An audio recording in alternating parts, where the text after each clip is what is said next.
It is a sunshiny day in Orem, Utah. Absolutely beautiful weather for game one of this doubleheader between Utah Valley and New Mexico State. Hello again, everybody. I'm Jordan Bianucci alongside Brandon Crow. The umpires, head coaches are meeting at home plate going over the ground rules as the Wolverines will look to get their first win of this series after dropping game one last night. Utah Valley currently has lost 11 in a row, so looking to get back to their winning ways. It's been a long season for the Wolverines, but they've been playing better as of late. It was a heartbreaking weekend last weekend at Dixie State and St. George as they were swept in all four games, but close games all weekend. A good game yesterday, but Utah Valley just couldn't quite get the W. It is also senior day today, so in between game one and game two, we will have the senior ceremony for you right here on GoUVU. Right now, we will pause for the Star Spangled Banner.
So as Utah Valley prepares to take the field, I will send it over to Brandon, who has the lineups. Thank you, Jordan. Pleasure to be with you again. Like you mentioned, just a fantastic day for baseball, let alone two baseball games. And starting things off for head coach Mike Kirby and the New Mexico State Baseball Aggies. Leading things off, Zarek Signs in left field. Batting second, swinging a hot stick coming in after yesterday's 3-for-4 outing. Kevin Jimenez at third base, followed by Ethan Mann at first. Cal Villarreal in right field. Brandon Dieter at short. Ronnie Allen Jr., the designated hitter. Jason Bush doing the catching behind the dish. Tristan Stacy at second. And Tommy Tobach in center field. And then doing the pitching for the Aggies, Chris Jefferson. So as the starter, Mason Gray, heads out for Utah Valley, we'll take a look at his numbers. This will be his 11th game that he's started. He's thrown 49 innings even, 51 strikeouts to 23 walks. Opponents are hitting .297 off the right-hander, who has a 5.69 earned run average. For Gray, he's coming off a tough outing at Dixie State. He went 2 2/3 and gave up 7 runs, 4 of which were earned. So he'll look to get back on track as he takes his warm-up tosses out on the mound. In the standings, the Wolverines are in last place in the WAC. They come into the game with a 7-37 record, 5-24 in conference play. New Mexico State, they are 18-25 and 15-14 in the conference. The Wolverines quite simply have to win if they want to have any chance at securing that last seed in the WAC tournament. They are currently behind Northern Colorado. We had talked about in previous broadcasts, the Western Athletic Conference has been mum for a little while on exactly how they're going to determine who goes to the tournament, because not everybody has played the same amount of games. But we did find out that I believe this is correct, it's a mathematical equation, so I could be wrong, but they're going to multiply the win percentage by the games played. So we'll have to figure that out throughout the broadcast at some point. Maybe we can outsource that to the mathematics department here at UVU, because if I do it, it's bound to be incorrect. We're ready to go. Mason Gray on the mound. First pitch swung on and missed by the left-handed hitting Signs. First pitch at 1 o'clock. The game time temperature 55 degrees and sunny. The wind blowing in from right field. The one strike offering. Fastball, strike two right there on the outside corner, and it's 0-2 to Signs. Zarek Signs, a sophomore, hitting .387. He leads the Aggies in average. No homers, 19 men batted home. From the windup, the 0-2 pitch, flailed at by Signs, and he is down on strikes. A beautiful breaking ball, and Signs was fooled badly, one away.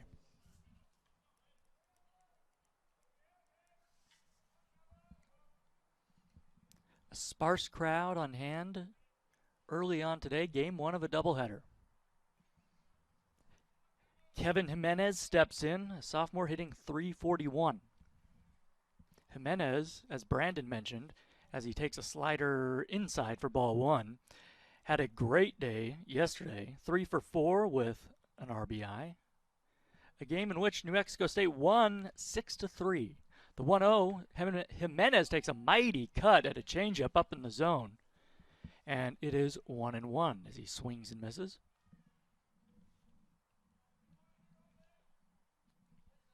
Jimenez, a left-handed batter. 4 homers, 31 batted in, hitting .341. Swings at this fastball at the belt and fouls it back to the backstop. 1-2. So very early on, but Mason Gray getting ahead of both hitters he's seen.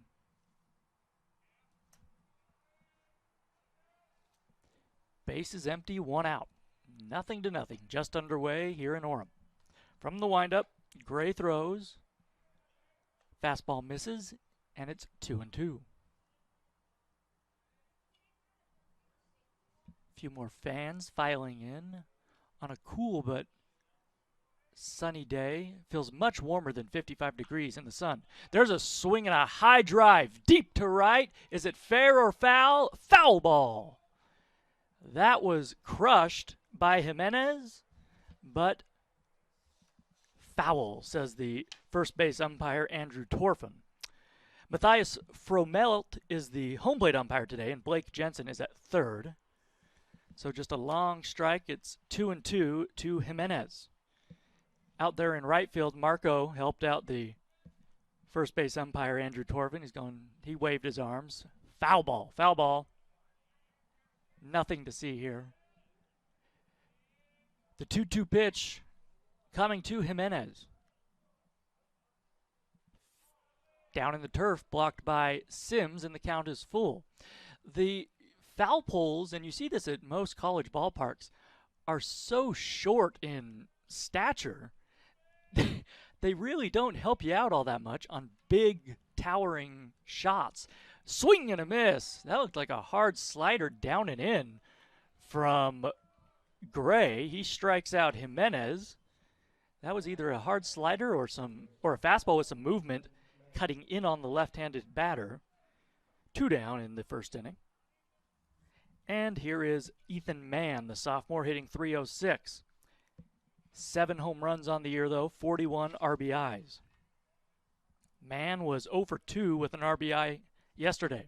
A big cut here from the right-handed batter, and he comes up empty on a high fastball. It's 0-1. Now the Utah Valley infield puts the overshift on. 3 infielders to the left of the second base bag. 1 strike pitch, curveball missed in, and it's 1-1. Polson well off the bag at first base. He is the lone man on that right side of the infield. We have not seen the Wolverines shift like this all that much this year. Here's a swing and a ground ball to third base, and it's off of Matson, and it ricochets into shallow center field. Taking a hard turn around first is Mann. He's in there. That should be an error on Mick Matson.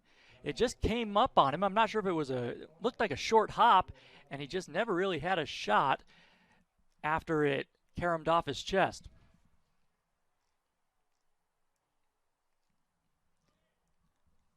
So the error prolongs the inning. Here is the left-handed hitting, Cal Villarreal.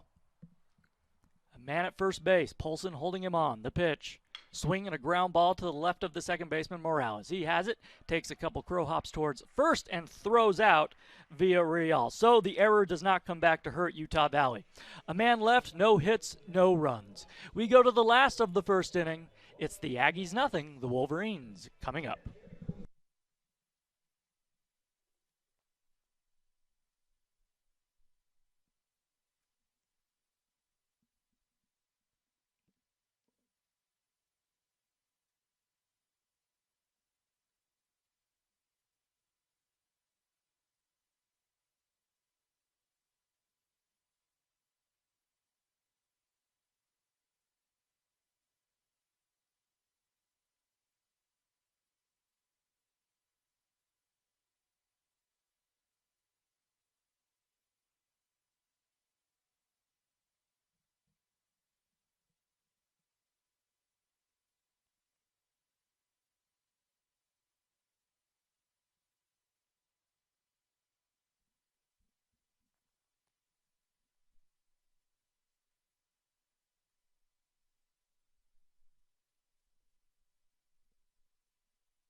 Nothing to nothing our score as we head to the last of the first inning. Jordan Bianucci alongside Brandon Crow.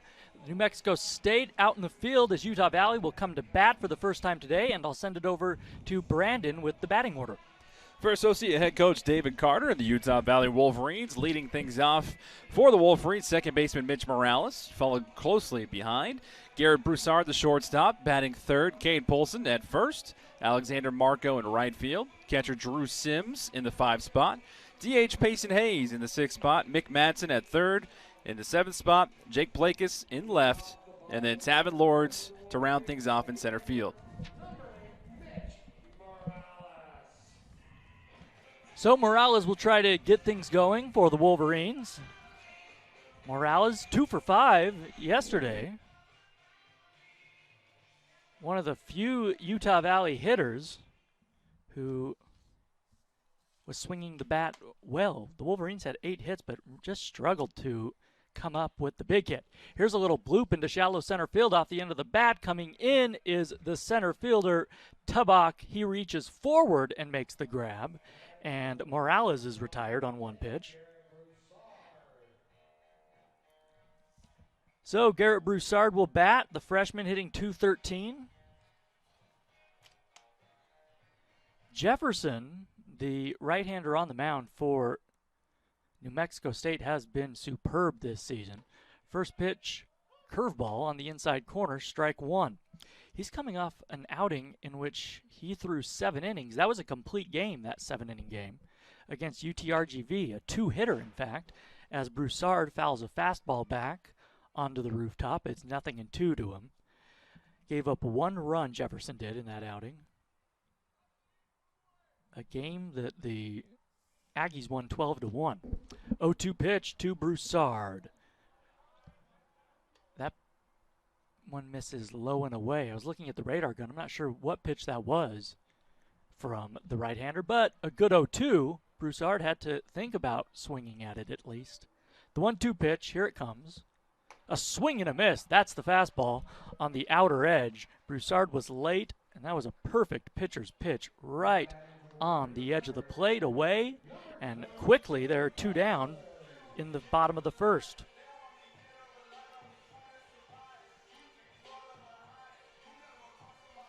Aggies nothing, Utah Valley nothing.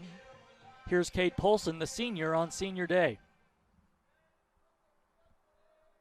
From the windup, Jefferson kicks and fires. A fastball. I don't know where that one missed. That will right there on the outside corner, maybe a little below the knees. Ball 1, says Matthias Fromelt. Polson, a right-handed batter, takes a curveball up and in, and it's 2-0.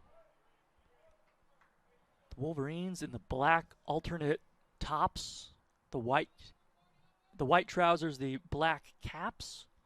The 2-0 pitch from Jefferson, a swing and a pop-up. Shallow right center field. Coming in is Tabak. He has it. And Utah Valley goes down quietly in the last of the first. We head to inning number 2. 0-0 our score. It's New Mexico State and Utah Valley on the WAC Digital Network. And go UVU.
Dieter, Allen Jr., and Bush, 5, 6, and 7, due up for the Aggies. No score.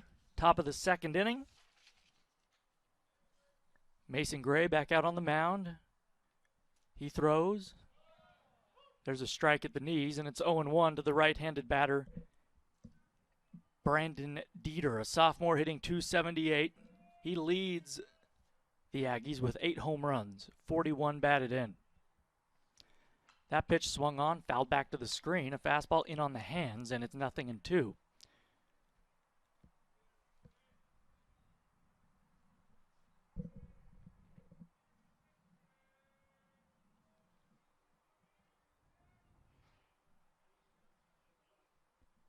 Gray working from the stretch with the bases empty. Curveball misses down low and a little off the plate away. And it's 1-2. This is a 7-inning game. This game 1 of a doubleheader. 1-2 fastball misses upstairs, and it's 2-2.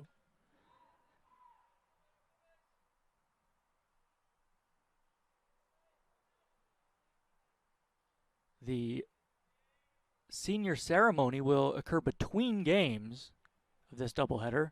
Slider misses outside. 3-2 now to Dieter, who was 1 for 5 in game 1 of this series yesterday. So leave the audio on or continue to watch the WAC Digital Network. Here's a little soft line drive off the end of the bat and into right field, and the Aggies have their first base hit of the day. Dieter, the leadoff man, is on. Yeah, keep that audio on or the computer on the WAC Digital Network, because we will have the senior ceremony for you in between the 2 games. It should get started 15 or so minutes after game 1, but that's just an estimation on my part. Here is Allen Jr., a switch hitter hitting from the left side. First pitch fastball is outside, and it's 1 ball and no strikes.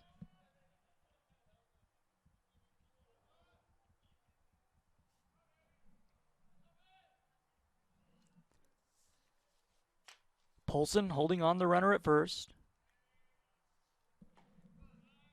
There's a strike at the knees, and it's 1-1.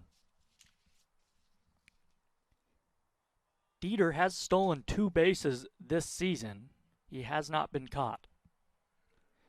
Utah Valley, double play depth up the middle. The 1-1 pitch, a swing and a miss at a changeup. Allen Jr. was way out in front. Dieter bluffed as if he were going to try to steal second, then he stopped. 1 ball and 2 strikes the count. The DH with an open stance from that left side. Bent at the knees. Now Gray ready. Here it comes. Fastball swung on and missed. He blew it right by him. That is the third strikeout already for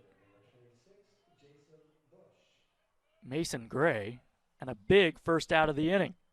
Here is Bush, another left-handed batter. Jason hitting 143. He's had just 63 at-bats this season. 1 home run, 5 RBIs.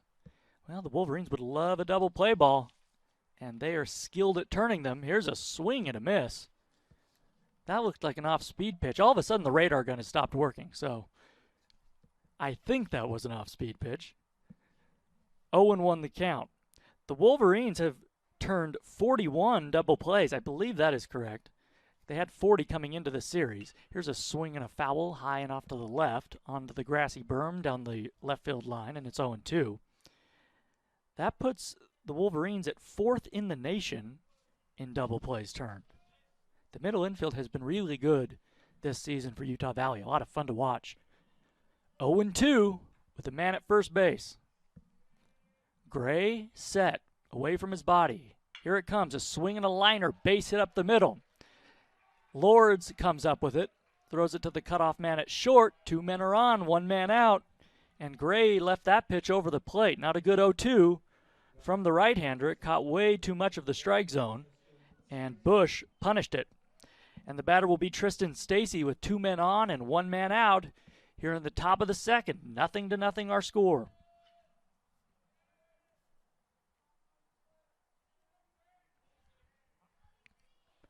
Stacy came in as a defensive replacement last night. He had 1 at bat.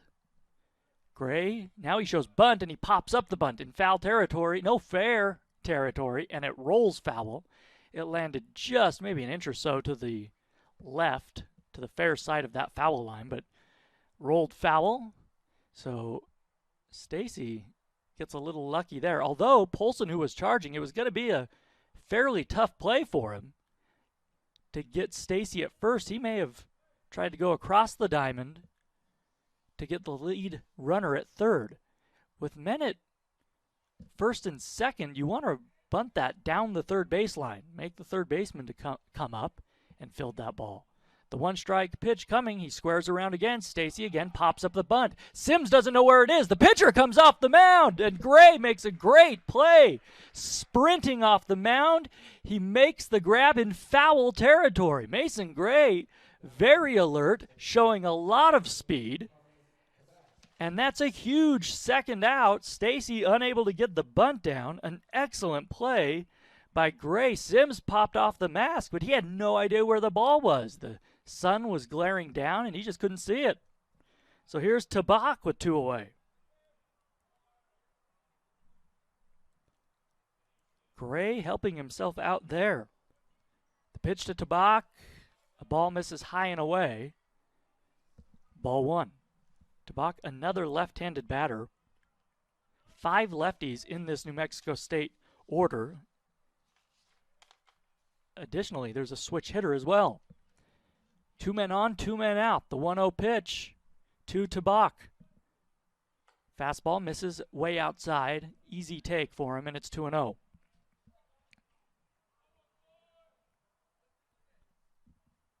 Tommy Tabak, a junior, hitting .363. 3 homers, 19 batted in. Bush at first base, he singled. Dieter is at second. He led off this inning with a single.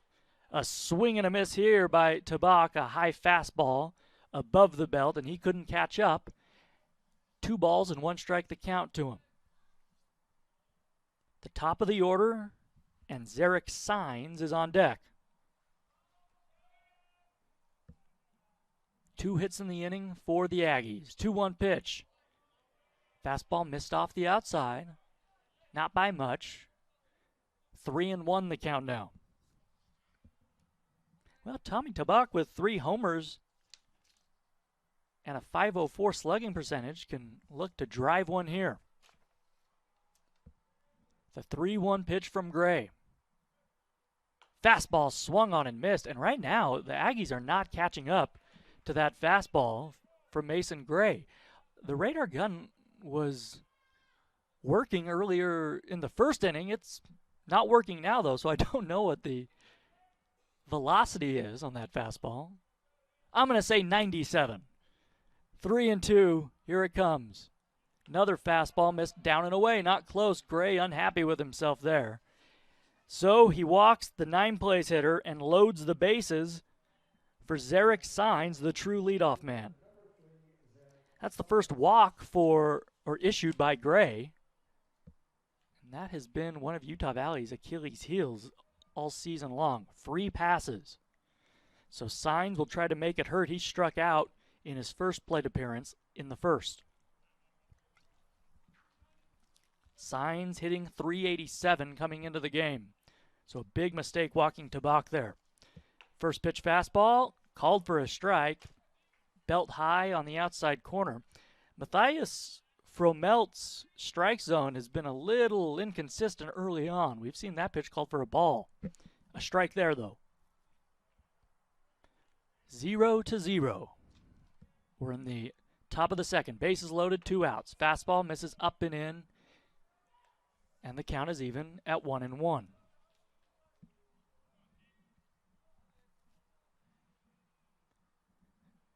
Gray takes a walk, now adjusts the bill of his cap. Polson playing behind the runner at first base. Matson even with the bag at third. Everybody straight away and deep in the outfield. 1-1 pitch, swung on it. It's a comebacker off the hip of Mason Gray. He pounces on it, throws low to first, but Polson digs it out, and the inning is over.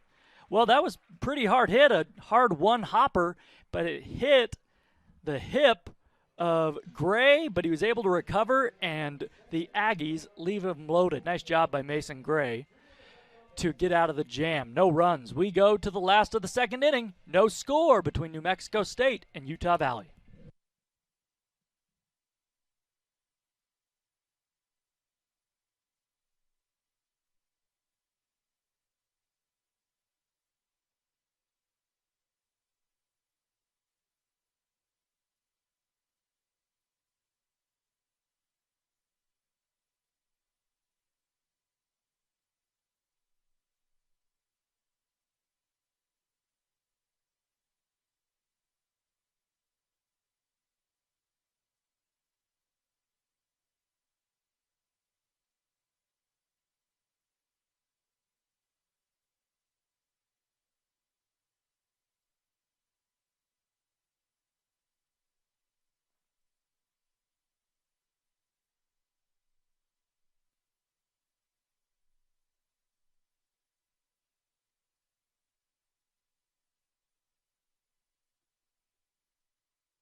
Last of the second inning, 0-0. Aggies and Wolverines. Marco Sims and Hayes due up for Utah Valley. Marco hitting .256 on the year. 7 home runs, though, and 20 RBIs. Definitely Utah Valley's premier power hitter. A swing and a sharply hit ground ball to short. To his left is Dieter. He throws across the diamond, and Marco's retired on 1 pitch.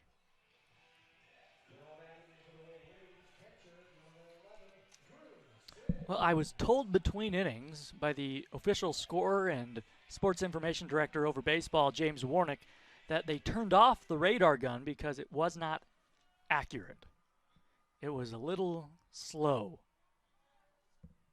So if anyone in the area, as Sims takes a curveball on the outside corner for strike 1, knows how to fix a radar gun, we have a job for you. The 1-strike pitch to Sims, a swing and a high foul. Fastball up in the zone that he spoils. It's 0-2 to him.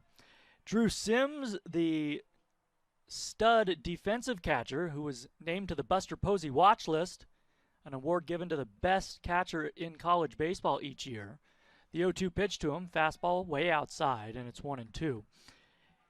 He's struggled with the bat this year. 143 batting average. Does have a homer. 10 RBIs. The 1-2 coming from Chris Jefferson.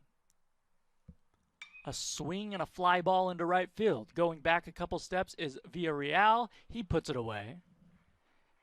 And there are 2 retired in the inning. So 5 up, 5 down so far in this ball game for the Wolverines. Mostly fly balls. Here's Payson Hayes, the designated hitter.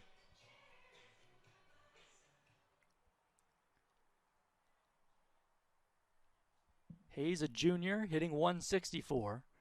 Jefferson pours in a fastball for strike 1.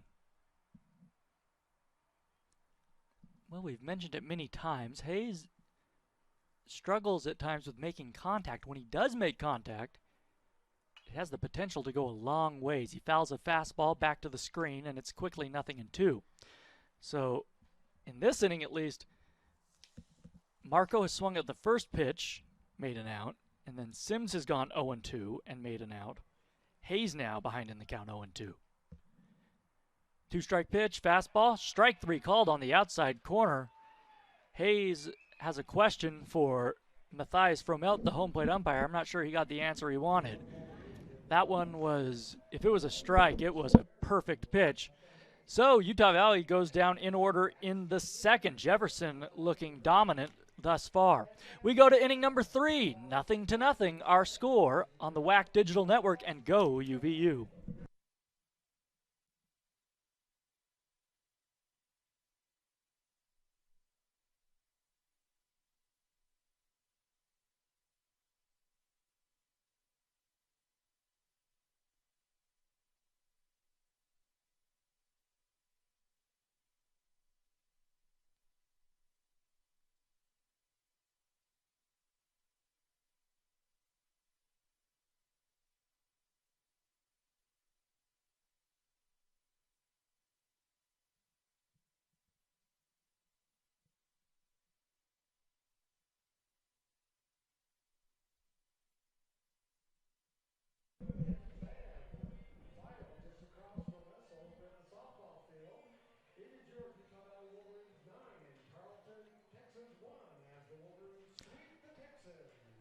Back here in Orem, Utah Valley and New Mexico State, scoreless through 2 innings. It is Mason Gray back out on the mound for Utah Valley. He will face Jimenez, Mann, and Villarreal, 2, 3, and 4, the heart of the New Mexico State batting order. And with the play-by-play, here is Brandon Crow. Thank you, Jordan. Again, starting things off here in the top of the 3rd inning. Still no score here at doTERRA Field at the UCCU ballpark in Orem, Utah. Mason Gray on the bump for the Wolverines. Rocks fires, and first pitch in the dirt and low to Jimenez. And like Jordan talked about earlier, Jimenez comes into this ball game, his second game of this 4-game series here for the Wolverines after yesterday, 3 for 4. Very successful day at the plate. Here's the 1-0 pitch from Gray. Inside pitch, this one lofted into center field, drifting back to the warning track, making the catch is Tavin Lords. And just like that, Jimenez is retired, and Gray has his first out in the top of the inning. That'll bring up now first baseman Ethan Mann. Mann got on first, his first time up, hitting a hard ground ball that ate up Mick Madsen at third. So he reached aboard with an error. Here's the 0-0 pitch. And Gray misses high and outside for ball 1. Again, like Jordan mentioned earlier today, just a fantastic, beautiful day here for baseball. Here's the 1-0 pitch. Check swing. Home plate umpire goes down to first, and Andrew Torfin says yes, he did. So 1 ball and 1 strike from Gray to Mann. Game time temperature was about 55, 56 degrees, give or take. We got a slight breeze blowing from right to left. Mason Gray paints the outside corner on the 1-1 pitch for strike 2. So 1 ball and 2 strikes to Ethan Mann. Mann coming into the series batting .306, has played and started all 43 games for the Aggies. And Gray misses outside on a slider. 2 balls and 2 strikes. So far, a pretty efficient day for Mason Gray. Got out of a jam. Bases loaded last inning. Here's a 2-2 pitch. And this is a fly ball lifted deep to center field. Going back to the fence and looking up, and it is gone was Jake Plakis. A solo home run for Ethan Mann. And the Aggies take a quick 1-0 lead here in the top of the third. What I thought at first was just might have been an easy fly ball for Plakis out there. Caught the jet stream. Plakis kept running back to the warning track, eventually ran out of room. Looked up, and Ethan Mann left the yard, giving the Aggies that 1-0 lead here in the top of the third. So Cal Villarreal now steps into the batter's box, the lefty. And the first pitch he sees from Gray is high for ball 1. So the first run that Mason Gray has allowed so far on this early outing. And Mason Gray comes back, goes down 2 balls and no strikes now to Villarreal. Villarreal, last time up, grounded out to Mitch Morales at second base. Here's the 2-0 pitch for Mason Gray. Gray trying to hit that outside corner and misses, so 3 balls and no strikes. And after giving up a solo home run, going quickly 3-0 to the next batter. Not a good sign for Mason Gray. Got to dig deep with inside himself here. Here's a 3-0 pitch. Misses inside, so 4 straight balls to Villarreal. That'll bring up shortstop Brandon Dieter. The sophomore coming into the series, batting .278. And Mason Gray is going to have a visit on the mound from the dugout. Yeah, I think that's Joldy Watts, the pitching coach out there, just trying to calm Mason Gray down after giving up 3 hard-hit balls in this inning. You mentioned, Brandon, that first flyout off the bat of Jimenez. That was hit really well. That was out just right in front of the warning track, shy of where the 408 marker would be. And then the home run to left, that was not a cheap shot either. Not down the line near the 305 marker, but straight away left onto the top of the grassy berm. But I think you are right. That home run to left was helped out a bit by the wind right now gusting out toward left center. So after that visit from Joldy Watts, we'll see what Mason Gray has up his sleeve. Again, giving up a solo home run to Mann and now a walk. And the first pitch after the meeting paints the outside corner for strike 1 to Brandon Dieter.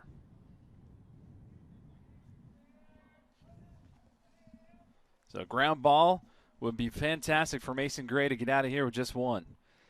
Runner goes. There's a swing and a base hit down the left field line, going over in the corner to try and corral it is Plakis. But since the runner had a fantastic head start, they're going to hold him up at third. And the ball got by Mick Madsen, goes all the way back down past home plate, but there for the backup was Mason Gray. So a stand-up double after the solo home run and a walk. So 3 straight batters, very successful for the Aggies. And Mason Gray looking very, very uncomfortable out there on the mound so far. Well, I don't know if they were going to send that runner at third, Brandon, but the third base coach, that's Pritchard, Michael Pritchard. He fell down. He was backpedaling, and it looked like he may have given him the windmill, but then he took a tumble, and so he stopped at third base. It's that tricky turf of the doTERRA field striking again. But Utah Valley with their backs up against the wall, specifically Mason Gray. Now the first pitch he sees to Allen, the designated hitter, hits that outside corner for strike 1. So no balls, 1 strike, 1 out in the top of the third. 1-0 Aggies. And the Aggies already have runners at second and third. Looking to add on a couple more runs here in the top of the inning. Here's the 0-1 pitch from Gray. Misses inside to Allen, who struck out in his first appearance in the second inning. Allen so far on the season batting .221. And with runners in scoring position, batting .235. And if you're Allen, you do not need a base hit here with the infield in and just 1 out to score a run. Here's the 1-1 pitch. Chop to the right side. Coming home to make the play is Alexander Marco. And Sims with the tag gets the runner. So still only 1 run across in the inning for the Aggies. A nice heady play from Morales to Sims. And now there's 2 away here in the top of the third. runners at the corners. And that'll bring up catcher Jason Bush, the senior for the Aggies. The senior coming into this game, into the series, batting 143. And trying to boost that average in the second inning, he got a single. And so we'll see if Mason Gray can get out of this jam.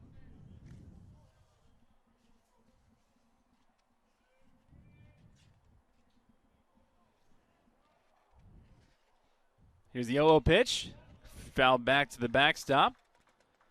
So Mason Gray quickly gets ahead 0-1.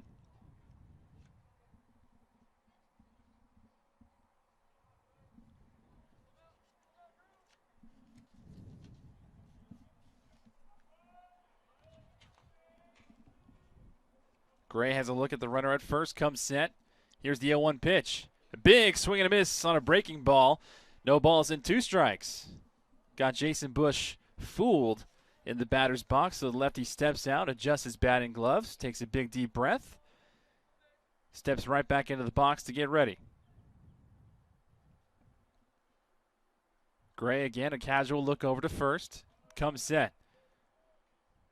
Here's the 0-2 pitch. Big swing and a miss, and Gray strikes out Bush to end the inning. What a rally from Mason Gray after giving up a solo home run, a walk, and a double. Only escapes by allowing 1 run to come across. Utah Valley will grab their bats. Mason Gray ends the inning with his 4th strikeout. We're headed to the bottom of the 3rd. 1-0. Aggies on top of the Wolverines.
Welcome back to doTERRA Field at the UCCU Ballpark. Brandon Crow alongside Jordan Bianucci. Game 1 of today's doubleheader between the New Mexico State Aggies and the Utah Valley Wolverines. Bottom of the 3rd inning, leading things off for the Wolverines, 3rd baseman Mick Madsen. Utah Valley trails 1-0. Mason Gray surrendering his 1st run in the top of the inning after a solo home run by first baseman Ethan Mann. And the first pitch that Mick Madsen sees is a curveball hitting the outside corner for strike 1. Brandon, I think you mentioned it, but it's so important that Gray allowed just that 1 run, as this guy Jefferson on the mound has been phenomenal this year. 6 complete games, and right now he is in a terrific rhythm. Yeah, big way to get out of that last inning for Mason Gray as Mick Madsen looks at the first ball. So 1 ball and 2 strikes to Mick Madsen. I should also add it's a 7-inning game, so the Wolverines not a lot of outs to play with, relatively. Here's the 1-2 pitch from Jefferson. Madsen chops this one back to Jefferson. And nice easy PFP. 1-3 putouts as Jefferson quickly throws that over to first base to Ethan Mann, and Mick Madsen is retired. So that brings up now Jake Plakis, the left fielder. And Utah Valley still hasn't gone through their whole lineup yet. We're just barely hitting the bottom of the lineup. Meanwhile, New Mexico State's gone through almost 1.5 times. But Plakis trying to see if he can get on base here. And the first pitch he sees from Jefferson hits that outside corner for strike 1. And like you mentioned, Jordan, Jefferson very aggressive, getting ahead of the count. Here's the 0-1 pitch. Hits the inside corner now with the breaking ball. So no balls and 2 strikes. And these Utah Valley batters, almost right after they step into the batter's box, they're looking behind the count 0-1, 0-2. Here's the 0-2 pitch. Jefferson trying to paint the outside corner, just barely missed his home plate umpire Matthias Fromeld.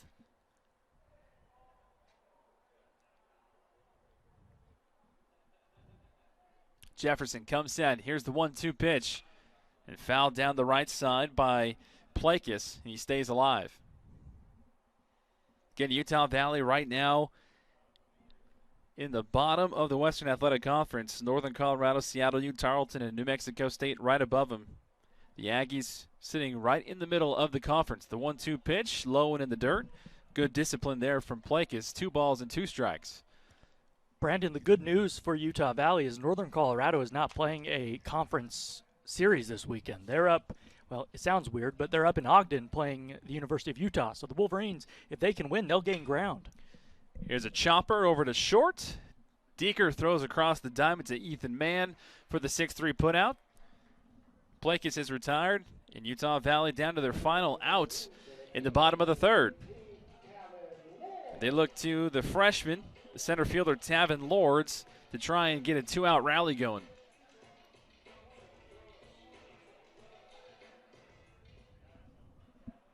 Again, this is game 1 of today's doubleheader. And game 2 of the 4-game series this weekend between the Aggies and the Wolverines. And the first pitch that Lord sees, he fouls out of play down the left side.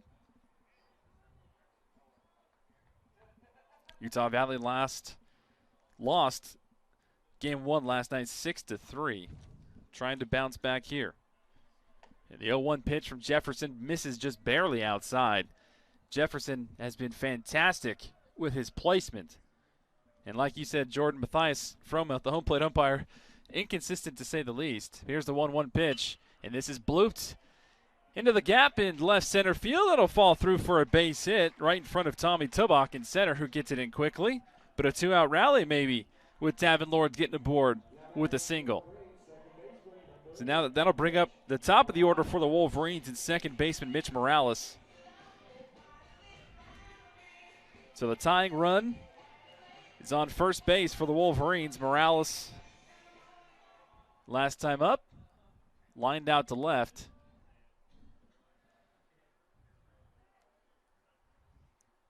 Here's the 0-0 pitch. And Morales puts a deep drive into this one, and this is gone! Utah Valley takes a 2-1 lead. Mitch Morales puts the Wolverines on top in the bottom of the third. A no-doubter for Mitch Morales. Jefferson made a mistake, and Morales made him pay. A high fastball. Morales was sitting on it, turned on it, deposited it on the left field hill. And Utah Valley has a 2-1 lead here in the bottom of the third. All with 2 outs. An excellent bat flip as well. I give that a solid 7 out of 10. You got your old pal Josh Kalunky next to you. He probably taught him how to do the bat flip. Well, you have to hit a home run to do a bat flip, Brandon. Shots fired. So no balls and 1 strike to Broussard. And Broussard lofts this one into shallow right field. Coming on to make the catch and end the inning is Cal Villarreal. But not before Mitch Morales puts a charge into a ball, sends it over the fence, and gives Utah Valley the 2-1 lead. We're going to the top of the 4th inning here in Orem, Utah. Wolverines 2, Aggies 1.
Mitch Morales in the bottom of the third inning hits a 2-run home run after Tavin Lawrence gets a 2-out single, giving Utah Valley new life here in the top of the fourth. Utah Valley with a 2-1 lead over the New Mexico State Aggies. And leading things off for the Aggies here in the top of the inning, Tristan Stacy, the second baseman. The first pitch he sees from Gray, a big swing and a miss for strike one.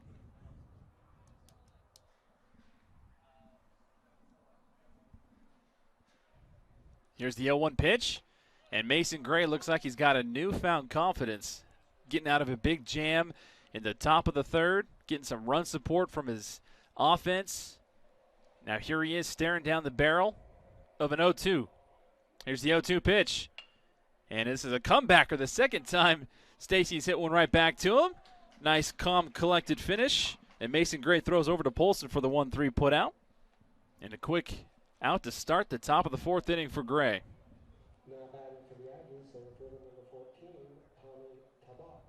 So Tommy Tubach, the junior, now steps into the batter's box, another lefty for the Aggies.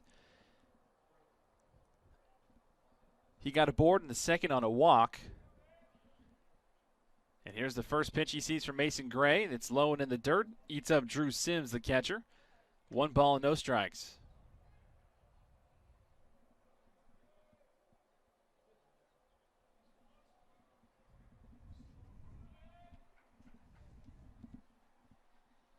Here's the 1-0 pitch from Gray. A big breaking ball hits the outside corner for strike one. Again, Mitch Morales with that big bomb to left field. Probably went about 4:05. Here's another dribbler. Pitcher's fielding practice all day today so far for Mason Gray. 2 straight batters going right back to him for the 1-3 putout. And the Aggies quickly down to their last out here in the top of the fourth.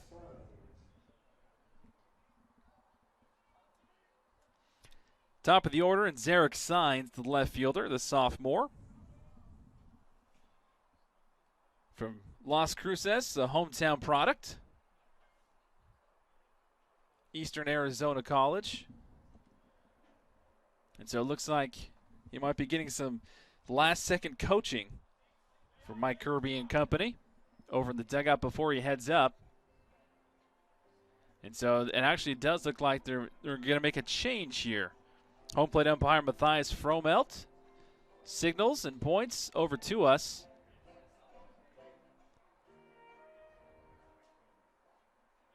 So they are not going to make a change. They're actually just going to count that as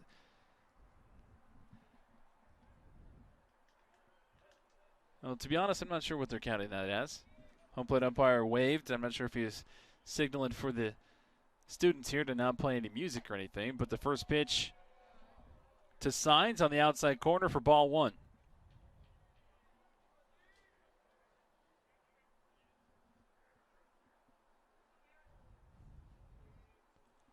Here's the 1-0 pitch from Gray. And a foul ball chopped off of Signs' inside foot. So 1 ball and 1 strike.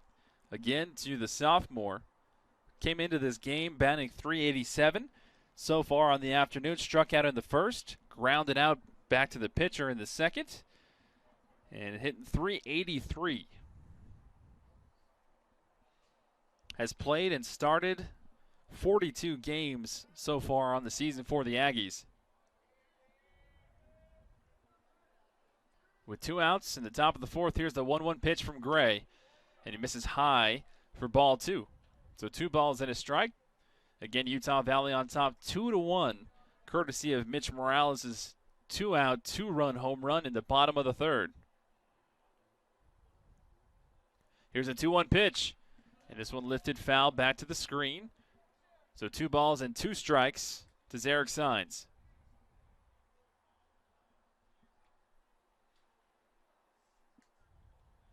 Signs steps out of the batter's box on the left side. Takes a deep breath. Gets comfortable, comes set. Now Gray gets his sign. Here's the 2-2 pitch. And this one blooped into center field. Coming on to make the catch and end the inning is Tavin Lords.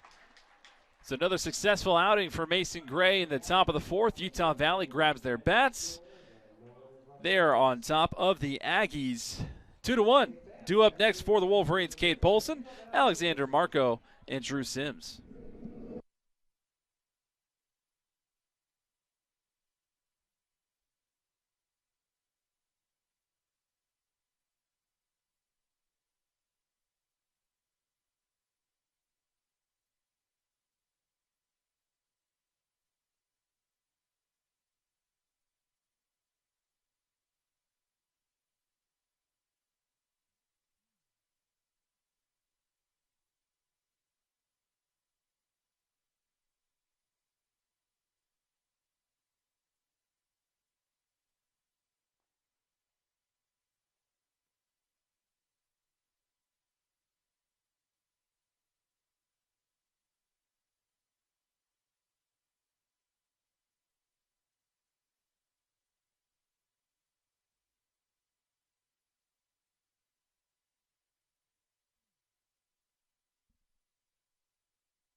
Leading off the bottom of the fourth for the Wolverines, Cade Polson, first baseman, who flew out to center field in the first at-bat he had in the game in the first inning.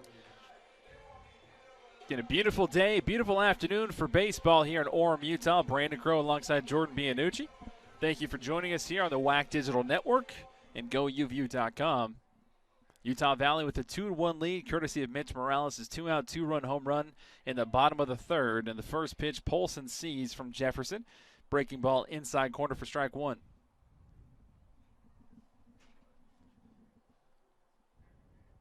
Here's the 0-1 pitch. And Jefferson misses with the fastball in the outside corner, and good discipline from Cade Polson to not chase it. So 1 ball, 1 strike to the senior.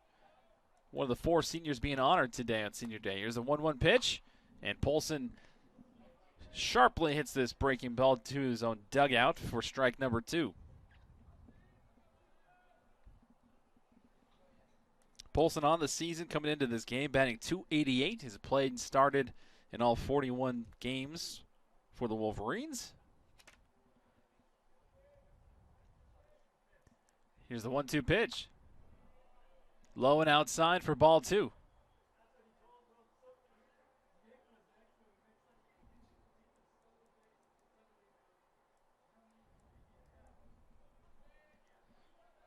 Jefferson comes set with the sign. Here's the 2-2 pitch to Polson. And Polson slaps this one foul down the right field line into the bullpen for the Aggies, and he stays alive to see another one.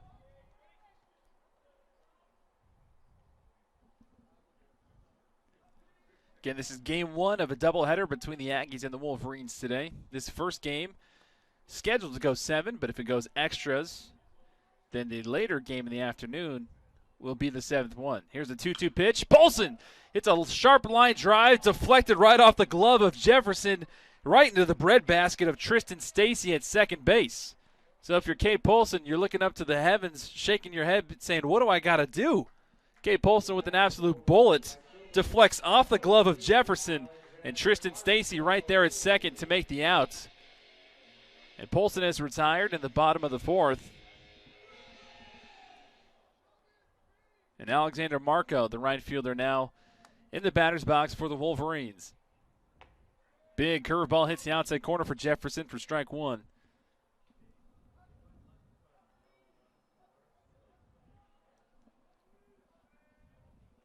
Here's the 0-1 pitch.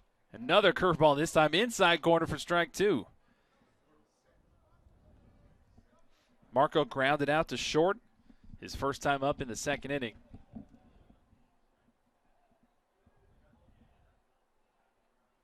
Here's the 0-2 pitch.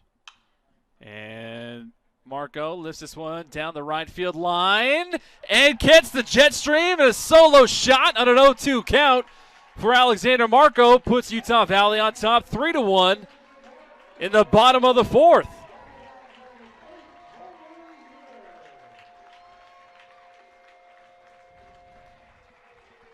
So the Utah Valley bats coming alive here in innings number 3 and 4. You see the celebration from Marco and his crew coming out to greet him.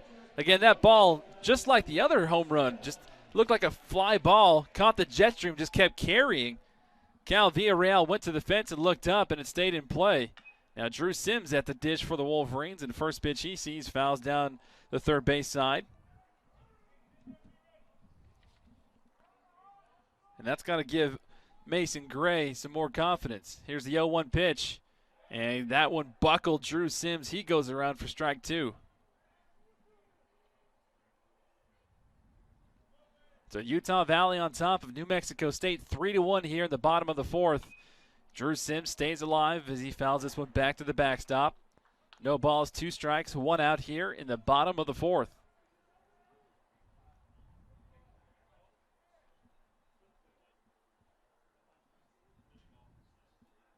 Here's the 0-2 pitch. And Jefferson gets the savvy veteran catcher looking. Sims gets a backwards K in the books, and that brings up designated hitter Payson Hayes.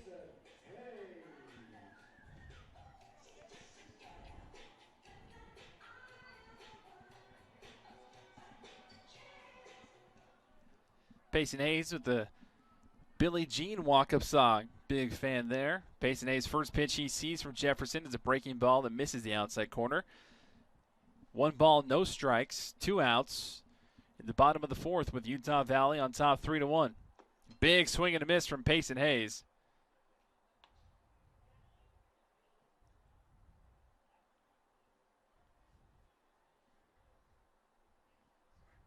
One ball, 1 strike to the junior from Idaho. And another big swing and a miss on a curveball, 1 ball and 2 strikes. Payson Hayes struck out looking in the second inning in his first at bat. Here's the 1-2 pitch and another swing and a miss. So Jefferson, with his 4th strikeout on the afternoon, gives up 1 more run to the Wolverines. And we're heading to the top of the 5th inning here in Orem, Utah. Utah Valley on top 3-1 over New Mexico State.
Utah Valley with a 3-1 lead here at the top of the 5th inning.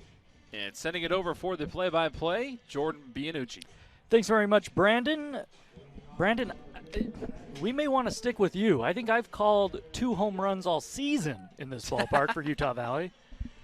With you in front of the mic, man, the Wolverine offense came alive. So Utah Valley leading 3-1, and in a 7-inning game, certainly an advantage. Mason Gray has retired the last 4 men he's faced, but he sees the heart of the order, 2, 3, and 4 here in the 5th. First pitch fastball right there on the outside corner, taken for strike 1.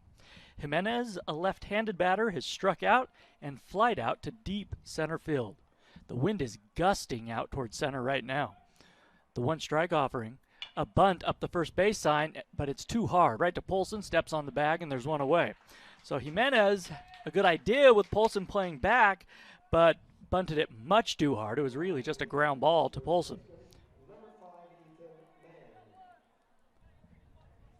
If anybody but, say, Mann, who's hitting right now, who has 7 home runs on the year, can get one up into that jet stream, he could hit it out of the ballpark.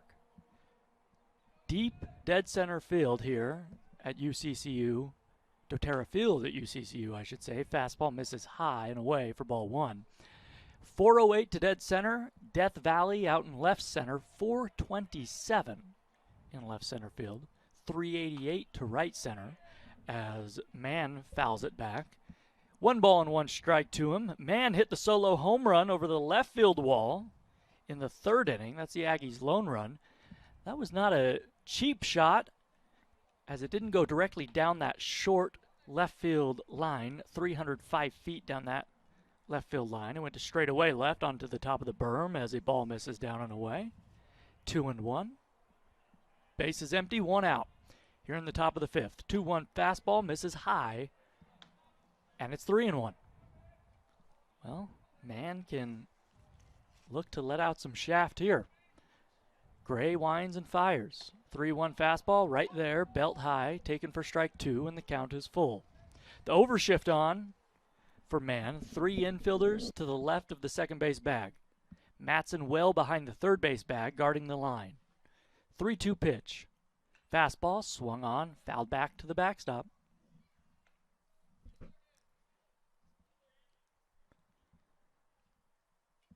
Two runs in the 3rd inning, 1 run in the 4th for Utah Valley. They lead it 3-1. They've been out hit 4-3 by the Aggies. 3-2 pitch. Mann takes a breaking ball that just didn't break. Stayed up high for ball 4. A 1-out walk issued by Gray, and that's a mistake. That brings the tying run to the plate in Villarreal. Now stepping out of the dugout and putting on a variety of signs is the head coach, Mike Kirby, for New Mexico State. Rarely do you see the third base coach issuing the signs in college baseball. Now showing bunt is Villarreal. He pulls it back and takes a fastball outside for ball 1. Almost everybody that I've noticed, at least, stares right into that dugout where the signs come from. Polson holding on the runner at first. Big hole on the right side for the left-handed batter, Villarreal. The pitch to him. 1-0 is lined right through that hole. Marco has it in right. Stopping at second base is Mann. The throw is cut off, and New Mexico State is threatening here in the 5th inning. The tying run aboard with just 1 out. 1st and 2nd for Brandon Dieter, who doubled in his last at-bat. He singled back in the 2nd. He's 2 for 2. Now the Utah Valley bullpen will get somebody up. From the stretch, Gray trying to work around a couple of base runners here in the 5th. Fastball, he gets the call. That was a little above the belt. A strike called by Matthias Fromelt, and it's 0-1. Dieter, a right-handed batter, hitting .287. The shortstop, .524 slugging percentage. 1 strike curveball, strike 2 called right on the inside corner. A perfect pitch from Mason Gray, who overall today has been sharp. Given up some base hits, but he's worked around them. Just the 1 run. 3-1 Wolverines. 2 men on, 1 man out. The 0-2 pitch to Dieter. A swing and a bloop into center. Coming in is Marco. It's going to fall. He's coming around third base, and scoring is Mann, and it is 3-2 Wolverines. The throw comes into second, where Villarreal stops. A nice job by Marco to get that in quickly. Villarreal froze, thinking Marco may have a chance at catching it, but Mann got a good read on it. He was waved home. Dieter picks up RBI number 33 on the year. And now the tying run is at second base, and the go-ahead run is at first for the Aggies. Allen Jr. will be the batter. Well, tough luck for Mason Gray. Not a hard hit ball. Nice job by Dieter to just put it in play, muscle it out into shallow center. 3 for 3, the shortstop is this afternoon. So here is the DH Allen, with a man at first and second. Men, I should say. Allen, a switch hitter, hitting from the left side. The pitch to him. Breaking ball misses high and away, ball 1. Allen has grounded into a fielder's choice, and he's struck out. That fielder's choice came back in the third inning with a man at third and then infield in. Allen Jr. bounced one to second base. Morales came home with it and caught the runner. That was the inning in which the Aggies scored just the one run. Fastball, knee high, catches the outside corner, and it's 1-1.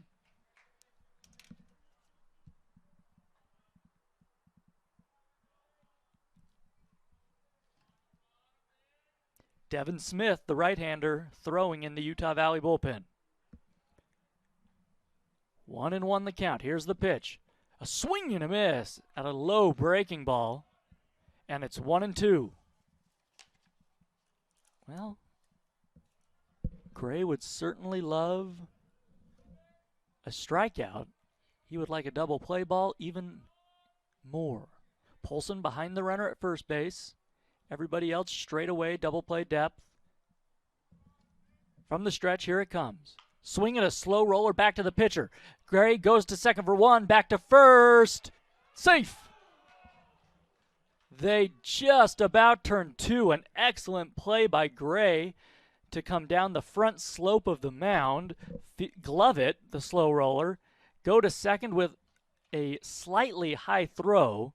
A great job by Broussard to corral it and make the throw to first. But the Wolverines do get an out as Dieter is removed from the base paths on the fielder's choice. Going to third is Villarreal, and here is Bush. The tying run just 90 feet away here in the fifth inning of a 7-inning game.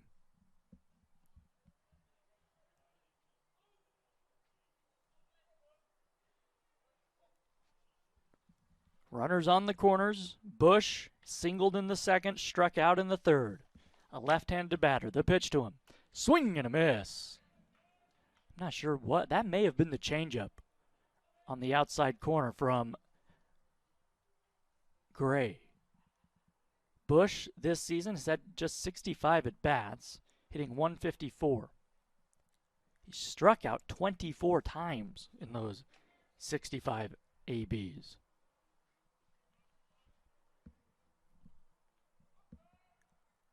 The 0-1. Curveball, way outside, not close, and it's 1-1. 3-2 Wolverines.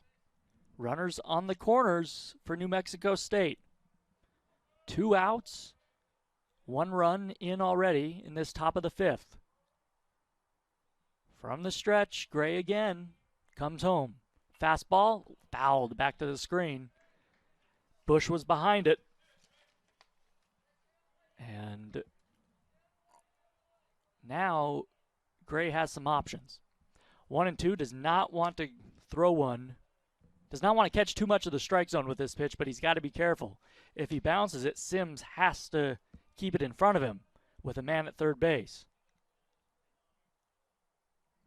Now the runner's caught between second and third. The throw to Polson. Now a runner will take home, try to score. The tag! He's out at the plate! Oh, what a play! Mason Gray stepped off the rubber. I don't know what Allen Jr. was doing. He was perhaps trying to get into a rundown. An excellent play by the second baseman Morales, the first baseman Polson running down the runner. Then as he saw the runner at third base, Villarreal take off for home, he made an excellent throw.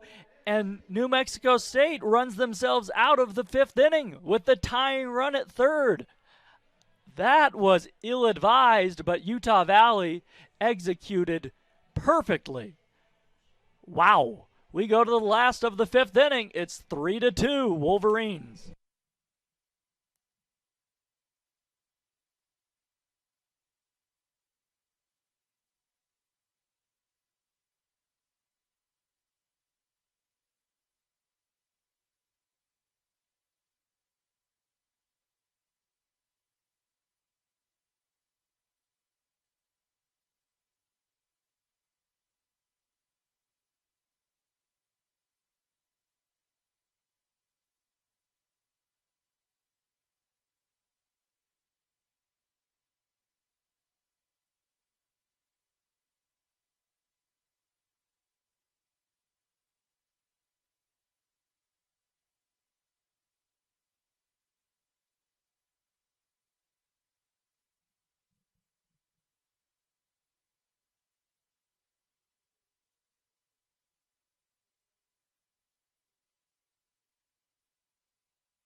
Mick Matson to lead off the last of the fifth inning.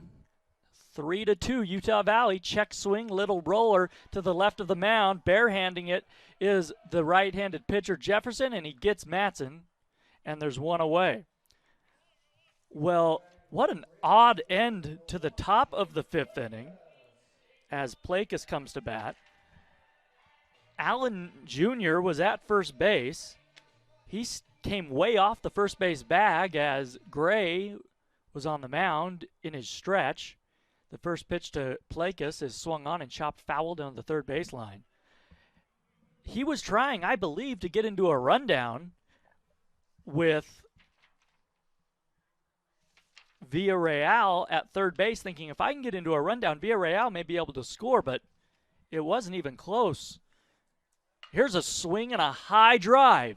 Deep to left center field. That one's still going. It is gone!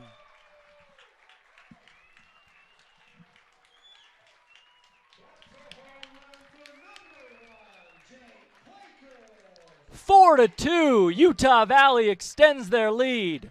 A solo shot for Plakas. That is his first of the year.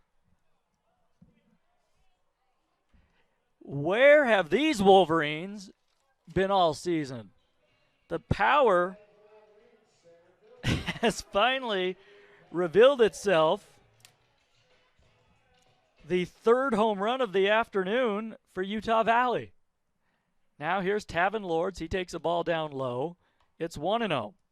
Just to finish that thought, in the top half of that fifth inning, the pickoff throw to Polson was perfect. He made as Lords grounds or chops one to second. Stacy has it and throws him out, and there are two away. Polson did an excellent job running down that runner in between first and second. As soon as he saw Villarreal at third base make for home, he made an excellent throw to Sims, who tagged him out. The Wolverines playing good defensively, save for one error, and playing good offensive baseball today as well. Here's a ball in the turf, ball one to Morales. Morales had the two-run homer back in the third. That gave the Wolverines a 2-1 lead at the time.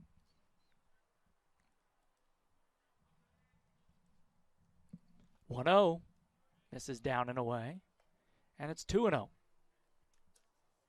Chris Jefferson has been really good, but has given up the long ball today. From the windup, 2-0 pitch. Swing and a miss from Morales. At an off-speed pitch on the outside, it's 2-1 strike. Bases empty, 2 outs, 4-2 Utah Valley. Bottom of the fifth of a 7-inning game one of a doubleheader. 2-1, a swing and a chopper foul on the third base side. I was visiting with the associate head coach David Carter during BP today and talking to Mitch Morales. I haven't been able to be around the players much at all this season because of COVID protocol, and Mitch said, "Oh yeah, I know who you are." To me, you're the guy that called me slow-footed the other day. 2-2's fouled back and out of play. And then Mick Matson said, "You know, he does lead the team in stolen bases, albeit with 4. The 2-2, swing and a miss. Morales down on strikes, but Utah Valley adds another. Jake Plakas hits his first home run of the season. It's 4-2 Wolverines as we head to the 6th.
Don't forget, fans, to stick around after this game one of this doubleheader today.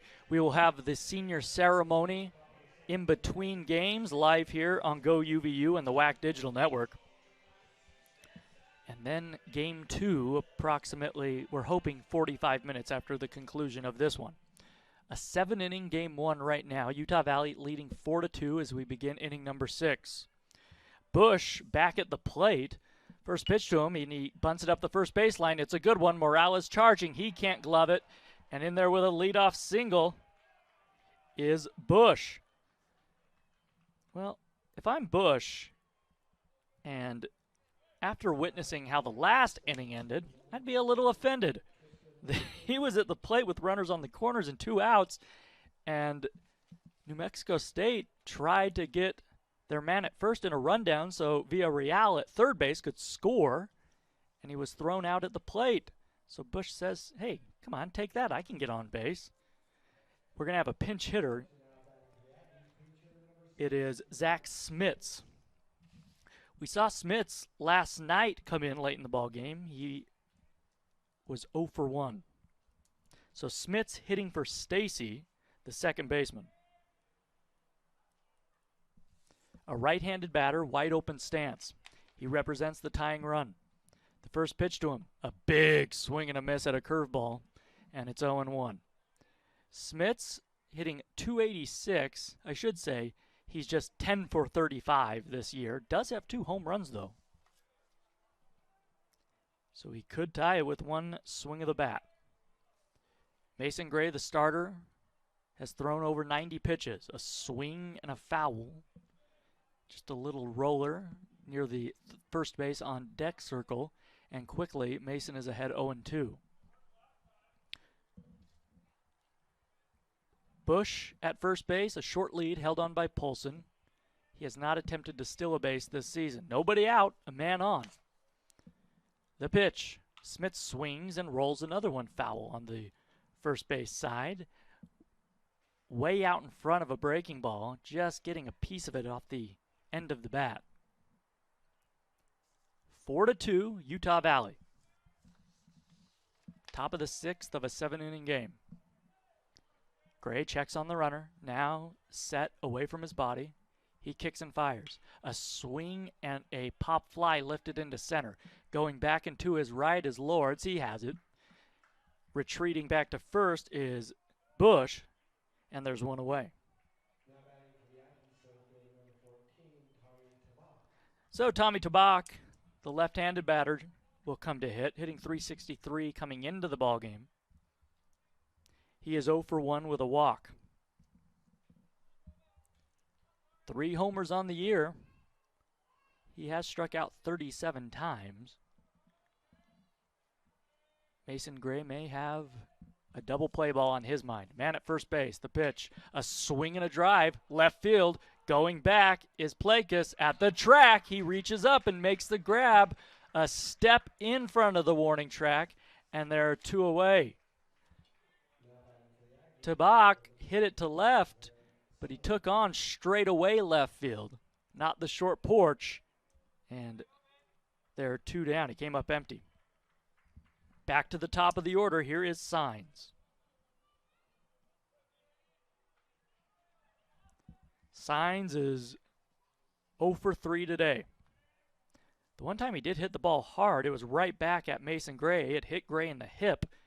Gray recovered and threw him out at first. That was in the 2nd inning with the bases loaded. Now a strike taken, and it's 0-1. Signs, the left-handed batter, peers into the dugout, gets the sign from his head coach. Now he's ready to go. Hunched over, bent at the knees. The 1-strike pitch is swung on and popped up. Shallow left center, breaking back on it was Plakas. Now he comes in, makes the 2-handed grab, and the inning is over. Mason Gray works around the leadoff bunt single. No runs, 1 hit, nobody left. On to the last of the 6th inning. It's the Wolverines 4, the Aggies 2.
Bottom of the 6th inning, Utah Valley with a 4-2 lead. It will be the heart of the order, Broussard, Polson, and Marco. Some defensive changes we'll get to for New Mexico State momentarily. First pitch breaking ball from Chris Jefferson. He's still out there. That one misses inside. Ball 1 to Broussard, who's 0 for 2. From the windup, Jefferson comes home. That one's on the inside corner, strike 1. So at first base, Smits goes to first. He pinch hit in the top half of this inning. The first baseman, Mann, moves to third base as the ball's down low and in to Broussard, 2-1 the count. Jimenez moves from third base to second base. From the windup, Jefferson throws. He pours in what looked like a fastball that he took something off of. It's 2-2 to Broussard. Broussard on the year hitting .210. Swings and misses here. Ball out of the mitt of Bush. He tags him out. That's Broussard's second strikeout of the day. The 6th strikeout for Jefferson, and there's one down. Utah Valley with a 4-2 lead in the top half of the 7th coming up. That'll be the last chance for New Mexico State.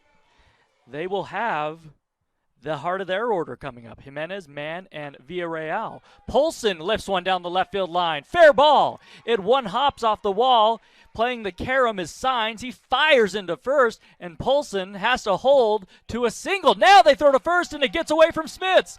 Polson digs for second.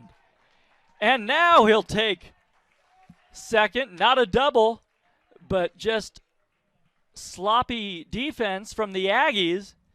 It's a short porch down the left field line, just 305 feet, and Signs played a very clean carom off the wall, and Polson wisely stayed at first. He was a little off the bag after taking an aggressive turn, and I didn't see who cut it off and threw to first, but it was the second baseman. It was Jimenez, who just recently moved over there. He threw wildly to first base. The ball rolled near the first base dugout. Polson took second easily on the error. Now they're going to give the automatic walk to Marco to set up the force play and pitch to Sims, rather, who has struggled this afternoon and this season at the plate. I say the automatic walk just as the rule changed in the big league. You no longer have to throw 4 balls. Coach just says, points to first, I want to walk him. So here is Sims with runners on first and second. A wise move, conventionally thinking, if you're New Mexico State. Marco did homer in his last at bat and is arguably Utah Valley's best hitter. So here's Sims. Runners at first and second, 1 out. From the stretch, Jefferson throws. A swing and a chopper to third. Stepping on third is Mann. He throws across the diamond to get Sims. And New Mexico State, on one pitch, gets exactly what they were looking for. An unassisted double play.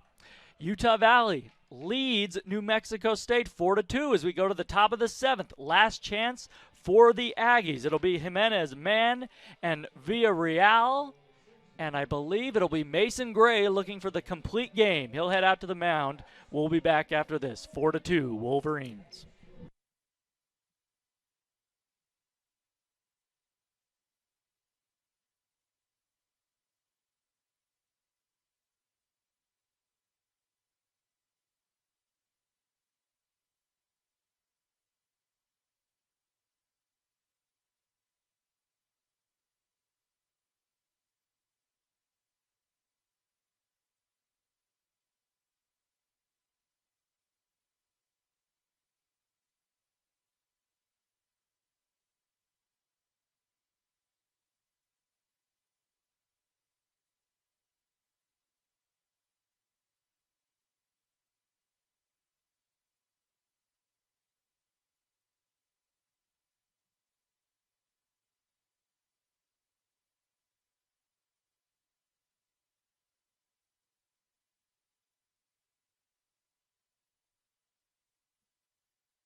4-2, Utah Valley leads it, looking for their 8th win of the year, their 6th conference win. Mason Gray looking to go the complete 7 innings. Jimenez, Mann, and Villarreal due up here in the last inning. And with the play-by-play, here is Brandon Crow. Thank you, Jordan. You got your home run calls, so today's a good day. Today is a good day. Well, let's talk after this half inning. The Wolverines 3 outs away from taking game 2 of the series and evening it up. In game 1 of the afternoon, the first pitch from Gray outside for ball 1. Utah Valley again on top 4-2. Here in the top of the 7th. Here's the 1-0 pitch from Gray. And this one fouled down the left field line. Out of play. Souvenir, potentially, for a young little fan. They do encourage foul balls to be returned. Not sure how many people are taking a look at that extensively. Here's the 1-1 pitch from Gray. Breaking ball outside corner for strike 2. So far on the afternoon, 97 pitches for Mason Gray. He's gone out of a handful of jams, gotten some run support from his offense.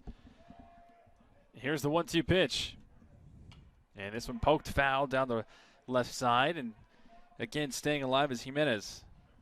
Jimenez so far struck out, flied out, and grounded out. So 0 for 3 on the afternoon for Jimenez, who came into this ball game like we talked about in the pregame after last night's 3 for 4 performance. Here's the 1-2.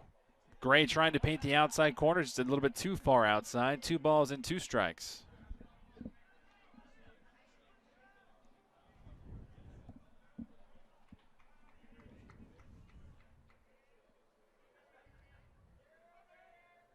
Here's the 2-2 pitch from Mason Gray. A little number foul down the first base side, and again, Jimenez lives to see another pitch.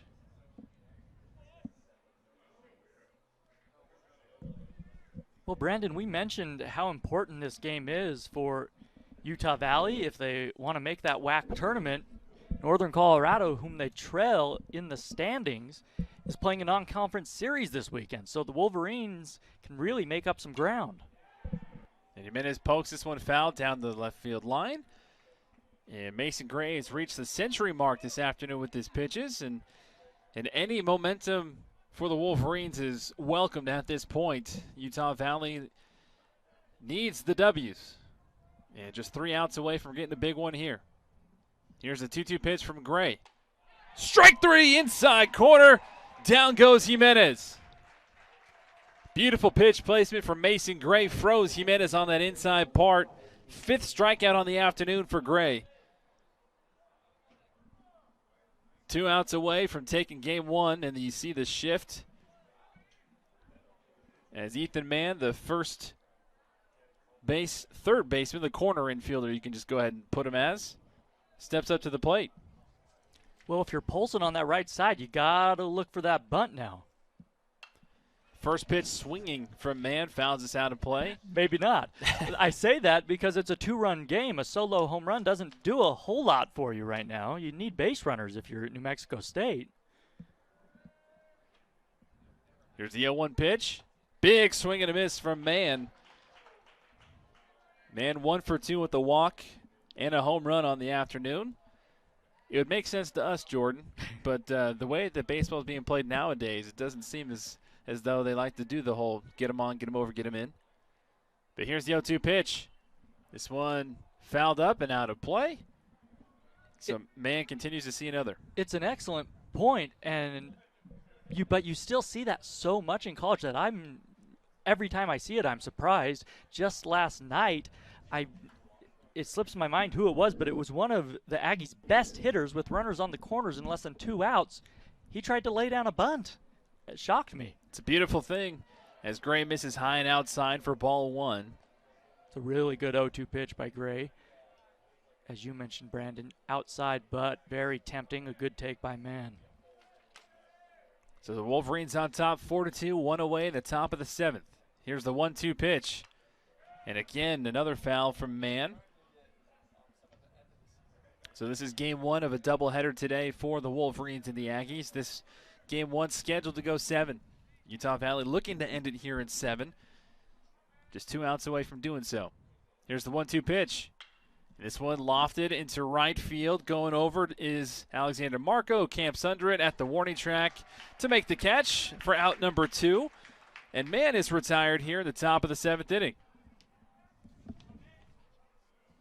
So that brings up right fielder Cal Villarreal, who's 1 for 2 with a walk on the afternoon. Mason Gray, pitch count 111.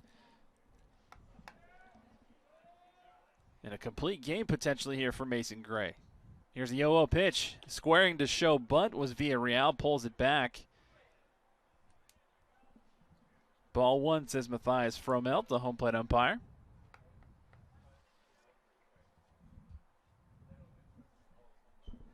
Here's the 1-0 pitch. Big swing and a miss. Breaking ball outside corner. 1 ball, 1 strike to Villarreal.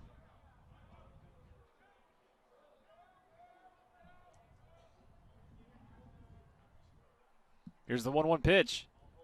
Fastball right down the middle. Strike 2. Froze Villarreal. Not sure if he was expecting that or if he was looking breaking ball. Didn't even move the bat off his shoulder.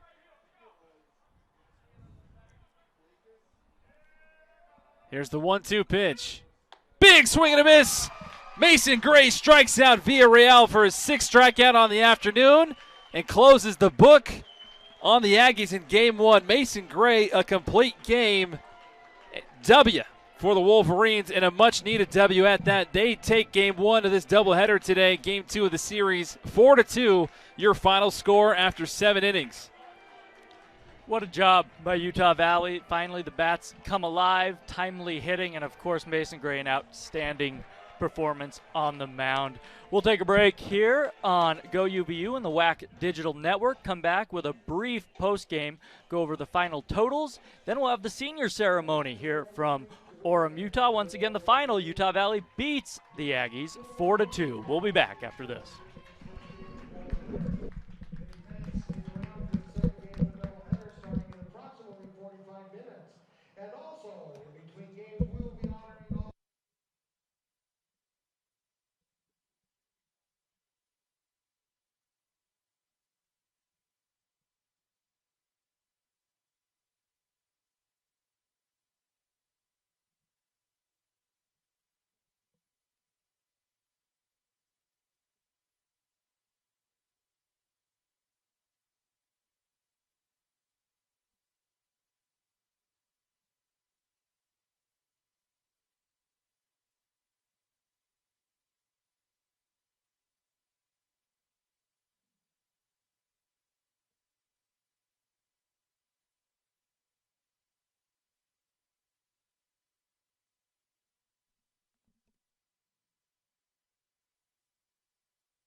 Jordan Bianucci with you back here at UCCU Ballpark, doTERRA Field with Brandon Crow. Utah Valley gets the win, their 3rd home win of the season. We'll just quickly take a look at the final totals because we have the senior ceremony coming up in 20 to 25 minutes and then Game 2 of this doubleheader in about 45 minutes. Utah Valley with 4 runs on 5 hits, 1 error. New Mexico State with 2 runs on 7 hits, 1 error in the field. Mason Gray gets the win, his 3rd of the year. He improves to 3-5. He was superb.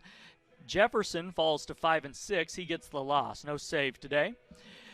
The time of the ball game was 1 hour and 34 minutes, and we do not yet have the official attendance. We'll have that after game 2. The Wolverines improved to 8 and 37 overall and 6 and 24 in WAC play. We'll see how that affects that last seed with Northern Colorado. We'll try to do the math and talk a little bit about that before game 2. New Mexico State falls to 18 and 26 overall and 15 and 15 in the WAC, back to 500 for the Aggies in conference play. Well, we won't say goodbye, but we'll take a rather long break on GoUVU and the WAC Digital Network and come back in about 20 minutes with the senior ceremony in which the Wolverines will be honoring all the seniors on the club with an on-field presentation for you. We'll have that in full, so stick around and we'll be back in about 20 minutes with that ceremony. Again, for Brandon Crow, I'm Jordan Bianucci. I'll say the final score one more time for Wolverine fans. The Wolverines win this one over the Aggies 4-2. We'll be back.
Welcome back to UCCU Ballpark, doTERRA Field here as the senior ceremony just getting underway. I'm Jordan Bianucci, and with that, I will turn it over to our public address announcer, Doug War.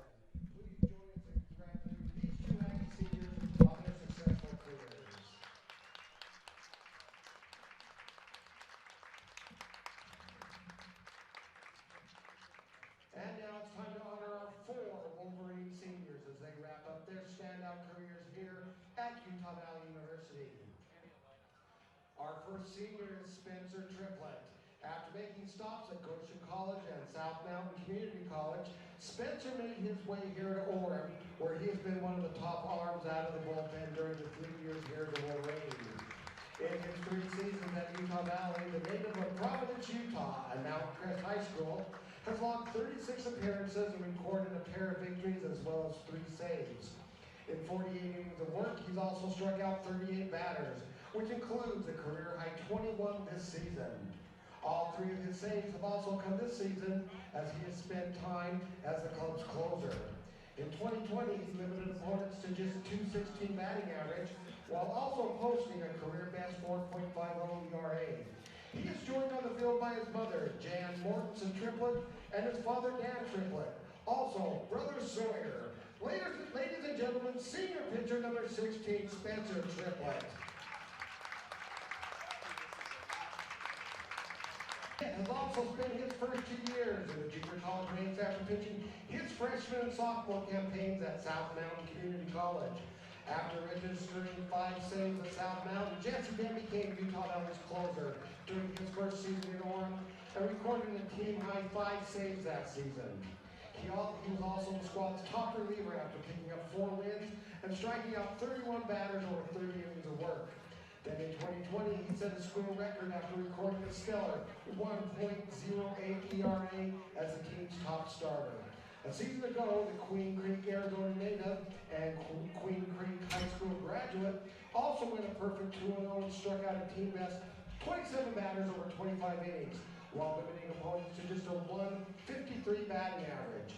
After earning preseason all-WAC accolades prior to the 2021 season, Jesse has continued to be UVU's Friday night starter and has recorded 11 starts, thrown over 44 innings of work, and struck out 42 more batters. Jesse is joined on the field by his parents Deb and Mike Schmidt and his girlfriend Carson Rogers. Ladies and gentlemen, senior pitcher number 28, Jesse Schmidt.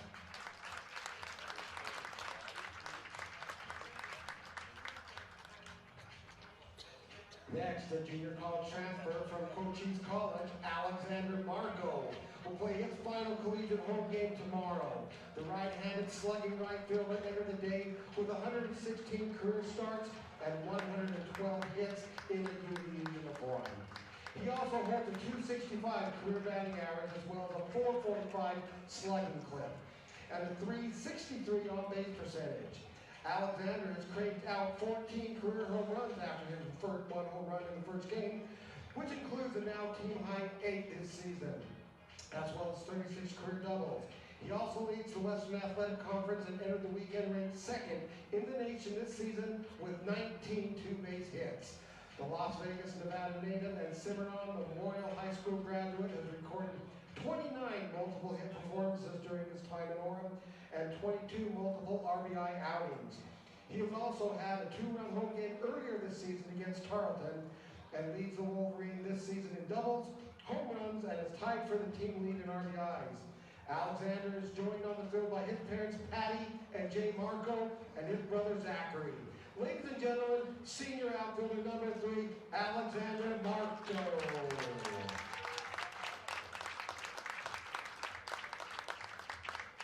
A 5th-year senior here at Utah Valley, Cade Polson, II, will play his final collegiate home game tomorrow. The right-handed hitting infielder entered the day with a team lead, .288 batting average. He is also tied for the team lead in RBIs with 20, and entered the day just 1 hit back of the team lead with 45.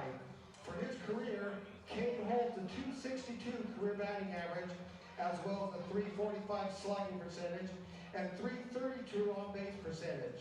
The Mapleton, Utah native and Maple Mountain High School graduate has started 138 games during his career and led the team a year ago with a career best .357 batting average.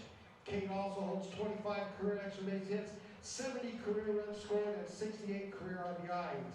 He also holds 30 career multiple hit games and has entered the day on a 7-game hitting streak, now 8 games after the first game today.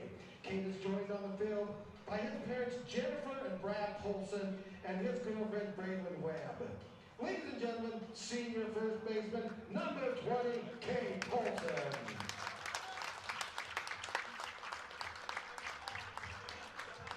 Fans, please give these wonderful seniors from both teams another round of applause, and thank you.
We will once again take a break. We should have first pitch of Game 2 coming up in about 10 minutes, so we will jump back on the air then.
Welcome back to doTERRA Field at UCCU Ballpark. I am Jordan Bianucci alongside Brandon Crow. The Wolverines have taken the field for Game 2. With that, I'll send it to Brandon with the lineups. Thank you, Jordan. For New Mexico State and Mike Kirby leading things off. Very similar lineup.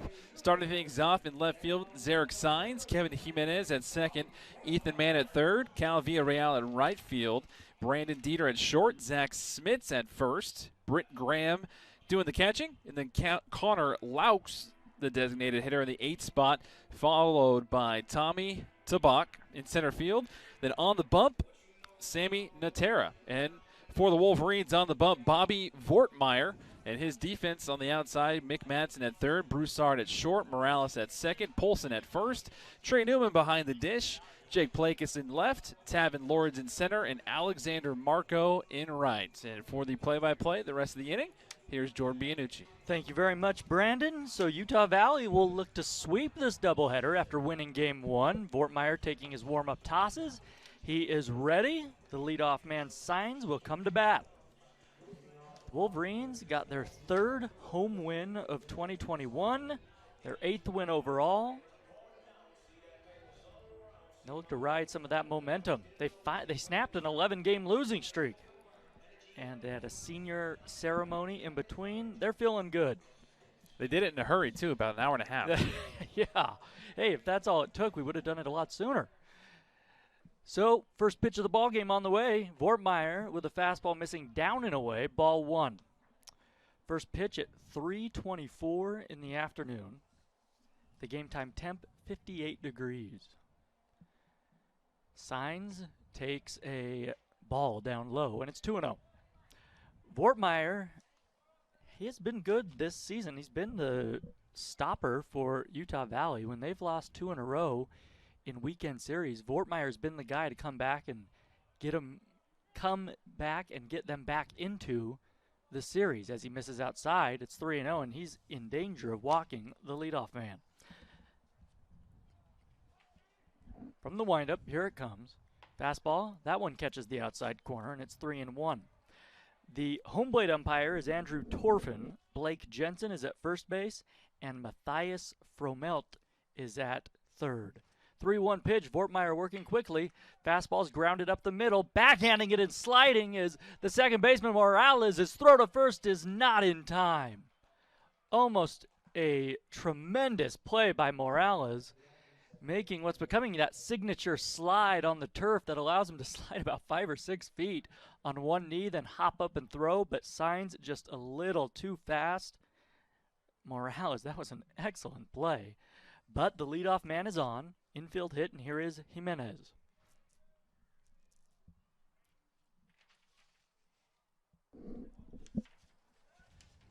Jimenez, a left-handed batter. Polson holding on the runner at first. Vortmeyer checks on him. Sines has stolen 2 bases this season. He's been caught 7 times, though. Jimenez was 3 for 4 last night, 0 for 4 in Game 1 today. As Mason Gray went all 7 innings, getting the complete game. Utah Valley won 4-2. Fastball here misses down to Jimenez. 1-0.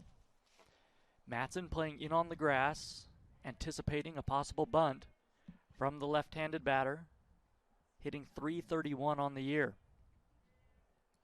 Just underway in Orem. There goes the runner. Ball misses down low. Sims throw to second. They got him! And I say Sims, that's Trey Newman, the freshman behind home plate. What a throw to the right of the second base bag. The tag was applied. And Sines has now been caught 8 times this year trying to steal. And there's 1 down and the bases are empty. He might have learned a thing or two from his teammate Drew Sims. Yeah, just maybe. Nice throw by the freshman out of Phoenix. Off-speed pitch misses low and away, and it's 3-0. So Vortmeyer not sharp right now. He's fallen behind each of the first 2 hitters, 3-0. He misses just a little below the knees. I was about to say he pours in a strike. But Andrew Torfin says no, low. Ball 4. So a runner right back at first base, 1 out. And here is Ethan Mann, the sophomore, hitting .307. 8 homers, 42 batted in. You mentioned Fort Myers teammate Mason Gray. I think one of the keys to his success in that first game this morning was his first 2 innings. He didn't allow any runs. And so hopefully Fort Myers can do the same. Yeah, and allowed 2 base runners in each of those first 2 innings. Ball misses down and away to Mann, who homered in game 1 today. 1-0 the count, and now Joldy Watts doesn't love what he sees from Vortmeyer, and he's going to trot out there and have a word with his right-hander. I don't know. This could be 2 types of meetings. This could be a, hey, trust your stuff, let's go, or a little more of a come to Jesus meeting out there. But it looks nice and calm. The infield comes in. Well, we saw this earlier in game 1, Jordan, particularly with Mann. We know, like you mentioned, he has home run power, but the last couple at bats he had, they did that crazy infield shift. And so, particularly with Mann, we've seen him try to lay down a bunt. We've seen him hit a home run. But maybe Utah Valley sees something in Mann that on their scouting report that just they want to meet and want to double and triple check things. Well, absolutely. With the man at first, the infield is straight up. Check swing. Did he go around on a peel to Blake Jensen at first? He did not. So 2 balls and no strikes to Ethan Mann, the sophomore. Slightly open stance from the right side. Vortmeyer checks on the runner. Now the righty set at the belt. 2-0 pitch, swung on and missed. That looked like an off-speed pitch, maybe a low changeup, and Mann was way out in front of it. 2 balls and 1 strike. You mentioned the overshift, not on here with a man at first base. But there's still a huge gap on that right side, though. Absolutely, with Polson holding on the runner. If Mann goes the other way, a lot of room to put that ball through. Here's a swing and a foul back, and it's 2-2, a fastball low in the zone. So Vortmeyer digging deep here and battling back after falling behind. The count now even at 2-2.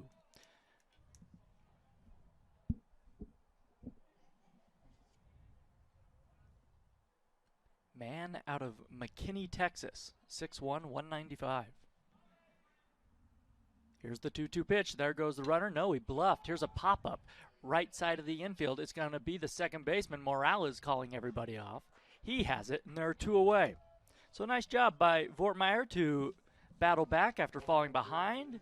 And with 2 outs, here is Villarreal, the sophomore, who's hitting .311 on the year.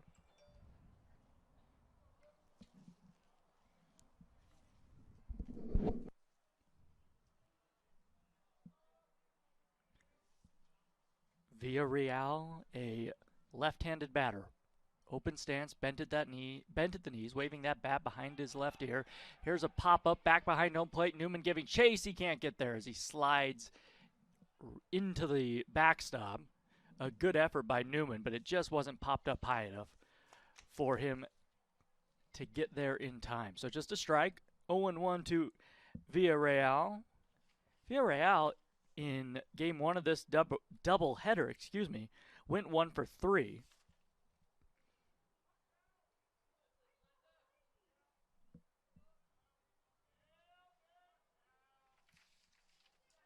Makes him 1 for 6 in the series. 2 outs, a man at first, no score. Top of the first inning, throw to first.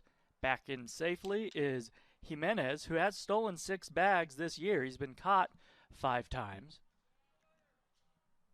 Should Villarreal reach, it would be Dieter.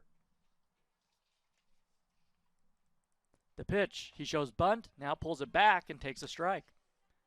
And he's asking Andrew Torfin, the home plate umpire, did I offer that or was that a called strike? I think it was a called strike. From what I heard, I actually think that he was very slow in pulling that bat back, and it actually hit his bat. It was like a little foul tip, which is why they had that reaction. There you go.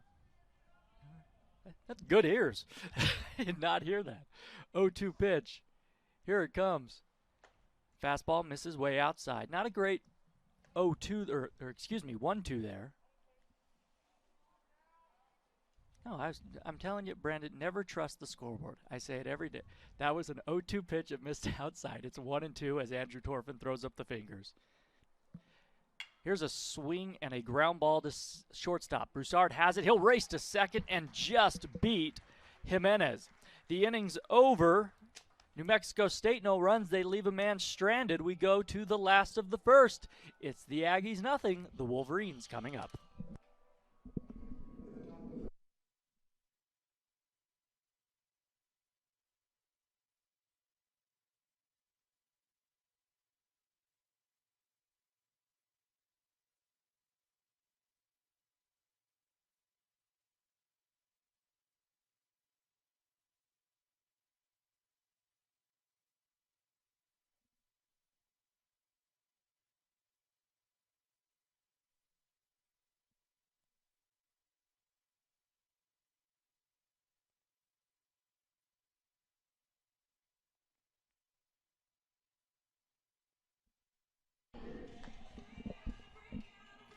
Welcome back to Orem, Utah, on the campus of Utah Valley University. Doterre Field at UCCU Ballpark. Brandon Crow alongside Jordan Bianucci. Game 2 of the afternoon between the Aggies of New Mexico State and the Utah Valley Wolverines.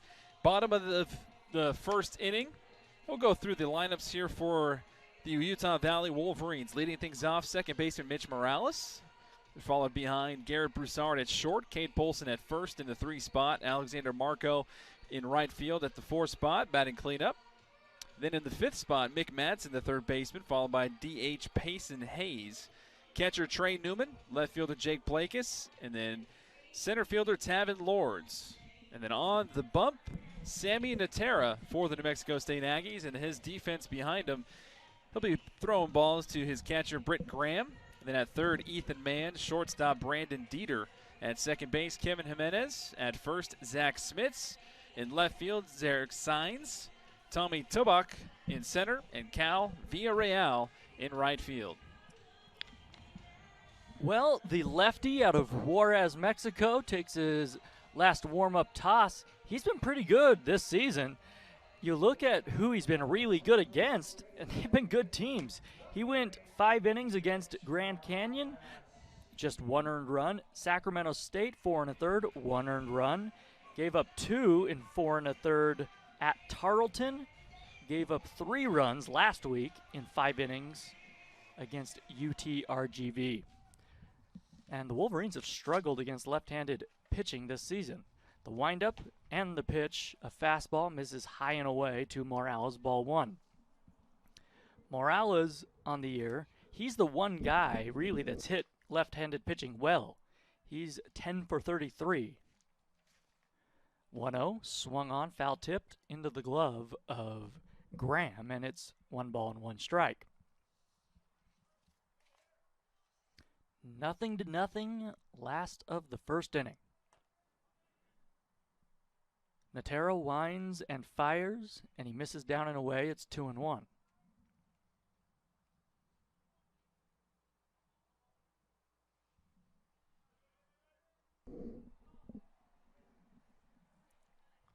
Here's the pitch. Fastball just missed off the corner. And now 3 balls and 1 strike the count.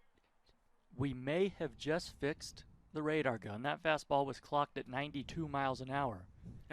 Stay tuned. We'll see. That one swung on, fouled back. A fastball in the zone. And the count is full. A lot of subplots in this game. Will the radar gun work? Okay, maybe just 1 subplot in this game right now. Radar, scoreboard. Scoreboard. Well, the scoreboard. How often will the scoreboard be correct? 3-2 pitch. Fastball. Caught him looking on the inside corner. Morales can't believe it. He thought that was inside. Looked to be pretty good from up here. 1 away in the inning, and here is Broussard. That was just perfect placement there for Sammy Natera. You saw right there Morales was trying to take off his elbow band like he was going to first base on ball 4, but just a beautiful placement. A perfect pitcher's pitch. A big swing and a miss at a fastball here by Broussard, and it's 0-1. His teammate earlier this afternoon in game 1, Chris Jefferson, was a lot smoother looking. 1 strike pitch is grounded sharply to short. Up with it is Dieter. Throws to first to get Broussard. And there are 2 down. He's a herky-jerky motion. Yeah, very, very wiry from Sam Inatera, and he has a 6 ERA right now so far on the season. So it's one of those, looks like he's one of those pitchers that gets the job done, but it's not the prettiest going top to bottom. A lot of raw talent for a freshman. I mean, velocity in the low 90s as far as we can tell. First pitch to the senior Cade Polson is outside, rolls to the backstop at 91 miles an hour. Cade, one of the seniors honored in between games. The 1-0 on the way to him. Here it is, a swing and a drive to left field, but well in the ballpark. Making the play is Signs, moving to his left, and the inning is over. Utah Valley goes down 1-2-3. We head to inning number 2. 0-0 our score. It's Utah Valley and New Mexico State.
Dieter, Smits, and Graham to bat in the Aggie second. 0-0 our score.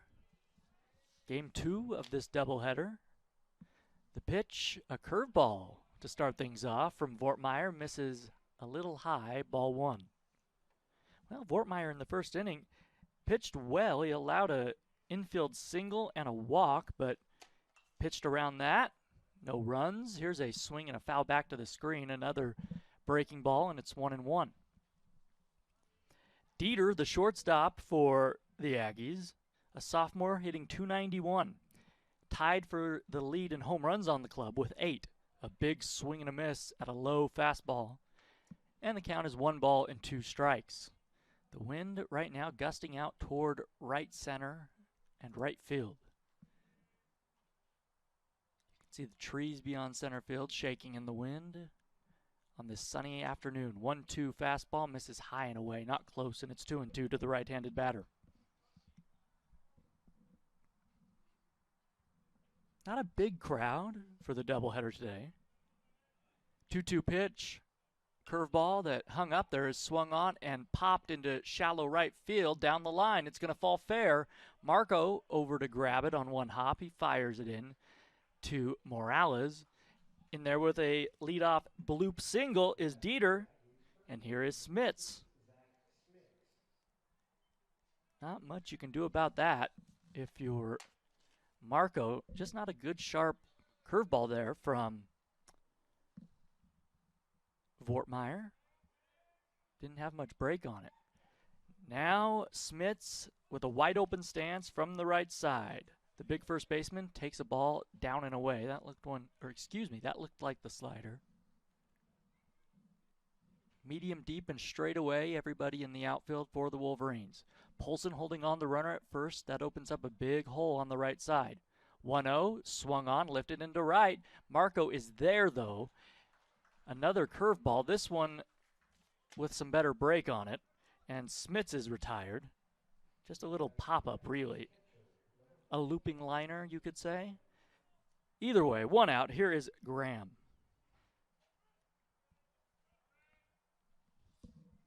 Britt Graham getting the start behind home plate.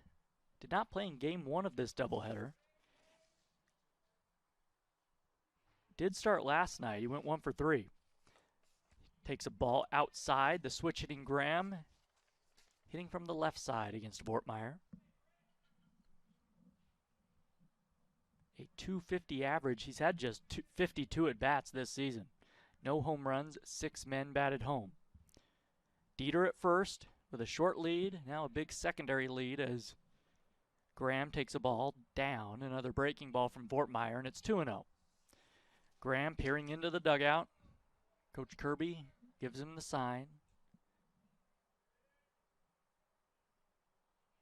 Here it comes. The runner goes. A swing and a miss, and Newman can't get the grip on the baseball. In there with a stolen base is Dieter.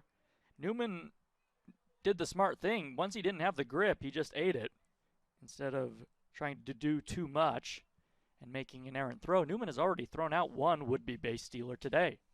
So a man scoring in scoring position. The double play no longer in order. The 2-1 pitch. Graham swings and hits one to second base. Slowly, it's a hopper as Morales comes up with it, throws out Graham, and moving to third base with 2 outs is Dieter. Both of these teams still have games left on the docket, no pun intended, for you left on the season. After this series, the New Mexico State baseball team will host California Baptist, and so you can see that they're still very aggressive. Even though they got a couple more series left before the tournament, they want to get all the runs and all the wins that they can. Fastball in there for a called strike. 0-1, and these are two teams that wins have not come easy this season, and they are scrappy. They're trying to, like you said, Brandon, trying to get them any way they can. Man at third base with 2 outs, 0-0 our score as Laux fouls one off. A fastball that he fouled off the screen above the first base dugout, I beg your pardon. 0-2, so Vortmeyer does not have to come in with something good to hit here. In fact, he doesn't want to. Curveball, misses down low. Not a terrible 0-2 pitch. Good take by Laux, but from up here, it looked like he sensed that one early. 1-2 from the stretch. Here it comes. Fastball swung on and missed on the outside corner. A beauty from Vortmeyer, and he works around the leadoff single. No runs for the Aggies, 1 left. On to the bottom half of the second inning. 0-0 our score on the WAC Digital Network and GoUVU.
Utah Valley 0, New Mexico State 0 as we head to the last of the second inning. Marco, Matson, and Hayes due up. Natera back out on the mound. First pitch breaking ball in there for a called strike. That looked like the curveball, and a good one from the lefty. I say curveball, I beg your pardon. The slider. Kind of a slow slider, not a lot of bite to it. There's the fastball at 92 miles an hour. That has some bite right there on the outside corner, and Marco quickly down 0-2. Lefty versus righty, the pitch. Swing and a miss. And it pops out of the mitt of Graham. He tags out Marco, and on 3 pitches, Natera makes quick work of Xander, 1 away. Second strikeout for Sammy Natera out of Juarez, Mexico, a freshman. Here is Matson. A swing and a pop-up, shallow center field. Going back is Jimenez, the second baseman, over the shoulder. He can't make the grab. It bounces away from him, into right field. But backing up the play was Villarreal, and Matson's in there with a single. That would have been a superb play had Jimenez been able to come up with it. A Willie Mays-style catch. Apropos, as it was Willie's 90th birthday yesterday. Happy birthday to Willie Mays. We know you're tuned in, as always. Here is Payson Hayes, who wears number 24. A swing and a miss at a fastball, and it's 0-1.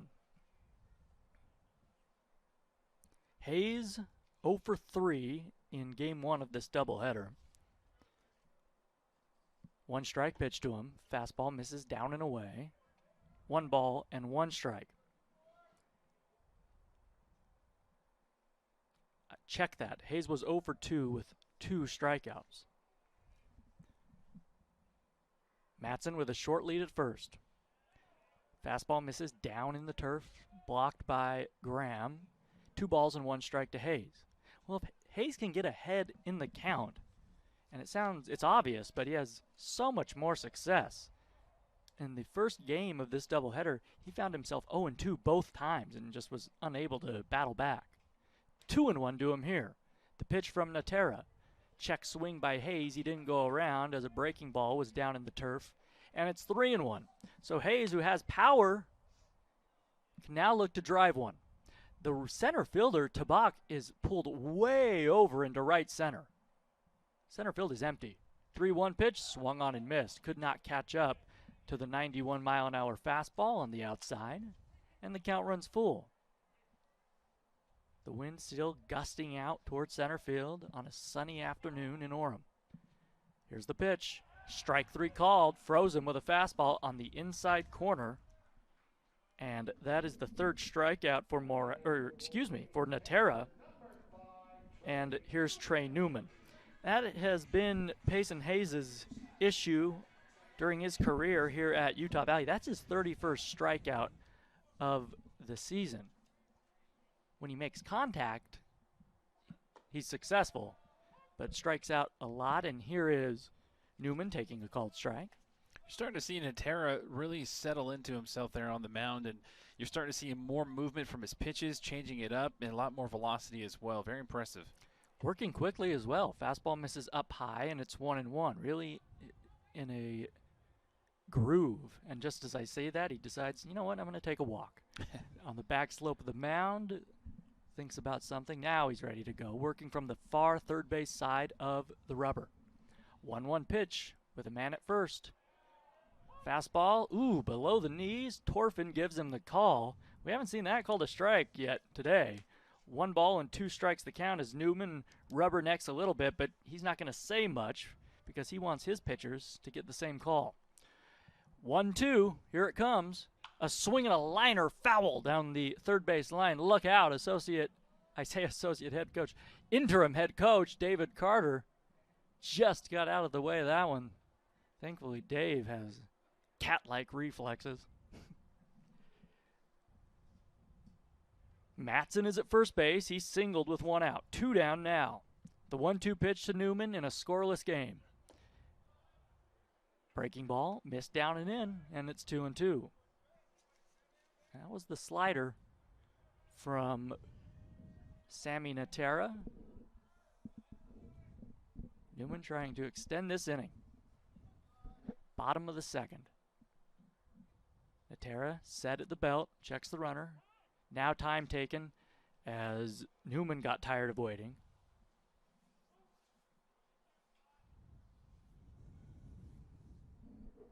Matson, not a lot of speed at first. He'll be off with the crack of the bat. Fastball, strike 3 called on the somewhere near the outside corner and a little above the belt. That's a tough call from Andrew Torfin, and Newman shakes his head and just walks away. So Utah Valley gets a hit. They leave him stranded, no runs. We go to inning number 3. It's the Aggies nothing, the Wolverines nothing.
0-0 our score as we head to inning number 3. Back out on the mound for Utah Valley, it's Bobby Vortmeyer.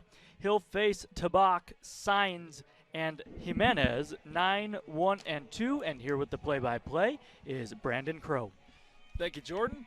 Utah Valley and New Mexico State following suit here. This is the similar pattern that we had in Game 1 of this doubleheader earlier today. Both teams scoreless for the first two. Bobby Vortmeyer's first pitch, low and in the dirt for ball 1 to Tabak. And Tabak in that Game 1 earlier today, 0 for 2. Here's the 1-0 pitch. Again, low and in the dirt. And so far, through the first 2 innings or so, Bobby Vortmeyer has struggled to get ahead of the count. Here's the 2-0 pitch, and this is a drilled into the gap between left and center. On their horses are Plakis and Lords. Lords finally comes up with it, but a leadoff double for the Aggies, and Tabak in the top of the 3rd inning gives New Mexico State some life here. I don't know if that was a curveball or a changeup, but it was a cookie right down the middle, and Tabak did not miss it. No, that was an absolute laser off the bat of Tabak. But another breaking ball that Vortmeyer has left up in the zone. So now top of the order, and Zarek Sainz for the Aggies with the go-ahead run at second base. Corners playing up on the grass. Vortmeyer with the look at second, and a square around showing bunt is Sainz. Vortmeyer misses, so 1 ball, no strikes. Cade Polson crashing in very hard. Mick Madsen hovering around third, seeing where that bunt's going to go. You have Garrett Broussard, who's going to try and cover for third if he needs to. Vortmeyer has a glance at second. Here's the 1-0 pitch. And again, low and in the dirt. 2 balls and a strike. He pats his chest. Vortmeyer does, as if to say, sorry, that was my bad. Meanwhile, Zarek Sainz, the lefty, steps out of the batter's box, gets a sign from his dugout. With a 2-0 count, wondering whether or not the bunt is still on. It is. Here's 2-0 as Sainz shows, and Vortmeyer misses high. 3 balls and no strikes. Well, Vortmeyer obviously has to throw a strike here. Sainz is trying to give you an out. And it's interesting, showing bunt this early, this shows you that Coach Kirby thinks this is going to be a low-scoring game. Stolen bases, bunts from New Mexico State. Here's a 3-0 pitch from Vortmeyer right down the tube for strike 1. And that was a straight take all the way from Zarek Sainz. So scoreless here in the top of the 3rd inning here in Orem, Utah. Doterra Field, UCCU ballpark between the Wolverines and the Aggies. Game 2 of the doubleheader on this afternoon. Here's the 3-1 from Vortmeyer. Again, Sainz pushes this one down the foul line. Mick Madsen coming in to scoop it up out of play. So strike number 2 to Sainz.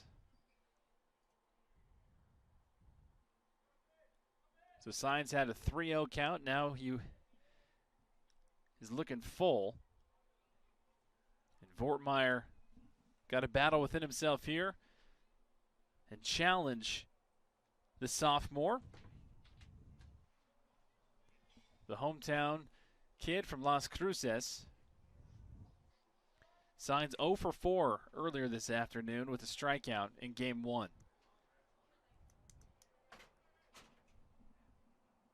Tabak with decent speed at second base could score on a base hit here.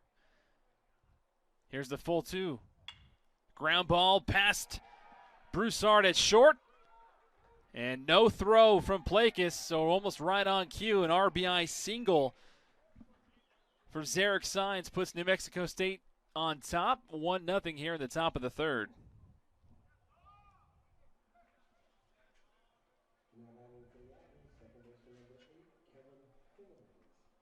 So Kevin Jimenez, the second baseman, steps up to the dish. Nobody out. And Zarek Sainz, the runner at first for the Aggies. Vortmeyer got a ground ball, but just past the diving Garrett Broussard at short. So New Mexico State takes the lead as Broussard can't get to a ground ball. Bobby Vortmeyer's first pitch.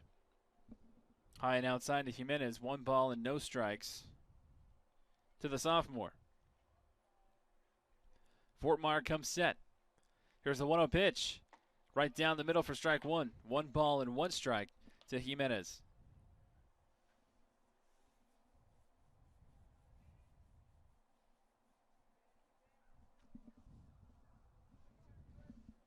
Fortmeyer glances over to Signs at first, and he throws over. And safely aboard is Signs. So Tommy Tabak with the leadoff double here in the top of the inning gets cashed in by Zarek Signs. 1-0 Aggies, and that's our score. Here's the 1-1 pitch. Big swing and a miss on a curveball. Jimenez now looking 1-2.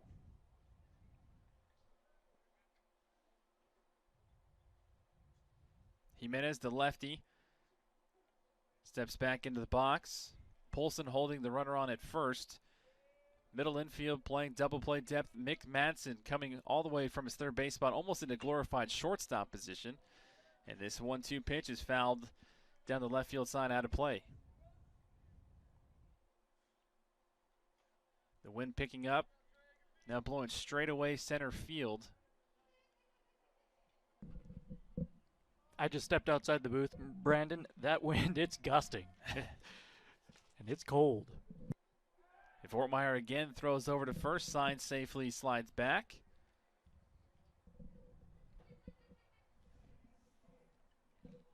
So again, Utah Valley and New Mexico State scoreless through the first 2 in game 1. Scores for the first 2 here in game 2. New Mexico State got on board with 1 run in the third in game 1, and so far almost the exact carbon copy here is New Mexico State with a 1-0 lead in the top of the third inning. Signs at first base. Jimenez the batter. 2 balls, 2 strikes. Mason Gray comes set for the Wolverines. Rocks and fires the 2-2 pitch. And this one punched up the middle past Mitch Morales at second base. So 3 straight hits to start the third inning for Bobby Fortmeyer. And with nobody out, New Mexico State with runners at first and second, and cooking with some hot grease here.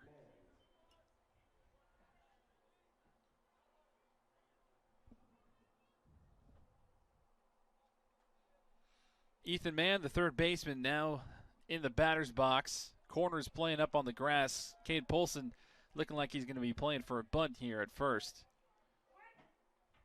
And there's a chopper foul down the third base side.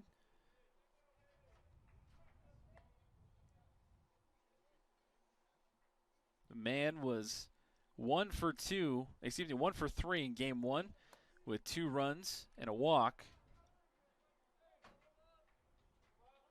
And Utah Valley victorious in game 1 this afternoon, 4-2. And they trail the Aggies here 1-0 in the top of the third. Nobody out, runners at first and second. Fortmeyer with the 0-1 pitch. This one lifted into right field. Going back is Marco. Back to the track, twirling around, looking up.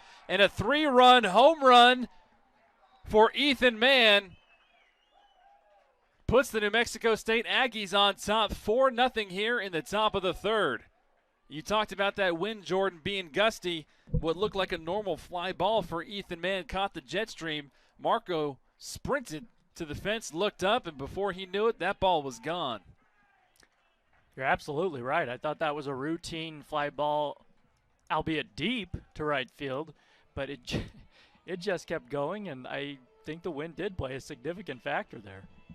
So it looks like Utah Valley's interim head coach David Carter is going to come out and have a talk with Blake Jensen. We don't have the replay here, but there was what looked like a little bit of confusion at first base. They thought that maybe Ethan Mann was able to pass his teammate at first base, and if that was the case, then that would have been an out. We saw a bizarre situation like this in the major leagues with the Dodgers in the opening series against Colorado Rockies earlier this year.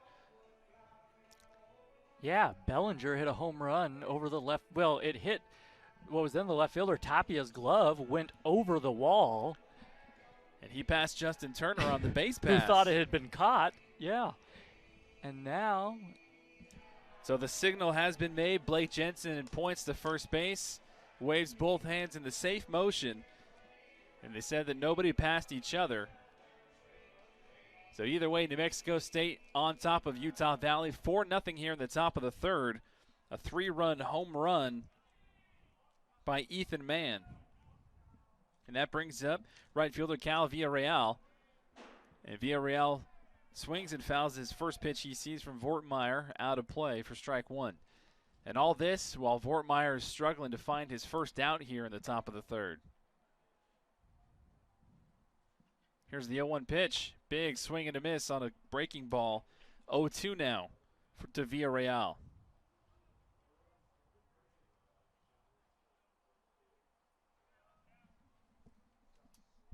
Here's the 0-2 pitch. Foul back to the screen. Wakes up a couple fans. And Villarreal lives to see another pitch.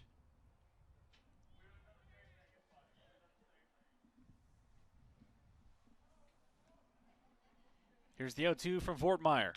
Vortmeyer takes a little off of it. Villarreal fouls it down the first base side. Villarreal, who was 1 for 3 with a walk in game 1 this afternoon.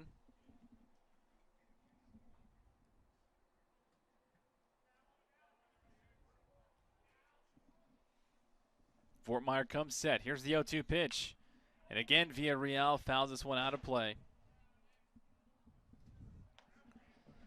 So far here through 2.5 innings or so, give or take, for Vortmeyer, he's already had 50 pitches. Here's the 0-2 pitch. This one drilled right back up the middle for a base hit. So Villarreal is aboard, and the 4th straight Aggie to get on base here in the third. That brings up shortstop Brandon Dieter. Brandon Dieter had himself a first game, 3 for 3 in the first of the two today with an RBI. And New Mexico State with a 4-0 lead. Nobody out here in the top of the third looking to add some more. First pitch he sees from Vortmeyer, swings, and he drills this one into the gap between right field, center field. Marco coming on to make a sliding catch to his right. Gets up and fires the ball back into the infield. So one retired here in the top of the third. Now Zach Smits, the first baseman, steps up to the batter's box for the Aggies.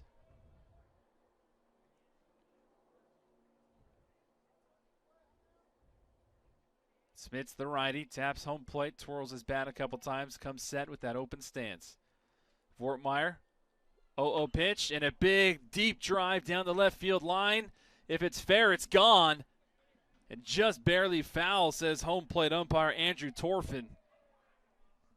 And Smits, the big right-hander, listed 6'2", 220, the junior from Los Gatos, California, absolutely unloaded on that pitch, just barely missing foul down the line.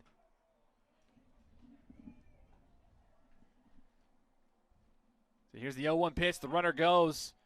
Newman, throw down to second, not in time. So another stolen base by the Aggies.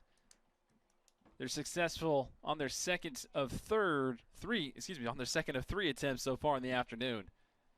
But again, you're seeing that aggressiveness from head coach Mike Kirby.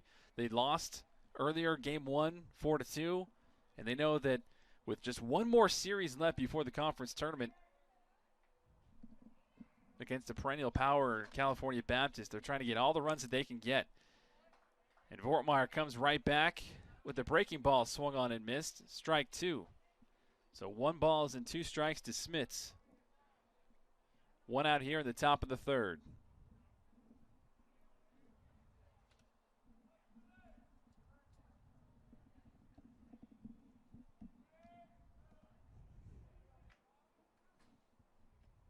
Here's the 1-2 pitch.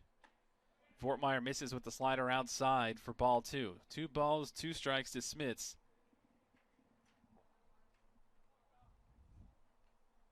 Smits calls time as he steps in the box, gathers himself.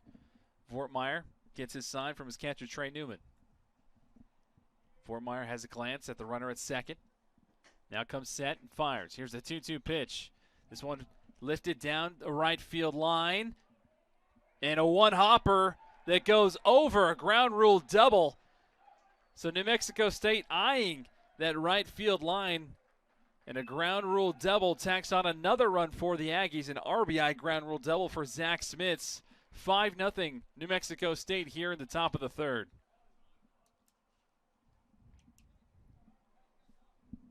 And some early action, it looks like, in the Utah Valley bullpen, Jordan. I believe, I wanted to say that's Jackson Otis, but we're going to find out right now who it is exactly because David Carter's coming out and he's made the move.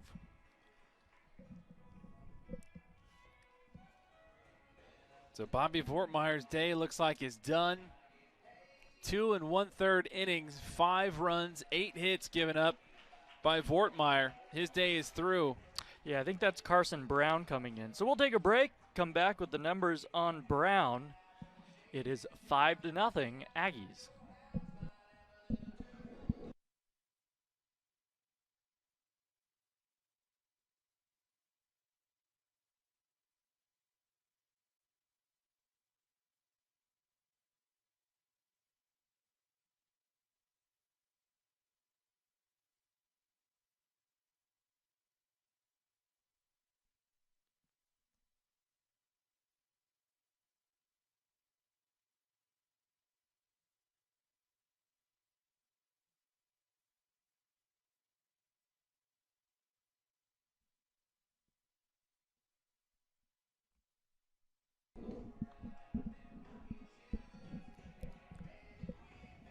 So, new pitcher on for Utah Valley. It is Carson Brown, the right-hander.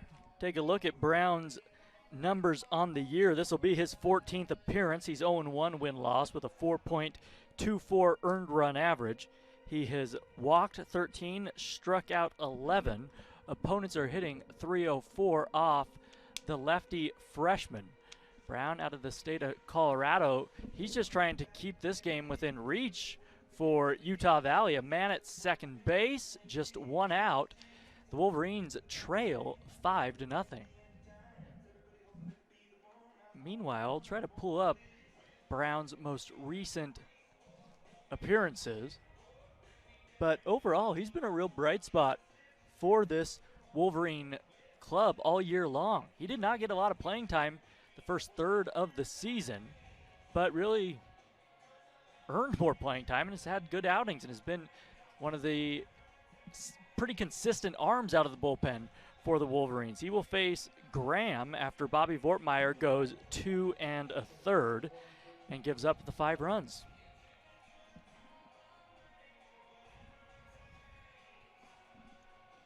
So Brick Graham, the catcher, the freshman, steps in the batter's box, a lefty.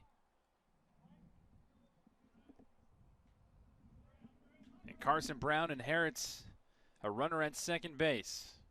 Here's the 0-0 pitch. And first pitch swinging and fouling out of play for strike one is Graham. Graham comes into this game batting .245 on the year.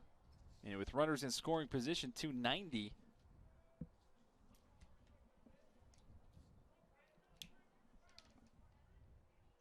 So here's the 0-1 pitch.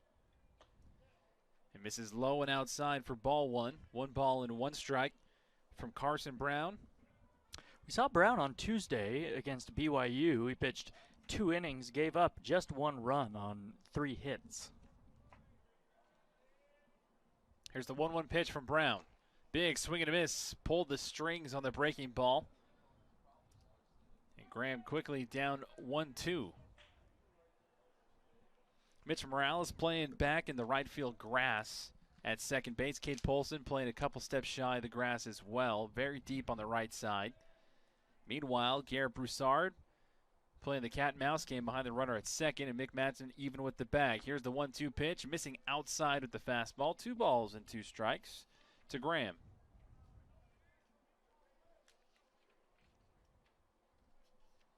Graham, the lefty, taps home plate, comes set. Here's the offering from Brown, the 2-2, misses low and inside. 3 balls and 2 strikes.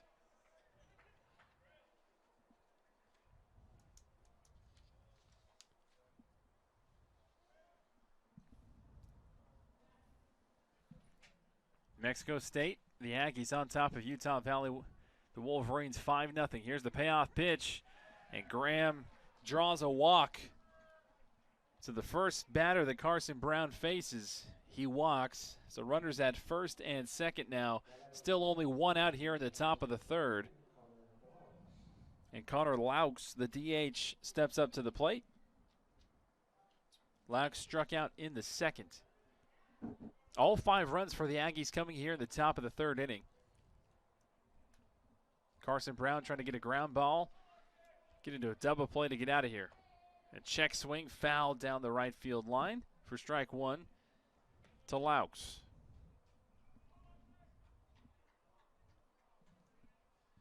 Laux, the sophomore from Hastings, Nebraska. The pride of Cloud County Community College. Here's the 0-1. Big swing and a miss on a fastball. No balls and 2 strikes.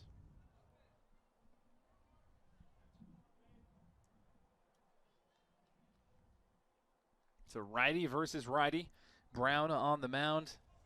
Laux, who's down 0-2 in the count, digs in the right-hander's batter's box. Here's the 0-2 pitch. Big swing and a miss on the outside corner. Carson Brown strikes out Laux for out number 2 here in the top of the third. And that brings up center fielder Tommy Tabak. And Tommy Tabak is the one that led off the inning with the leadoff double, splitting the gap between Plakas and Tavin Lords in left center. Here's the 0-0 pitch. And again, first pitch swinging and fouling to the left side screen, out of play. No balls and a strike.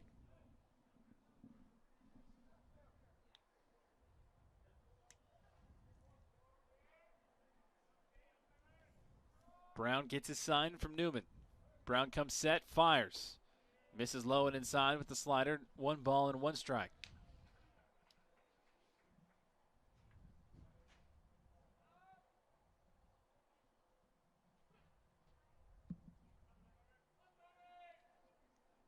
Brown has a glance at the runner at second. Comes set. Here's the 1-1 pitch. Trying to paint the outside corner, but Andrew Torfin says too far outside, so 2 balls and a strike. Looked pretty good to us up here in the booth. But either way, Tommy Tabak, the lefty, digs back in the batter's box with a favorable 2-1 count. Here's the 2-1 pitch, and this one misses low. 3 balls and a strike from Brown to Tabak.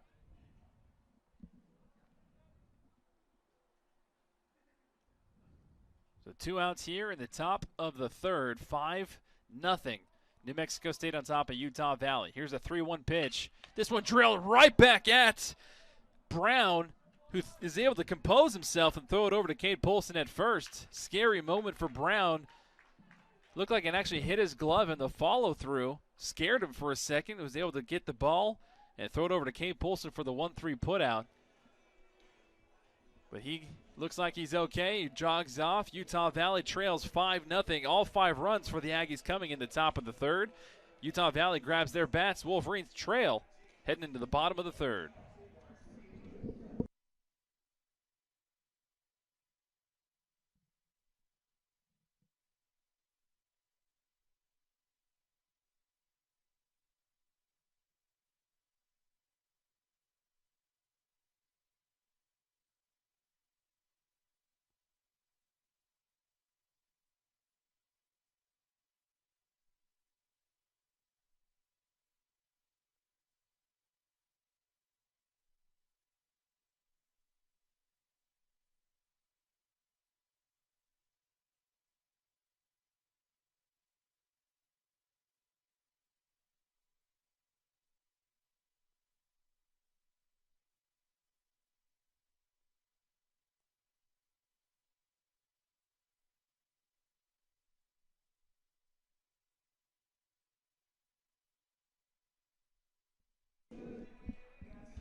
Welcome back to doTERRA Field at UCCU Ballpark on the campus of Utah Valley University.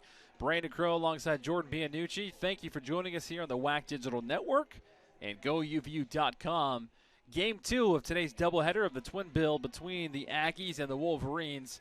Utah Valley took Game 1 4-2 earlier this afternoon.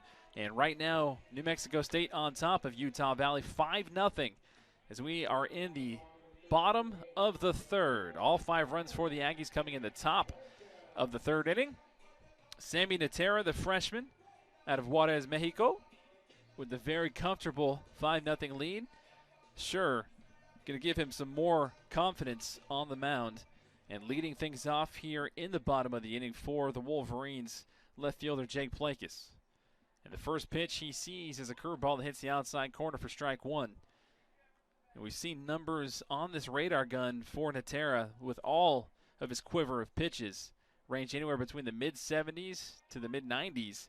And another breaking ball hits the corner for strike 2. So quickly, Plakis is down 0-2 to the freshman lefty. Natera, 0-2 pitch, trying to paint the outside corner for a fastball, missing. Good discipline from Plakis. So 1 ball and 2 strikes to the left fielder. Again, Natera, the lefty. Here's the 1-2 pitch. Big swing and a miss, and Natera gets Plakis down swinging. So that's quickly Sammy Natera's 5th strikeout on the afternoon. And that brings up center fielder Tavin Lords for the Wolverines. Tavin Lords earlier in game number 1 for the Wolverines was 1 for 2 with a run scored. And the first pitch he sees looked pretty good, but it was still barely missing the outside corner from Andrew Torfin, the home plate umpire. So 1 ball and a strike. Here's the 1-0 pitch. And Natera trying to hit that outside corner again, and he is questioning his catcher, Britt Graham, almost to ask home plate umpire Andrew Torfin, where is he missing? Here's the 2-0 pitch. And again, missing outside to Lords, so 3 straight balls to Lords. And Natera is going to take a moment to compose himself. Steps off the mound, walks behind it, takes his hat off, wipes his brow. 3-0 pitch to Lords, who is taking all the way. This one is in there for a strike. 3 balls and a strike. This one hit the outside part of the plate.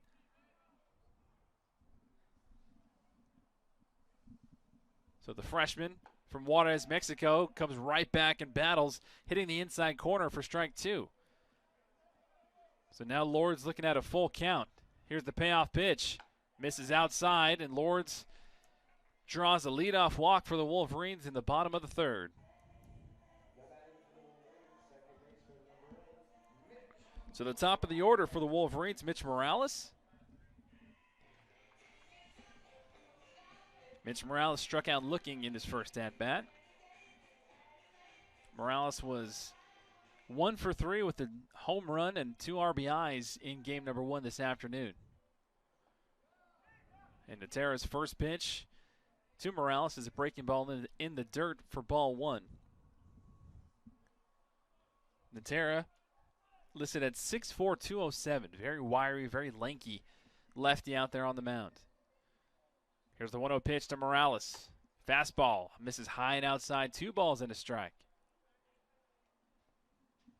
So the first 2 batters that Natera has faced here in the bottom of the inning, he's gotten behind in the count. 3-0 to Lords, who's now at first. Now 2-0 here to Morales. Here's the 2-0 pitch. Inside and low, 3 balls and a strike. Again, Natera steps off the mound, takes his hat off, stretches out his arms a little bit, comes back to the rubber, gets a sign from his catcher, Britt Graham, and now comes set. Here's the 3-0 pitch. Low and outside, ball 4, so back-to-back walks for the Wolverines to start their campaign in the bottom of the third. And catcher Britt Graham is going to walk out to the mound and have a talk with his freshman pitcher, as Garrett Broussard, the shortstop, now steps into the batter's box.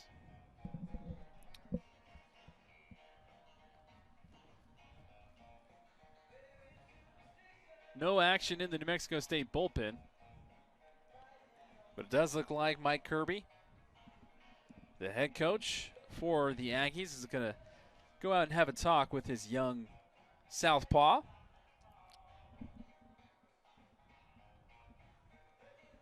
Mike Kirby has some sort of walkie-talkie or old-school cell phone attached to his belt out there.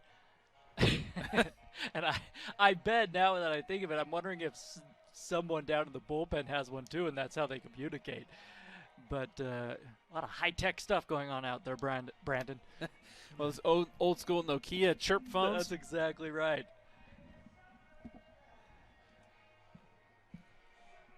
And I can't tell, was that Kirby or was that the pitching coach? He has his sweatshirt on, so I can't see his number. Not sure. That may have been Keith Zuniga. Either way, 1 out for the Wolverines. Runners at first and second. And the first pitch to Garrett Broussard, the shortstop, is inside for another ball. Well, I'll tell you what, the message was the same either way. It was you got a 5-run lead. Don't set the table for these guys. Right. Don't mess around. You got to be aggressive and go right at them. Here's the 1-0 pitch. And this one fouled down the right field line out of play. 1 ball and 1 strike to Broussard. Broussard, you definitely want to go after him. He's just 5 for 33 against lefties this year. And he was 0 for 3 with 2 strikeouts in the first game today. And he fouls this one right back and shanks Britt Graham, the catcher. So 1 ball and 2 strikes to Broussard.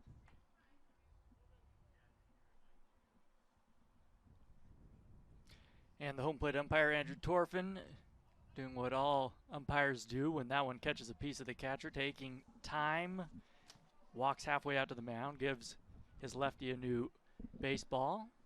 Here's the 1-2 pitch, low and in the dirt from Natera, so 2 balls and 2 strikes to Broussard. And then Natera, who worked so quickly, man, he was ready to go. Meanwhile, Graham behind home plate's going, give me a second here. I just got walloped in the mask. Natera, again, like you said, Jordan, working very quickly. Here's the 2-2 pitch. Painted outside corner with the fastball for strike 3. So Broussard 0 for 2, and he is strikeout victim number 6 for Sammy Natera so far in the afternoon. 2 away here at the bottom of the third. Cade Polson steps up to the mound, to the plate. One of the 4 seniors for Utah Valley, honored in between games 1 and 2. Today's senior day. Jesse Schmidt, Spencer Triplett, and Alexander Marco, the others. First pitch, Polson sees. He lifts into center field. Coming on to make a sprinting catch, Tommy Tubach. And the Wolverines are retired. They strand 2, and they trail 5. We're going to the top of the 4th inning in Orem, Utah. New Mexico State 5, Utah Valley nothing.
Top of the 4th inning here in Orem, Utah. doTERRA Field at UCCU Ballpark. Brandon Crow alongside Jordan Bianucci. Thank you for joining us here on this beautiful Saturday afternoon on the WAC Digital Network or GoUVU.com. Utah Valley trails 5-0 to the Aggies of New Mexico State.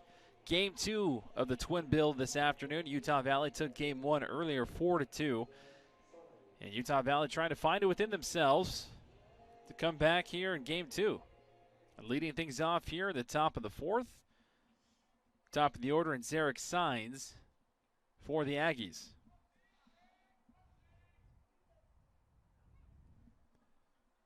First pitch from Brown, right down the middle for strike one. So Utah Valley will have their finale of this 4-game series tomorrow on Mother's Day. And then after that, they'll play at, in-state rival Utah up by 15. And the 0-1 pitch swung on and missed by Signs, strike two. And then Utah Valley will travel to New Mexico next weekend. And then take on the Ducks of Oregon before finishing off the campaign of the season at Seattle University. Here's the 0-2 pitch from Brown. Comes too far inside with the fastball in 91. 1 ball and 2 strikes to Signs. And lately there has been a question about whether Utah Valley will play in Eugene and at Oregon. That game kind of up in the air right now. Rumors floating around. So hopefully Utah Valley gets to play that midweek contest. Here's the 1-2 pitch to Signs. Missing high and inside. 2 balls and 2 strikes to the sophomore.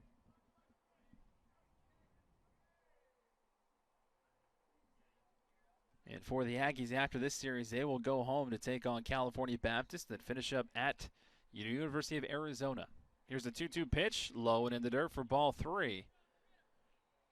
So Carson Brown, after quickly being ahead 0-2, now finds himself deep in a full count with Zarek Signs. Here's the payoff pitch.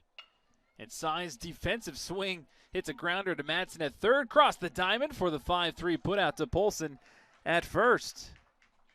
It's a great play by Madsen. That ball he had to charge, and it took a weird little hop on him, and it almost handcuffed him. Fielded it underhand style, then was able to make the throw on the run. So nice job by Mick. Nick Madsen, who was playing on the infield grass, came over, like you said, made a great play and throw it on the run. Those plays are a lot harder than people think. And the first pitch to Jimenez is in there for a strike with the fastball. So no balls and 1 strike from Carson Brown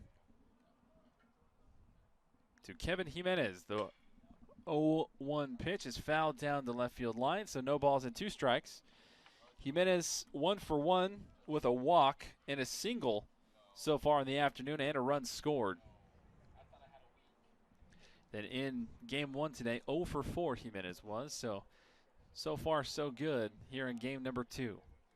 Here's the 0-2 pitch from Brown. Missing high and outside, 1 ball and 2 strikes.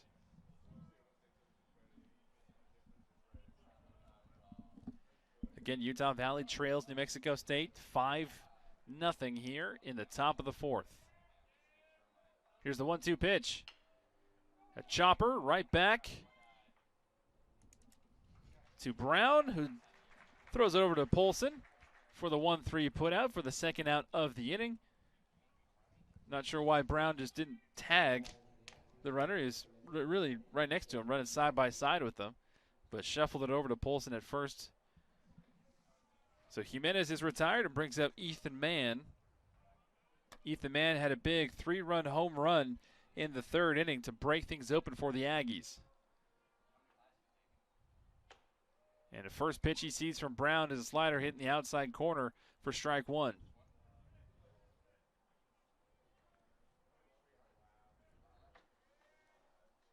No balls and a strike. The 0-1 pitch fouled back to the screen. No balls and 2 strikes.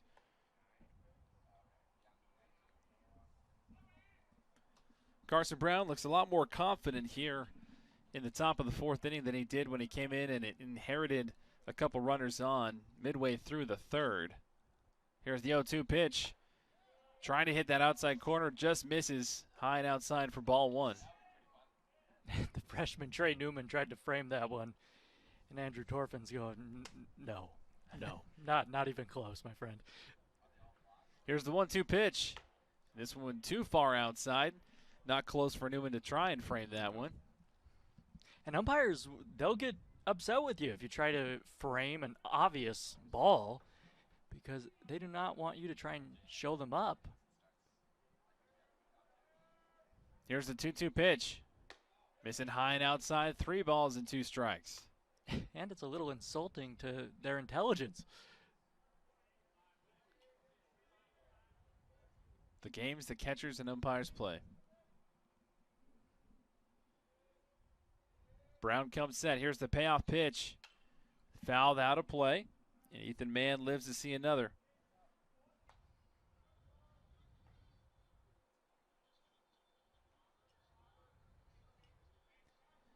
Mann hitting .309 so far on the season. Here's the payoff pitch. Again, fouled back to the screen. Mann, very difficult to get out. Yeah, Mann looking for home run number 3 in this, or for today in this doubleheader with that type of swing. Ethan Mann likes playing up here in the altitude in the Wasatch Mountains. Here's the payoff pitch.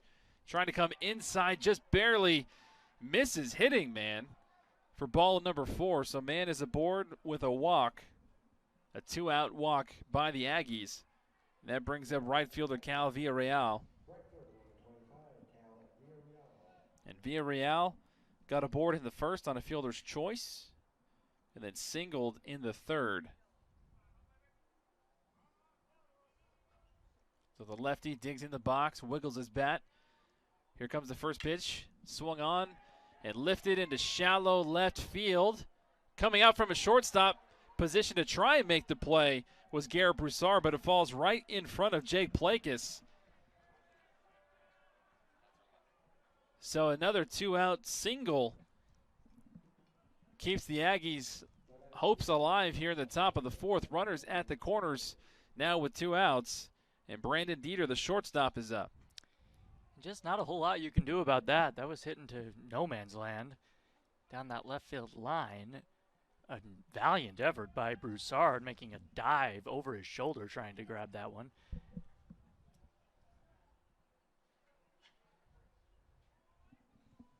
So Carson Brown now with 2 outs, runners at the corners. And the first pitch he throws hits the outside corner to Dieter for strike 1.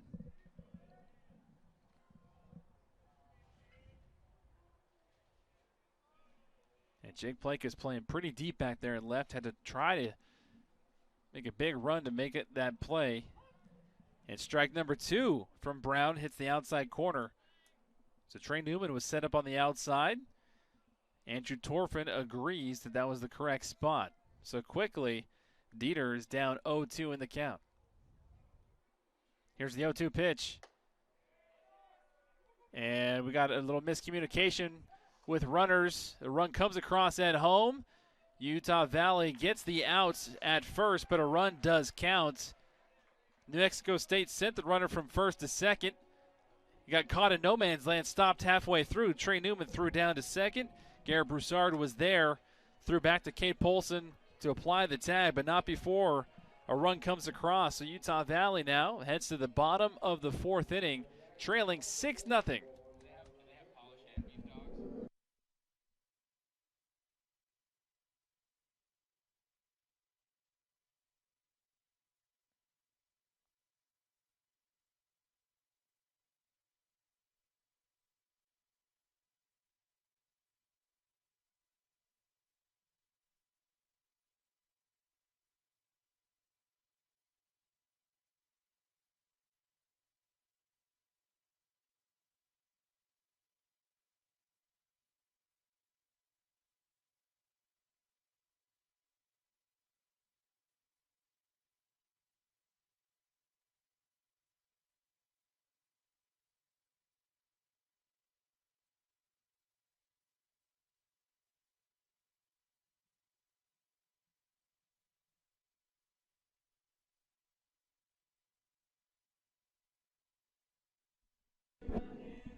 Alexander Marco leads things off for the Wolverines here in the bottom of the 4th. New Mexico State Aggies leading the Wolverines 6-0. The Aggies got 5 runs in the top of the 3rd, 1 run in the top of the 4th. Utah Valley so far here in game number 2, only 1 hit on the afternoon. And the first pitch from Natera misses low and outside for ball 1 to Marco. Markow struck out in the second.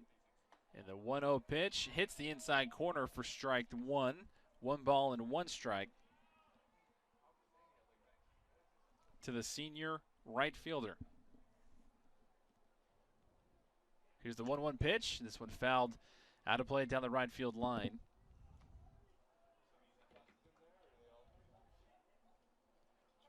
Alexander Marco, a junior college transfer from Cochise College.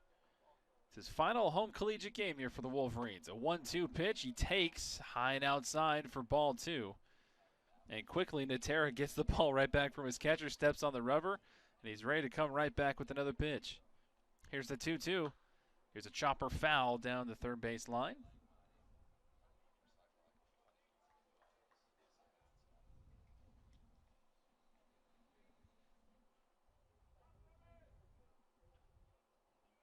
The Las Vegas, Nevada native takes inside for ball number 3. So a full count now to Alexander Marco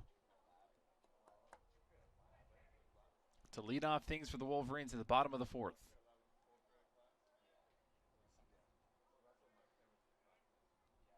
Here's the payoff pitch. And Marco lifts this one. Shallow center field, but coming on to make the catch is Tommy Tubach. Marco has retired, 1 away here in the bottom of the 4th. And that'll bring up third baseman Mick Madsen.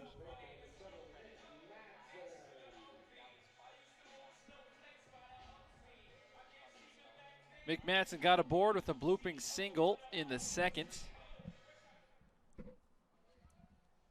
It's Utah Valley's only hit this afternoon. The first pitch he sees from Natera, breaking ball hits the outside corner for strike 1.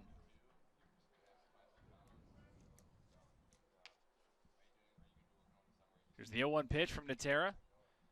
This one gets away from him. Fastball misses outside. 1 ball, 1 strike. Natera takes his time. Steps off the rubber.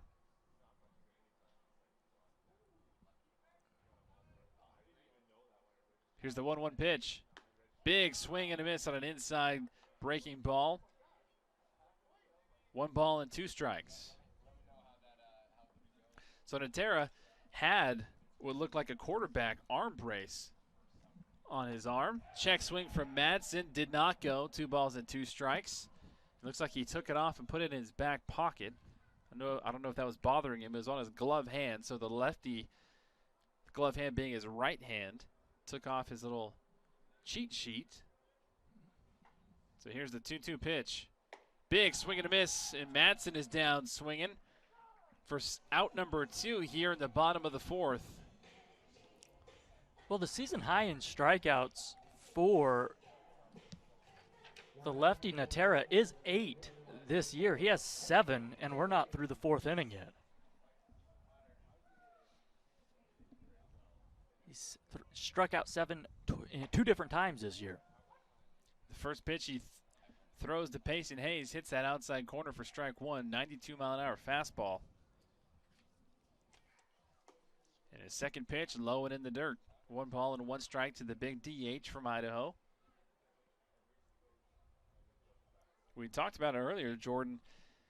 Natera started this ball game. Here's the 1-1 pitch, fouled out of play down the right field line. 1 ball and 2 strikes. He started this ball game with over a 6 ERA, and now he's worked it down to 5.49. Well, the first half of the year was not great for Natera. In his last 3 starts, he's given up 3 runs, 2 runs, and 1 run. And the 1-2 pitch, make that strikeout number 8 for Natera as Payson Hayes goes down swinging, and Utah Valley trails 6-0. We're going into the top of the 5th here in Orem, Utah on the WAC Digital Network.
New pitcher for the Wolverines to start things off in the top of the 5th. Dawson Day, the lefty, comes in to pitch.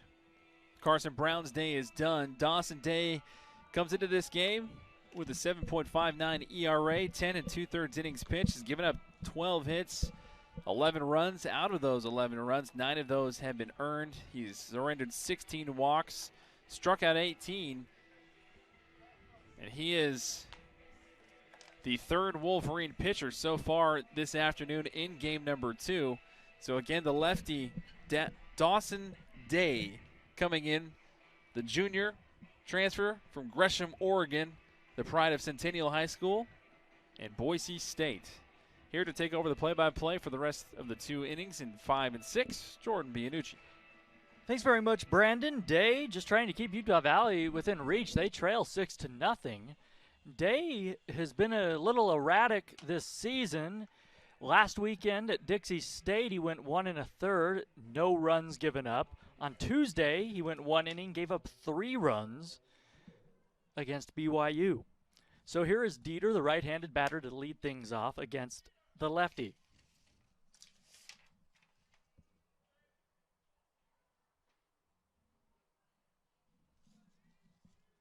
Coming into the series, Dieter hitting .241 off lefties.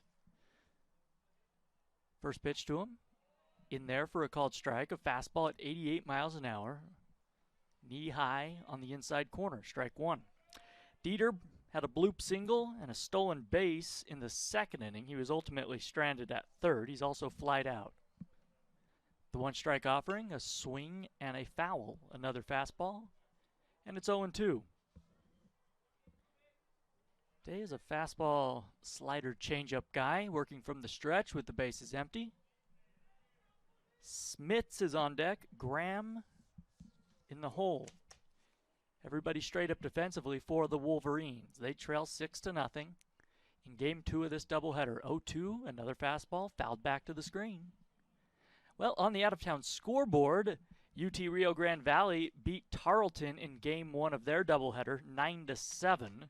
The Vaqueros with the victory. California Baptist beat Sacramento State 6-1 in game 1 of their doubleheader in Riverside. The 0-2 from Dawson Day. Here it comes.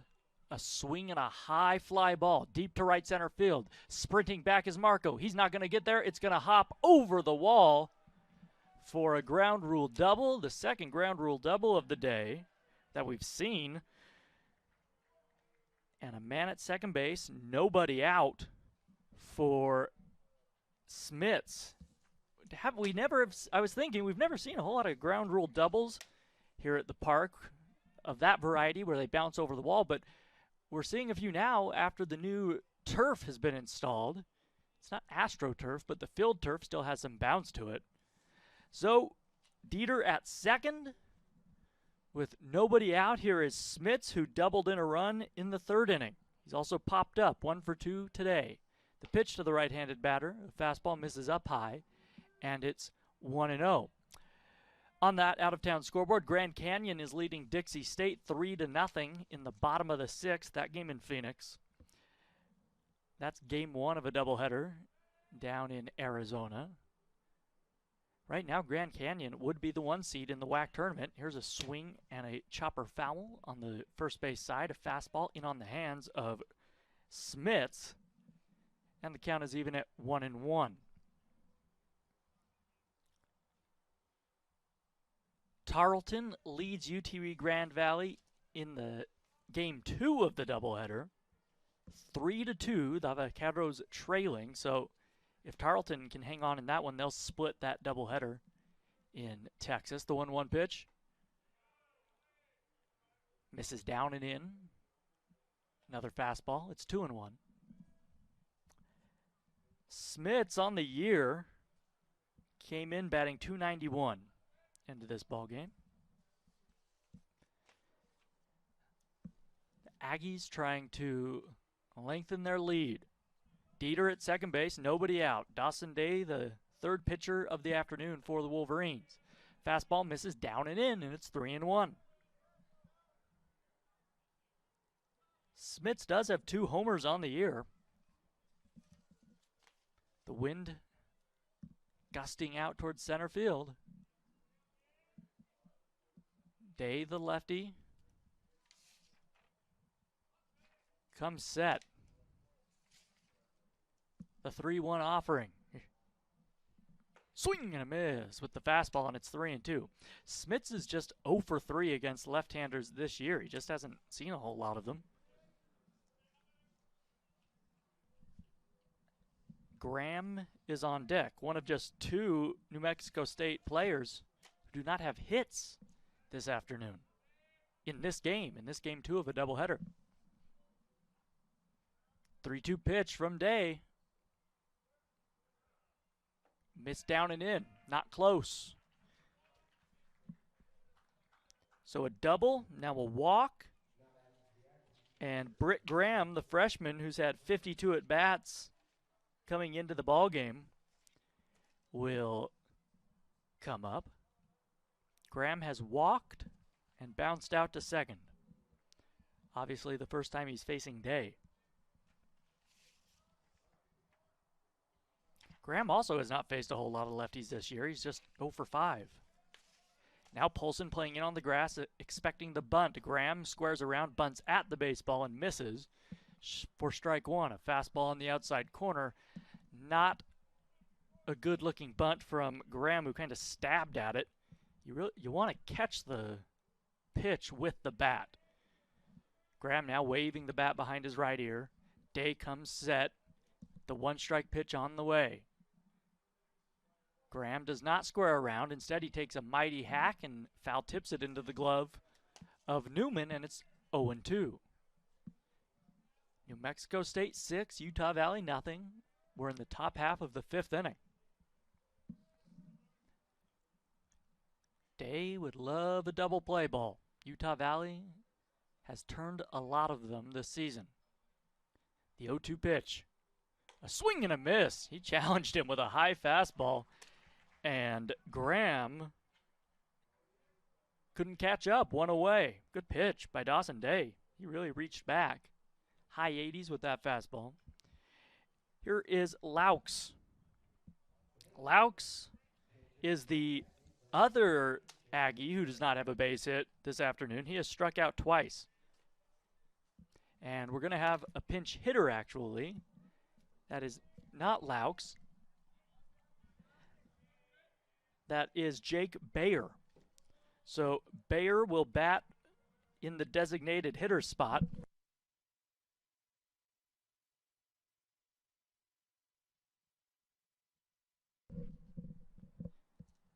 A right-handed batter. Bayer ready. Now the pitch to him, and it almost hit him. Ball goes to the backstop. Both runners will advance. Aggies at second and third now, as Bayer just got out of the way of that fastball. Bayer has had 40 at-bats this season. He's hitting .250 with 1 home run. It's the first time I believe we've seen him in this series.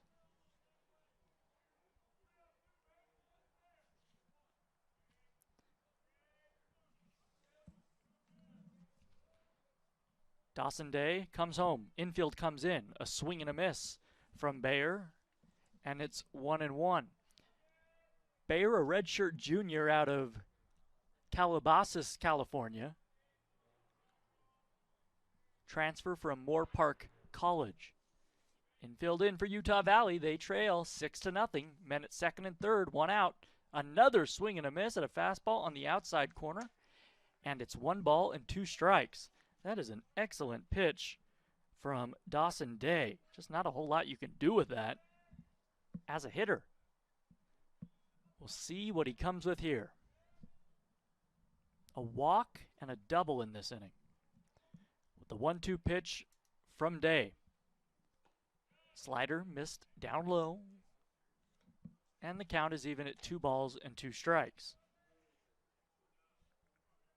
It's a big wild pitch early to begin this at bat for Day, because the double play is no longer in order, and that infield has to come in. Mattson, the only infielder playing what you would even consider as back. He's even with the bag at third. Everybody else on the edge of the grass. 2-2 pitch to Bayer. He takes The slider down and in, and it's 3-2. On deck is Tubach. He has doubled and lined back to the pitcher. But he's hitting 357 coming into the ball game. So Day definitely wants to go after Bayer. Here's the 3-2 pitch. A swing and a foul. Challenged him with a fastball, thigh high, and he fouled it back and out of play.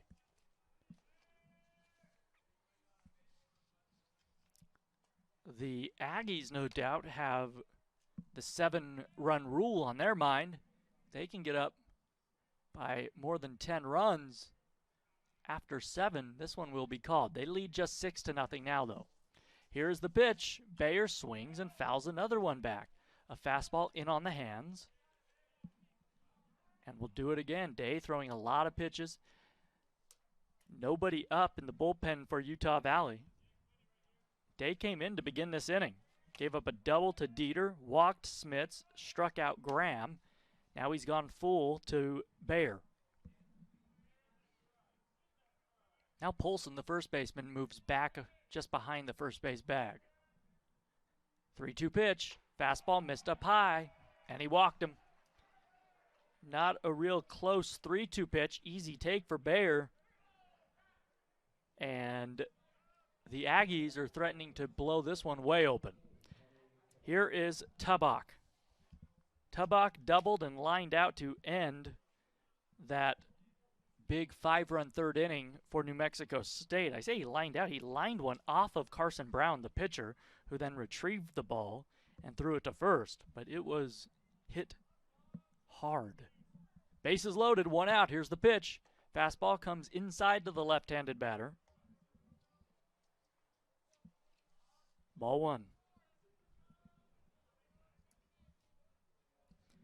New Mexico State won Game 1 last night. Utah Valley took Game 2 of the series earlier today.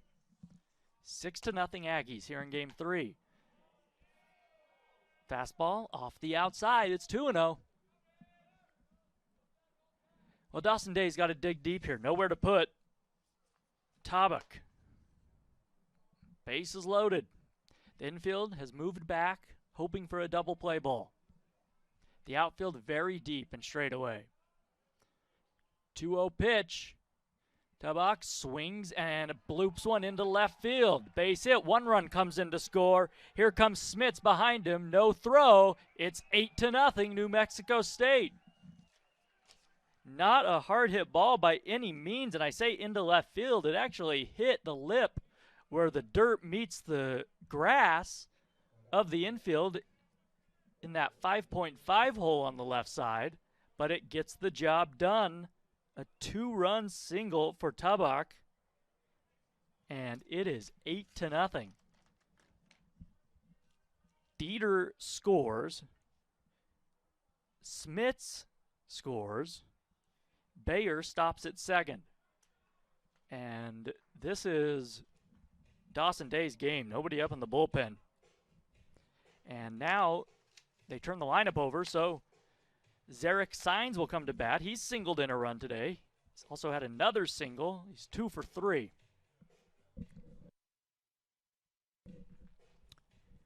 Well, fans, Game 4 of this series will commence tomorrow at noon. The last home game for Utah Valley in 2021. Come out to the ballpark. Plenty of good seats, socially distanced seats available. We'll have that for you, of course, on GoUVU and the WAC Digital Network. Lefty versus lefty here. The pitch to Signs misses low, ball 1. After tomorrow, Utah Valley will head up to Salt Lake City on Wednesday to take on the Utes. We'll have that game for you. Audio on GoUVU.com. As the Wolverines will head to Smith's Ballpark, the home of the Bees. The 1-0 pitch coming. The pitch to Signs in there for a strike on the outside corner.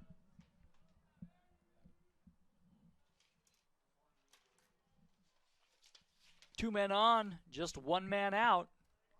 2 runs in this top of the 5th. 8-0 Aggies. The 1-1 offering from Dawson Day. Swing and a miss from Signs at a fastball up in the zone. And it is 1 ball and 2 strikes. Signs, 5 feet 10 inches tall, 175 pounds. A hometown guy out of Las Cruces. A transfer from Eastern Arizona College.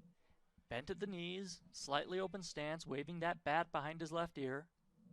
Choked up now with 2 strikes. Fastball, strike 3 called right there on the outside corner. An excellent pitch from Day, and there are 2 down. So 2 outs in the inning. They both come via the strikeout.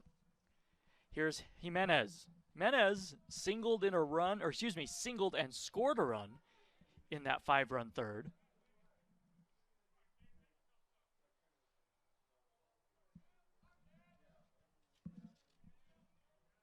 Officially, he is 1 for 2. He also walked. Lefty versus lefty, the pitch. Fastball right there on the outside corner. Strike 1. Coming into this series, Jimenez hit lefties fairly well for a left-handed batter. 8 for 31 for a .258 average. The 1-strike offering. Day taking his time. Here it is. A swing and a looping liner into left field. 1 run will come in to score. Stopping at second as the throw comes into third base is Tubach. It is 9-0 Aggies. For Jimenez, RBI number 32 on the year. Not a terribly hard hit ball, but just really well placed. A nice job by Jimenez to go the other way. That brings up Mann. Now, Mann can really hurt you. 2 home runs in the 2 games today. A 3-run shot back in the 3rd inning. The pitch to him. Slider misses down and in. Ball 1.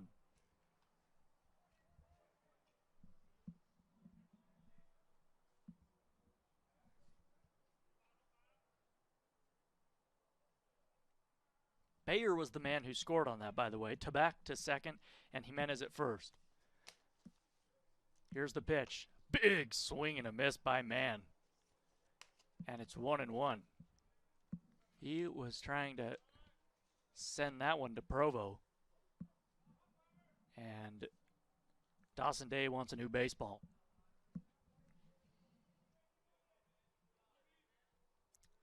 Three runs in here in the top of the 5th for New Mexico State. 2 men on, 2 men out. The 8th man Dawson Day has faced in this inning. The pitch to Mann. Fastball way up high at 90 miles an hour. Not close. Day really reached back, put something extra on that one. The count is 2 balls and 1 strike.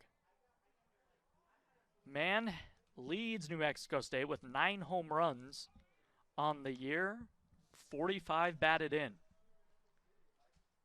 The leader in that category as well. Fastball misses way outside, and it's 3-1 to Mann. Well, you don't want to just lay one in there because Mann's liable to crush it. But waiting on deck is Villarreal. He's hit the ball well.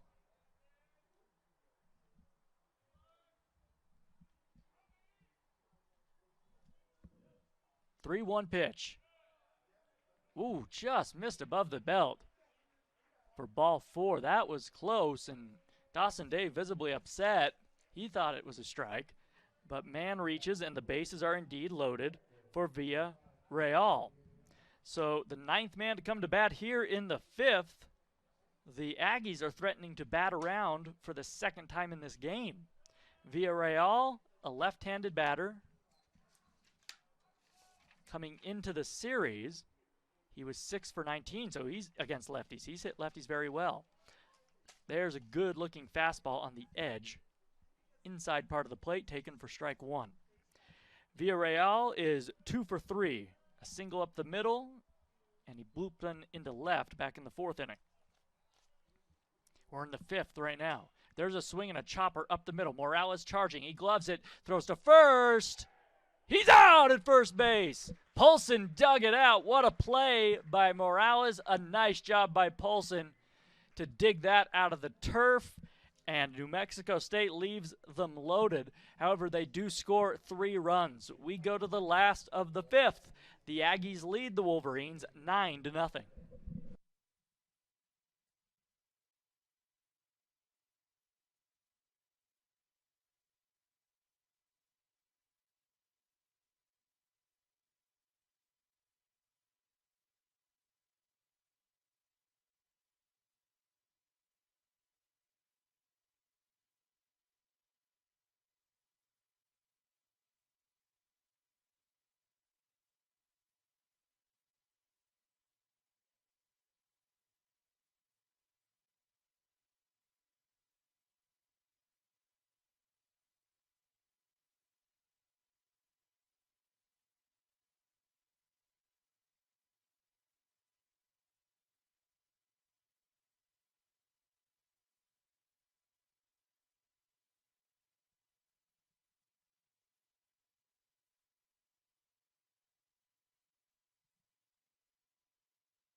The left-hander, Sammy Natera, back out on the mound for NMSU. He has been brilliant through 4 innings. No runs, throwing a 1-hitter. So Newman, Plakas, and Lords, bottom of the order for Utah Valley. They trail 9-0. The pitch to the freshman Newman. He swings and misses at a 90-mile-an-hour fastball. Newman struck out back in the 2nd. He's 0 for 1. 8 strikeouts for Natera. That ties a season high for the lefty out of Juarez, Mexico. Newman swings and misses at a fastball. It's 0-2. And Natera works quickly. Newman steps out, trying to perhaps get Natera out of that rhythm. The wind, the fire, a swing and a foul back. Natera, it's just good old country hardball right now, challenging everybody. And why not? Newman got a piece of that one, but was still behind the fastball. Here is Natera rocking and coming home, and strike 3 called. He got him with a slider on the inside corner. And the 9th strikeout for Natera makes it a season high. And here is Plakas. Plakas struck out in the 3rd. He's 0 for 1. Plakas hit a home run in game 1 of this doubleheader, his first of the season.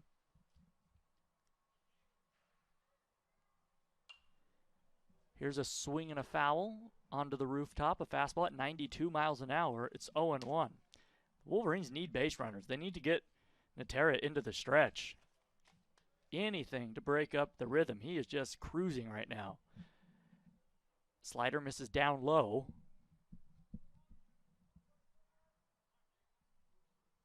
It's 1-1 now to Plakas, the right-handed batter.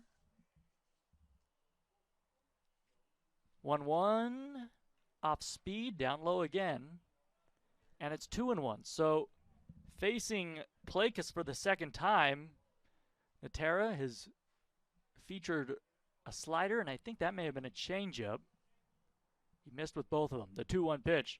Fastball swung on, lifted high into shallow right field. Coming in is Valerial, making kind of taking a circuitous route toward the baseball. He makes the grab. And quickly, there are 2 away in the Wolverine 5th. So Tavin Lords will bat with the bases empty. Boy, Natera, a freshman, not good news if you're a Utah Valley fan or a fan of any other team in the Western Athletic Conference. He has been dominant and has a few years to go.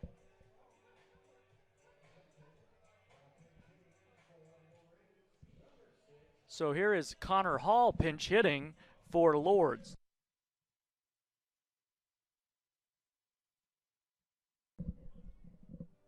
So Lords is removed from the game. Here's Hall. See if he can get something going. Fastball misses down low. Ball 1. Hall, on the year, he's had just 13 at-bats, 2 hits. The 1-0 pitch Fastball down low, 2-0. So Lords in this game 2 gets just the one at bat. In game 1 of the doubleheader, Lords was 1 for 2 with a single and a run scored. 2-0 pitch. Hall takes the changeup in there at the knees, strike 1.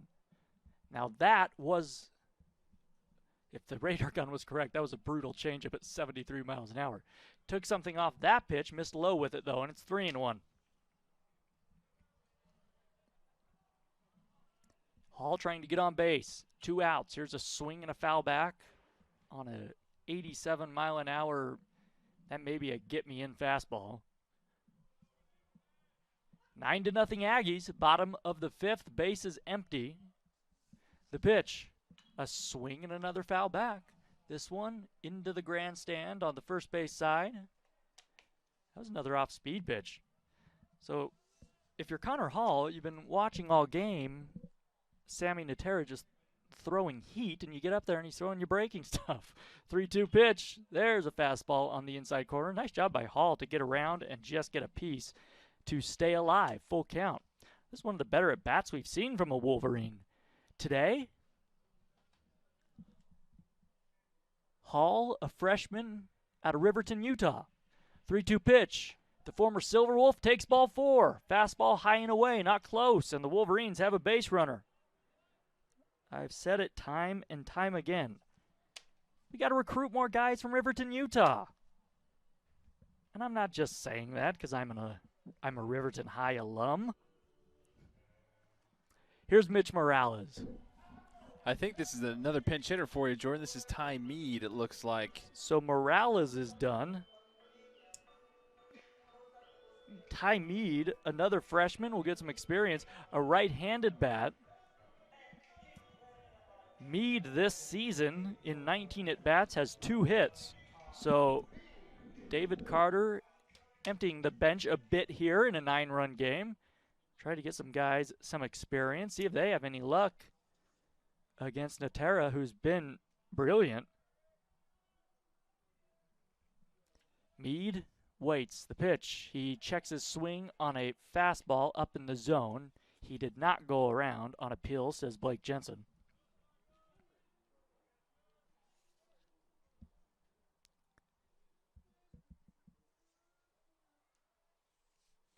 Now a ball on the turf, and Graham can't find it. Hall takes second. So that'll be a wild pitch. Another breaking ball from Natera.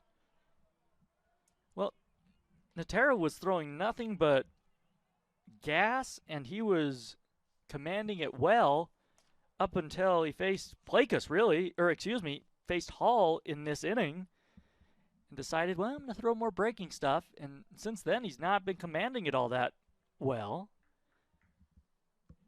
With a 9-run lead, he's trying some things out. The 2-0 comes inside. Took something off that fastball at 88 miles an hour. I think that was the slider, and he missed with it. 3-0 now. Mead most likely taking all the way. We'll see, though.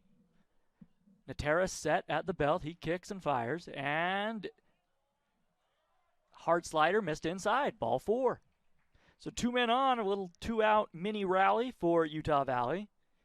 And I believe that's the pitching coach, Keith Zuniga, I beg your pardon, coming out, taking the long walk. Thank you. Salute.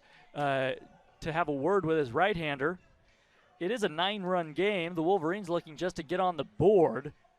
Due up Broussard, who is 0 for 2 this afternoon against Natera. Runners at first and second now for Utah Valley. Sorry, Jordan. We talked about this a little bit earlier on. I thought it's interesting how you're seeing him kind of struggle right now. But the last couple innings, he didn't have that wristband on his right arm, and now he if you look, you can see he has that wristband back on there, and he keeps shaking that right hand of his, that glove hand. And so I don't know if he took it off and the coach told him to put it back on or what. But ever since he put that thing back on, he hasn't been as smooth as he was before. That is really that's really interesting. I did not notice that. You're right. He does have the armband on. Something like you'd see a quarterback wear with the sign sequences and all of that. And he'll have it on right now because there's a man at second base. And it looks like we got another pinch hitter for you, Kyle Coburn. So Coburn will hit for Broussard. Coburn on the year in 17 at-bats. He has 3 hits.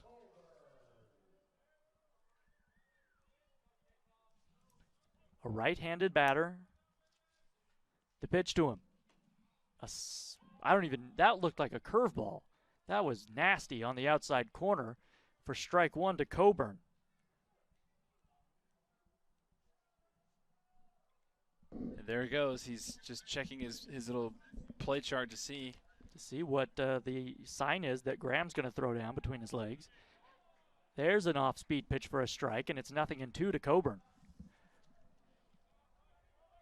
Kyle Coburn, 5'11", a freshman out of Salem, Utah. 9-0 Aggies, 2 men on, 2 men out in the 5th. The pitch, Coburn swings and misses at a 91-mile-an-hour fastball, and the inning is over. Utah Valley strands 2 runners. That's a 10th strikeout for Natera. No runs. We go to inning number 6. It's New Mexico State 9, Utah Valley nothing.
Nine to nothing, New Mexico State.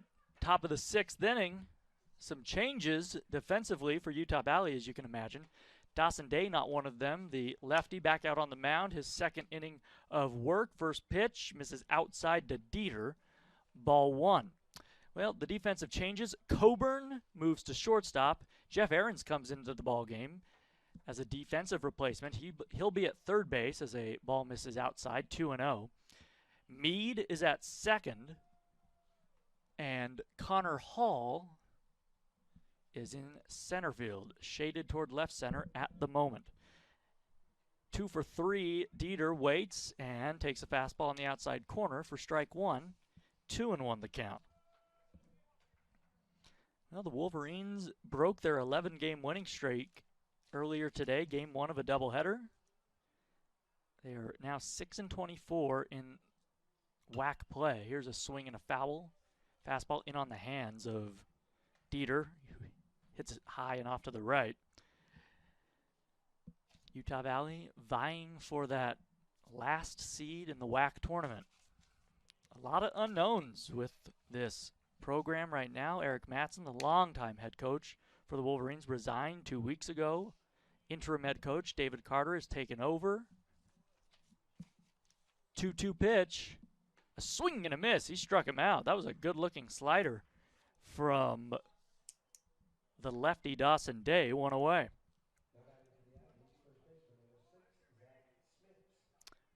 That is the 3rd strikeout for Day, who had a tough inning when he came in the 5th inning. Gave up 3 runs. faced 9 batters. Here is Smits, who walked when he faced Day last inning. Smits also doubled in a run back in the 3rd. He's also popped up. Fastball misses high and away for ball 1. Smits 1 for 2 officially. A .289 hitter. Smits out of Los Gatos, California. Big fella, 6'2", 220. 1-0, fouled back to the screen, a fastball. And the count is even at 1 ball and 1 strike.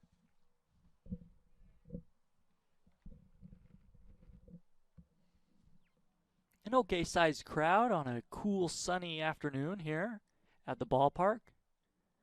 Tomorrow will be the last home game of the year for the Wolverines. 1-1 pitch, a fastball, misses outside from Day. It's 2-1. And we lament it every year just as the weather is warming up. College baseball is almost over.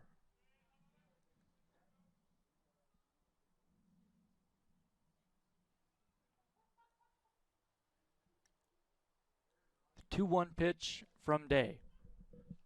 Fastball poured in there for strike 2. A very solemn crowd at the moment. Utah Valley trailing 9-0. We're in the top of the 6th inning. Day set at the belt. The 2-2. Whoa.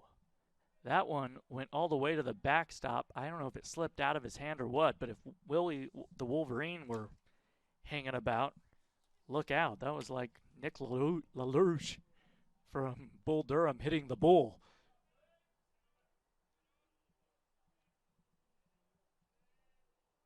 The 3-2 pitch to Smits. Fastball down and in, and he walked him.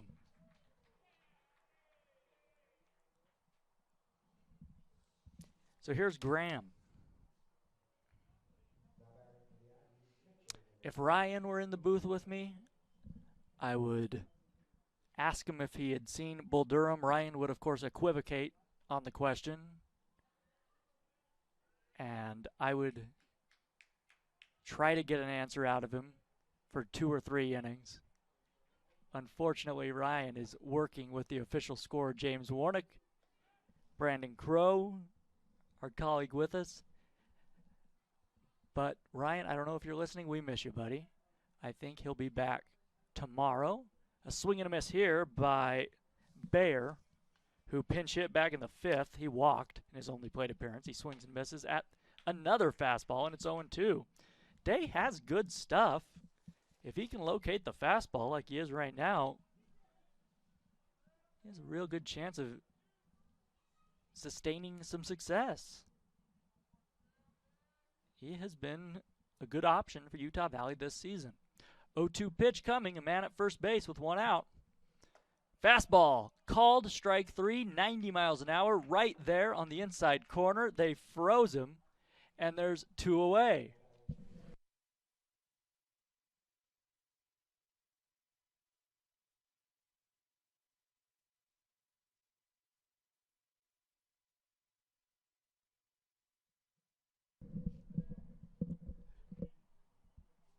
So here's Graham with 2 down. Or excuse me, Bayer, I beg your pardon. Here's a swing and a 1-hopper off the glove of Aarons. He recovers, throws to first. They got him by a half a step. No way. Nice play by Aarons, who's playing his natural position over there. He's been forced into the outfield most of this season. Nice recovery. They get Bayer, and the inning's over. A man left for the Aggies. We go to the last of the 6th inning. Work to do for Utah Valley. They trail 9-0.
The senior on senior day, Cade Polson to lead things off for the Wolverines. They trail 9-0. Sammy Natera has been dominant on the mound for NMSU. The only real trouble, if you can even call it that, he's gotten into was in the 5th when he allowed 2 consecutive walks with 2 outs. A swing and a miss here at a breaking ball by Polson, and it's 0-1. You take a look at his right arm again. And it's got nothing. No, nothing on. Does not have the cheat sheet. A fastball misses high and away. I think you're right, Brendan. I don't think he likes wearing it. I think they make him wear it, obviously, when there's a guy at second base who you could possibly tip location or steal a sequence and relay that to the rest of the Wolverines. The 1-1 pitch, a swing and a drive into left center field.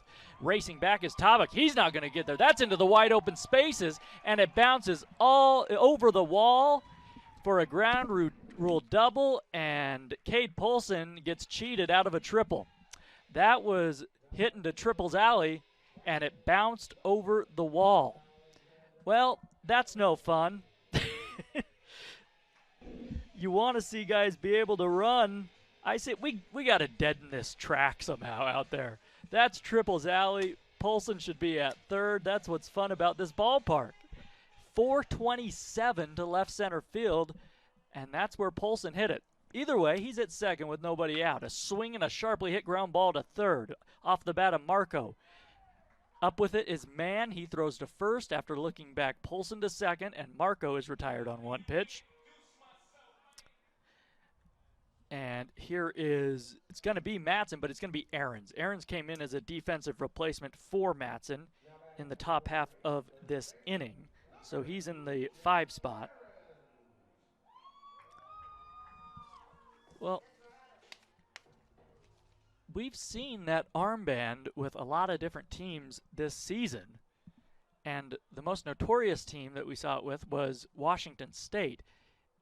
A guy would get on second base, the pitcher would check the armband. Here's a fastball in there for a strike to Ahrens.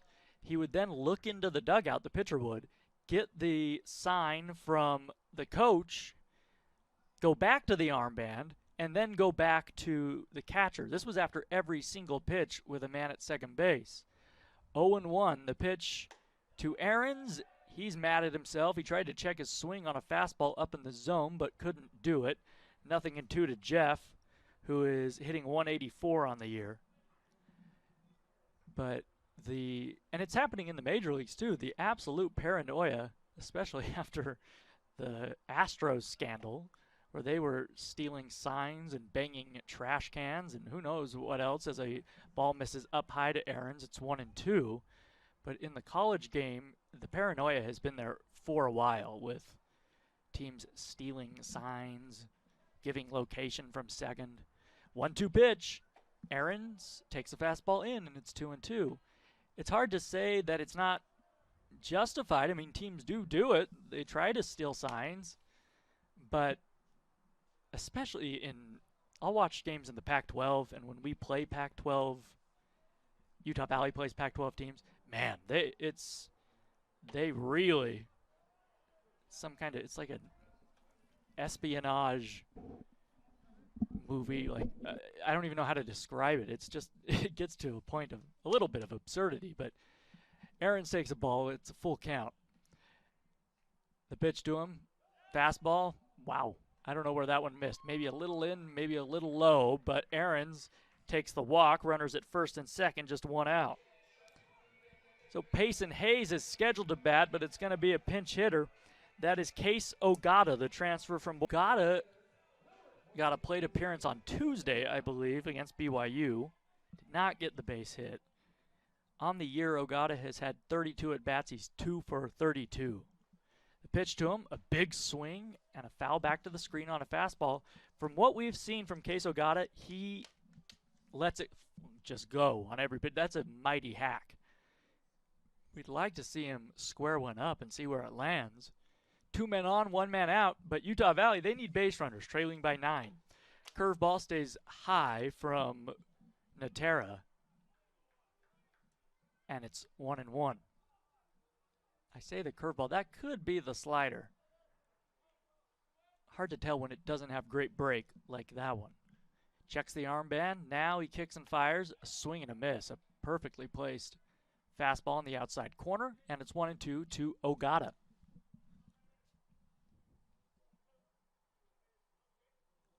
Ogata, 6 feet 1 inch tall, 234 pounds, out of Eagle, Idaho, in the Boise area. Ball misses down low. A fastball. Good take by Ogata. 1-2. Nice job laying off. 2-2 the count now. Ahrens is at first. He walked. Polson is at second. He doubled to lead off this inning. Sandwiched between those two is a ground out off the bat of Marco. Just 2 hits for the Wolverines today. The 2-2 to Ogata. Inside, it hit him. It got the elbow pad. Just glanced off it into the mid, actually, of Graham, and the bases are loaded. So now Newman will hit. You can't pinch hit for Newman. There's not another catcher on the roster. And a few weeks ago, we asked, who is the emergency catcher? We did not get an answer.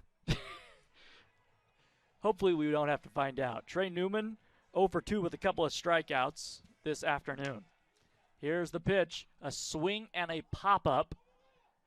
The infield fly rule is called. Who's going to take it behind the pitcher's mound? It'll be the second baseman, Jimenez, and they're 2 away.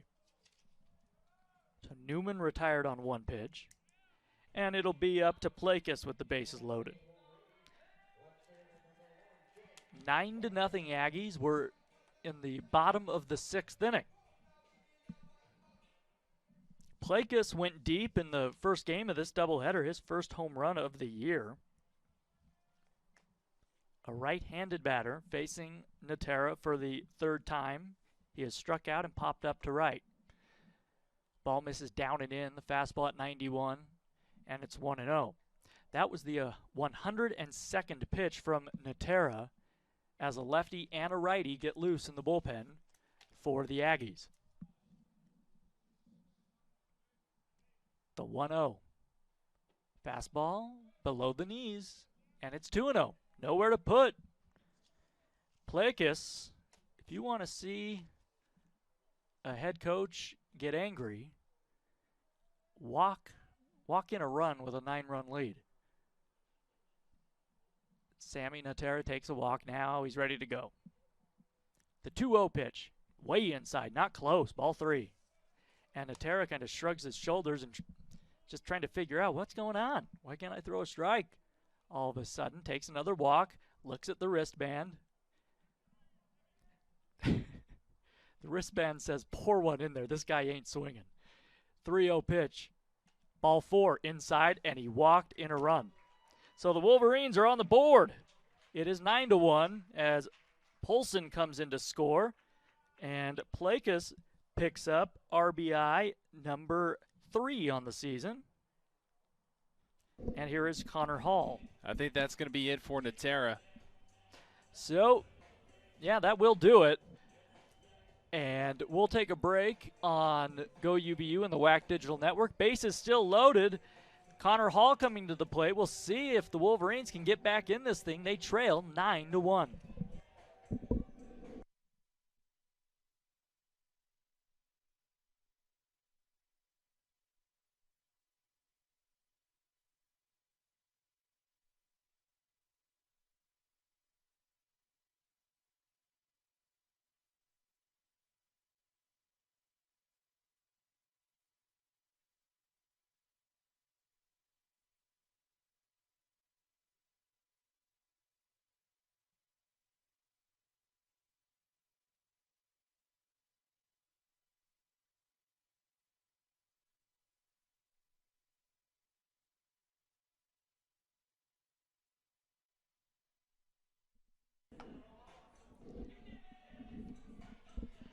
New pitcher here for the New Mexico State Aggies, number 30, freshman Hayden Johns comes into the ball game. Just the second pitcher after Sammy Natera had a career-high 10 strikeouts today, facing 26 batters in 6 2/3 innings. So Hayden Johns, the freshman from Temecula, California, The big right-hander listed at 6'4", 225. Comes in here with an 8.31 ERA. 8.2 thirds innings pitched. He's given up 12 hits, 8 earned runs, struck out 9, surrendered 4 walks, given up 4 doubles and 2 home runs. So that's your new flamethrower here for you, Jordan. Yeah, with the curly red hair flowing out of the back of the cap. Johns is actually a transfer from Dallas Baptist. Somewhat of a baseball powerhouse down there. So working from the stretch, bases loaded, 9-1. New Mexico State leading. The pitch to Hall. Misses, down and away. Ball 1.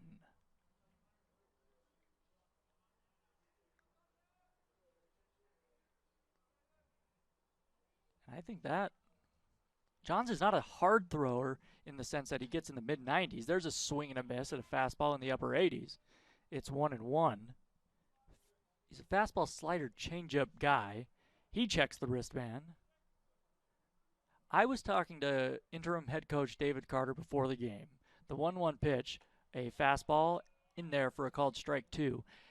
And he told me I invented the wristband system 20 years ago or so. And I said, Dave, I don't know. He goes, no, they had him in football, but I started this with baseball. 1-2, strike 3 called, and the Wolverines leave them loaded as Hall strikes out. Nice job by Johns coming on. We'll dispute Dave's claim. No, I trust Dave. We'll talk more about that when we come back for the 7th inning.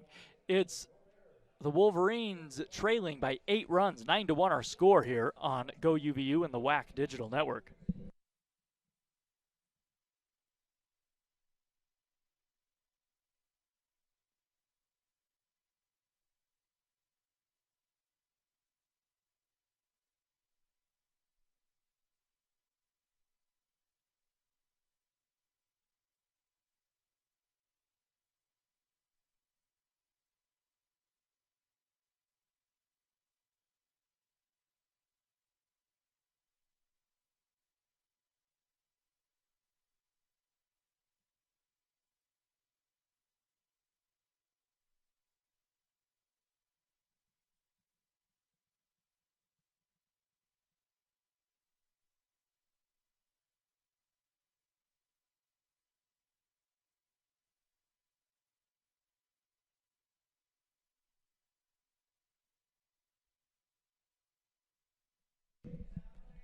We head to inning number 7, 9-1. Utah Valley trailing New Mexico State. It'll be Tubbox, Signs, and Jimenez, 9-1-2 for the Aggies. Dawson Day back out on the mound. And with the play-by-play, here is Brandon Crow. Thank you, Jordan. Utah Valley trails New Mexico State 9-1. New Mexico State just needs a couple runs here to hit that Western Athletic Conference 10-run rule. We'll see if Utah Valley can still fight within themselves. And the first pitch that Tubbock sees, he places it into left center field. He's going to try and stretch the thing into a double, and he does. The hustle from Tubbock would look like just a lazy single. He stretches into a stand-up double to start things off here for the Aggies in the top of the 7th inning. He knows how important that run is. They absolutely are trying to 10-run rule Utah Valley, and the Wolverines got to be aware of that out there and sprint toward that baseball. Just a little looper into left center. So that brings up the top of the order and Zarek Signs. Zarek Signs is 2 for 4 with a run scored and an RBI so far in game number 2. And the first pitch he sees from Day hits the outside corner for strike 1. Just back to that topic I was telling, how interim head coach David Carter told me before the game that he was one of the first guy to come up with that idea of the wristband for the pitcher. At the time, it was illegal. They wouldn't let you do it. But now it's obviously proliferated. It's everywhere. The 0-1 pitch, breaking ball swung on and missed by Signs. No balls and 2 strikes to the left fielder. Well, you have the Utah Valley wizard when it comes to stats next to you, and James Warnick, the SID, so we can probably find some archive footage or something and see if we can do some fact checking here. But no balls and 2 strikes. Dawson Day on the mound. Here's the 0-2 to Signs. And a breaking ball misses high and inside. 1 ball and 2 strikes.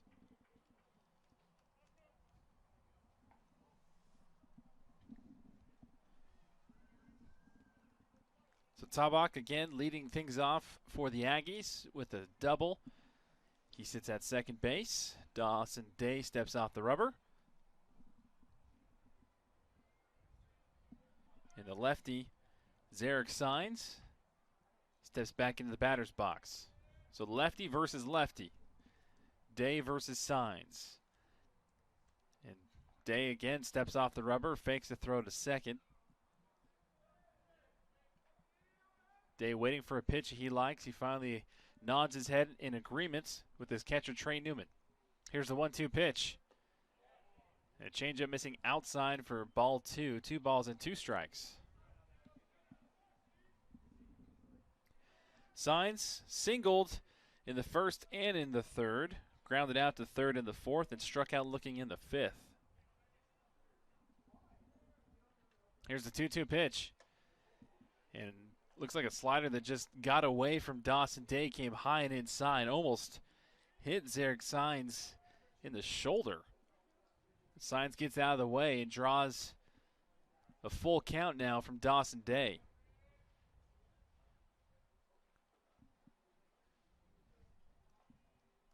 Day comes set.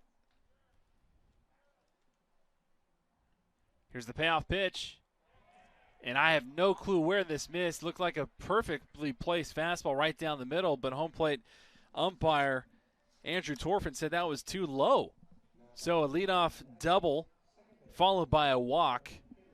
And the Aggies still was nobody out, have a 9-1 lead. And Kevin Jimenez, the second baseman, another lefty, steps up to the dish. Jimenez so far 2 for 3 with an RBI and a run scored on the afternoon. First pitch he sees from Day, misses inside for ball 1. Jimenez walked in the first, got a single in the third, grounded out back to the pitcher in the fourth, had an RBI single in the fifth. Here's the 1-0 pitch. And again, another slider misses outside. Trying to paint the corner was Dawson Day. Didn't get the favorable love from the umpire. Wind picking back up. It's been off and on so far this afternoon, but taking a look at that center field flag, gusting straight out to center field. Here's the 2-0 pitch to Jimenez, and Jimenez lifts this ball into left field. Going back and drifting all the way over to the warning track was played because he drops it, though. And we got a runner conundrum. Throw coming into home plate. We're going to have ourselves a pickle. And they're just going to run. They're going to run New Mexico State out of the jam. So getting caught in that pickle is Tommy Tabak. Tommy Tabak came all the way around third. And then Signs came flying all the way around second base and was already at third base before Tabak could even get halfway to home. So Utah Valley gets a pickle. They're going to have an E7 in the books. Yeah, it was a nice job by Trey Newman, the freshman catcher, knowing with a guy at third base and Tabak hung up in between home and third, you don't have to throw the ball. You just run him back to third base. And Tabak tried to get around it by running out of the baseline, and that's what ultimately he was called out for. So that brings up Ethan Mann, who has been the absolute nemesis, the kryptonite for Utah Valley here this afternoon and throughout this series through the first 2.5 games. And Ethan Mann takes a big old hack trying to end things on one swing. Well, some news. I did some independent research, Brandon, and actually last season, this got lost in the COVID year. I didn't know this.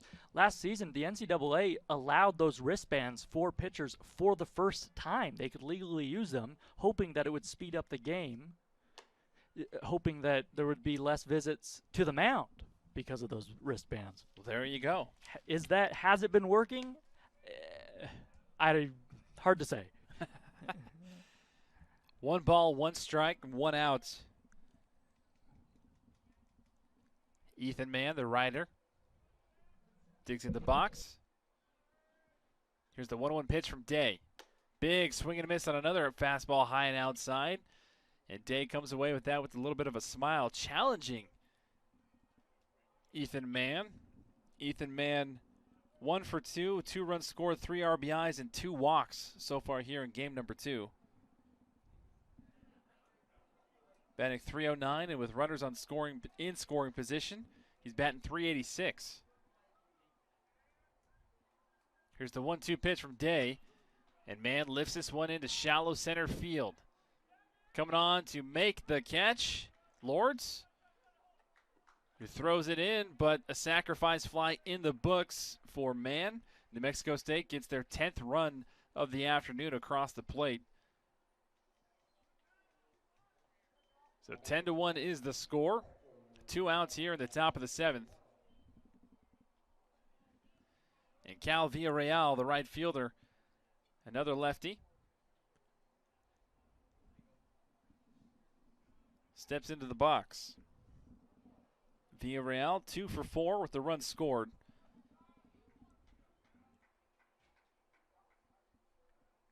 Here's the 0-0 pitch. And Day misses low and in the dirt for ball 1. Villarreal grounded into a fielder's choice in the first, had a single in the third and in the fourth, and then grounded out to second in the fifth. Dawson Day now about 66 pitches. Here's the 1-0 pitch. This one lifted back out of play for strike 1.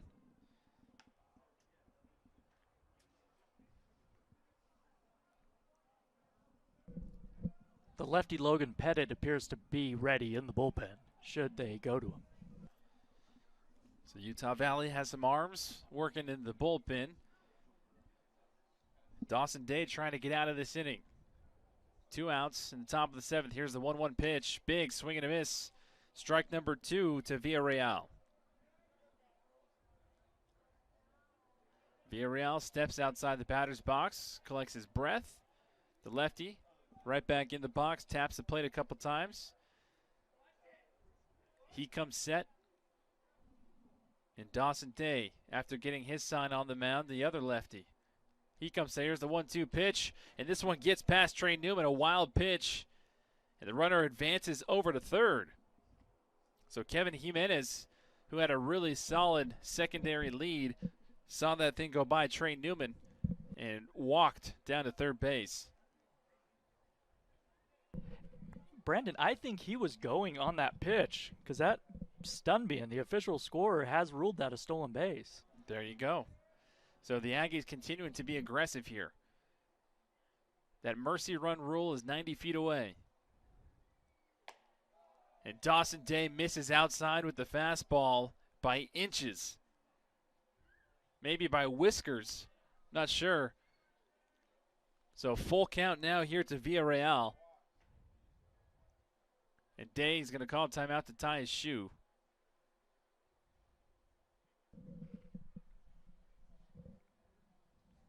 Classic move.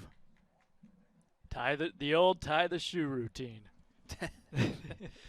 Freeze everybody up. Icing the kicker in football. That's right.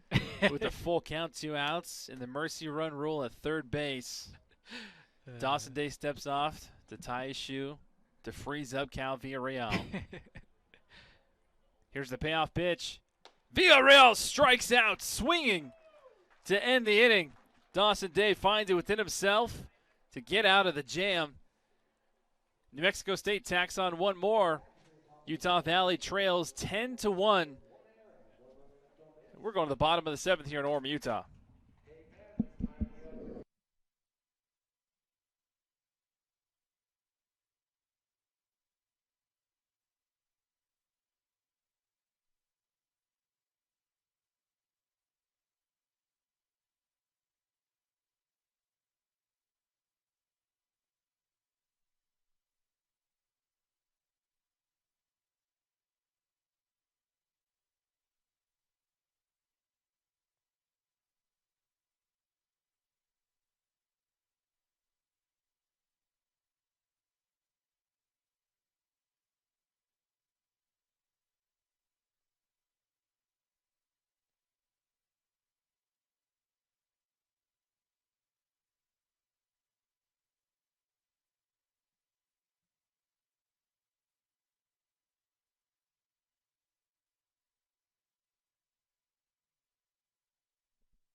Now catching for the New Mexico State Aggies, looks like number 16 freshman Nolan Ewens. So Ewens comes into the game for Britt Graham. And leading things off here for the Wolverines in the bottom of the 7th inning is Ty Mead. Came on as a pinch hitter, stayed in the game at second base, and the first pitch he sees from Hayden Johns is a fastball in the outside corner for strike one. Here's the 0-1 pitch from Johns.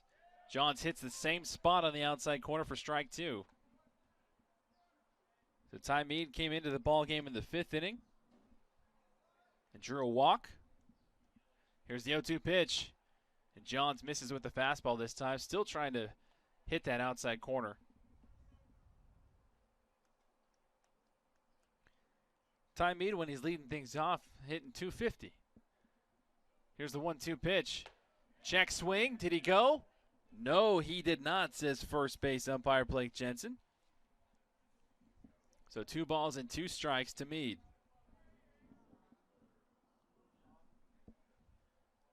Johns gets his sign. Here's the 2-2 pitch. And a swing and a miss. Down goes Mead to start the 7th for the Wolverines.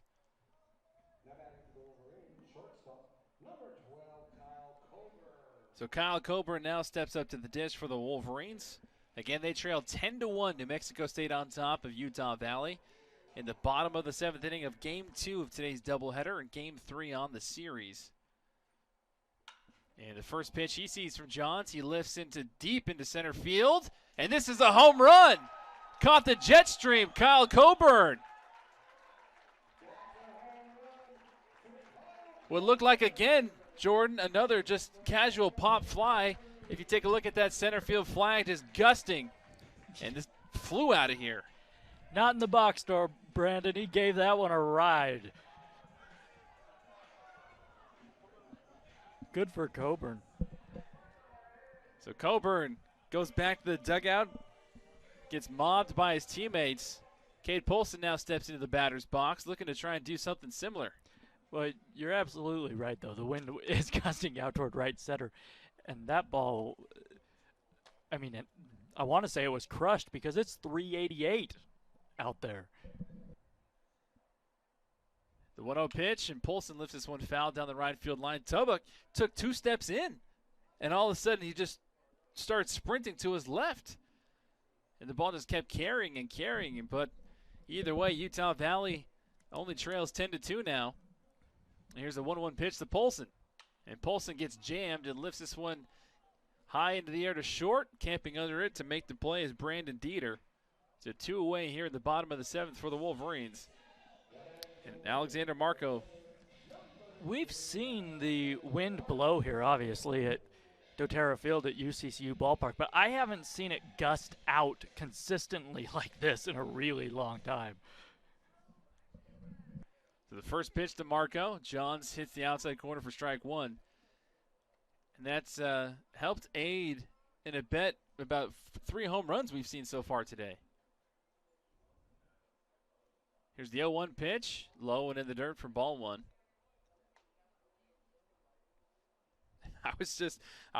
I saw the ball go in the air. I saw Tubbuck, and Tubbuck took 2 steps in, and then he was like, oh no. Here's the 1-1 pitch, grounded foul for strike number 2. I've made a gross miscalculation. Yep, by the time Tubbuck said, oh no, he was already at the warning track and looking up and seeing, like you said, an absolute bomb to hit it over not just the regular fence, but the other fence, which is about 10, 12 feet higher than that. Yeah, the batter's eye out there. As Johns misses outside for ball number 2. 2 balls, 2 strikes, 2 outs to Alexander Marco. Here's the 2-2 pitch from Johns, and Marco lifts this one into center field. And not making any mistake about it is Tommy Tubbuck, who took 2 steps back when this one came off the bat. So Utah Valley gets 1 across as Ty Mead hits a solo shot. And Utah Valley will head to the top of the 8th inning, trailing 10-2 here in Orem, Utah.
So shortstop Kyle Coburn for Utah Valley hits a solo home run in the bottom of the 7th inning.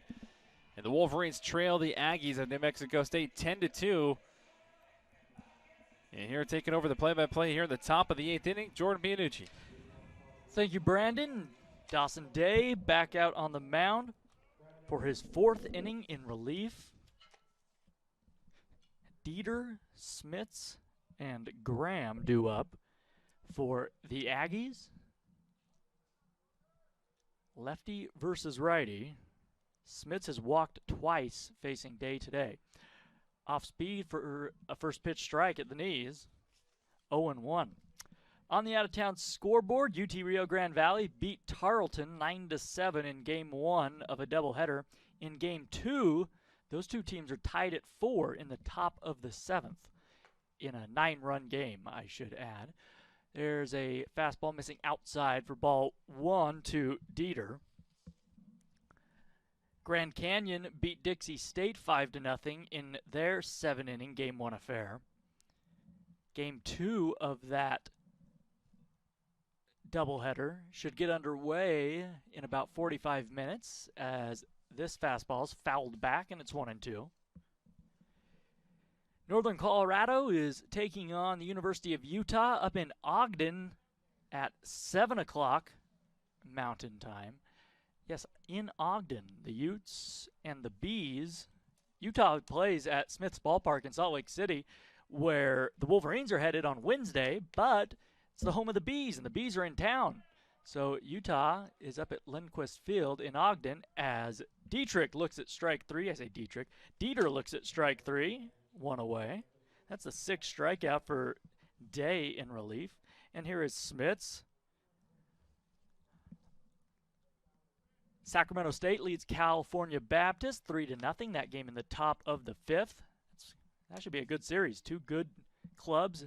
California Baptist in first place in the WAC, though they are not eligible for postseason play this season as they make the transition to Division I.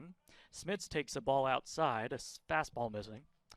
He has doubled today, walked twice, and popped up. I believe I said Dieter walked twice. I beg your pardon, he has now struck out twice. Officially, he is 2 for 5. Here's a swing and a drive into right center field. That is going to hop over the wall for another ground rule double. We got to do something about this turf. That's the 3rd ground rule double we've had today. And I think I've seen maybe 3 in 10 years here. So, it was a ground rule double that cost Polson a triple when he hit it into deep left center field earlier. Lefty versus lefty matchup here as Graham comes up with a man at second base. For New Mexico State, they really want to add on here. They want to make this a 10-run game. If they can do that, then retire the Wolverines in the bottom half of this 8th inning, the game will be over. The pitch, a big swing and a miss. Strike 1. And I think we have a pinch hitter. This is Ewens, who came in as a defensive replacement, so not a pinch hitter. Ewens came in behind the plate. They put him in the 6th spot. He takes a ball outside. It's 1-1. Ewens has had just 3 at-bats this season, no hits. So he's in the 7th spot. I keep making mistakes here. My scorecard looks like a Jackson Pollock painting. Ewens in the 7th spot for Graham. 1-1 pitch coming, now time taken by Ewens. He got tired of waiting. A left-handed hitter.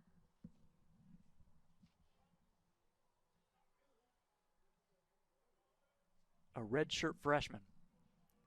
The 1-1. A swing and a jam shot to the left of Ahrens at third. He double clutches, throws wide of first base, but Polson kept his foot on the bag, made the catch, and there are 2 away. Smits advances to third on the ground out, and Bayer is scheduled to hit. Nice play by Ahrens to stay with it. 2 outs in the inning with a man at third base. Jake Bayer pinch hit back in the 5th inning. He's walked and grounded out to third. The pitch from Day, a swing and a miss way behind that fastball on the outside.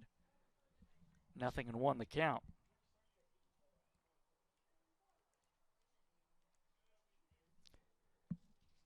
Ten to 2 Aggies, top of the 8th inning.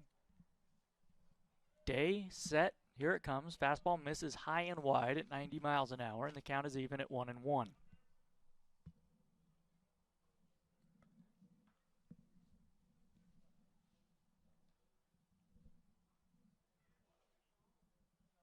Some fans have spread out on the grassy berm that extends beyond the third base line all the way into left center field. A few fans out beyond the left field wall, lounging in the sunshine on a cool afternoon. Into the evening now as a ball misses 2-1 to Bayer, who in 41 at-bats this season is 10 for 41. Here comes the 2-1 pitch. Fastball swung on and missed, and the count's even at 2-2. Smits doubled in this inning. He's at third base, advancing on the Ewens ground out. 2-2 pitch coming from Day. Here it is. Fastball missed high and away, and the count runs full. Tabak is on deck. New Mexico State got 5 in the 3rd, 1 in the 4th, 3 more in the 5th, and 1 in the 7th. Utah Valley put up 1 in the 6th and 1 in the 7th. Game 2 of a doubleheader. Utah Valley won Game 1 earlier today. 3-2 pitch from Day. Swing and a foul back to the backstop. As Bayer was on that 90-mile-an-hour fastball just a tad late.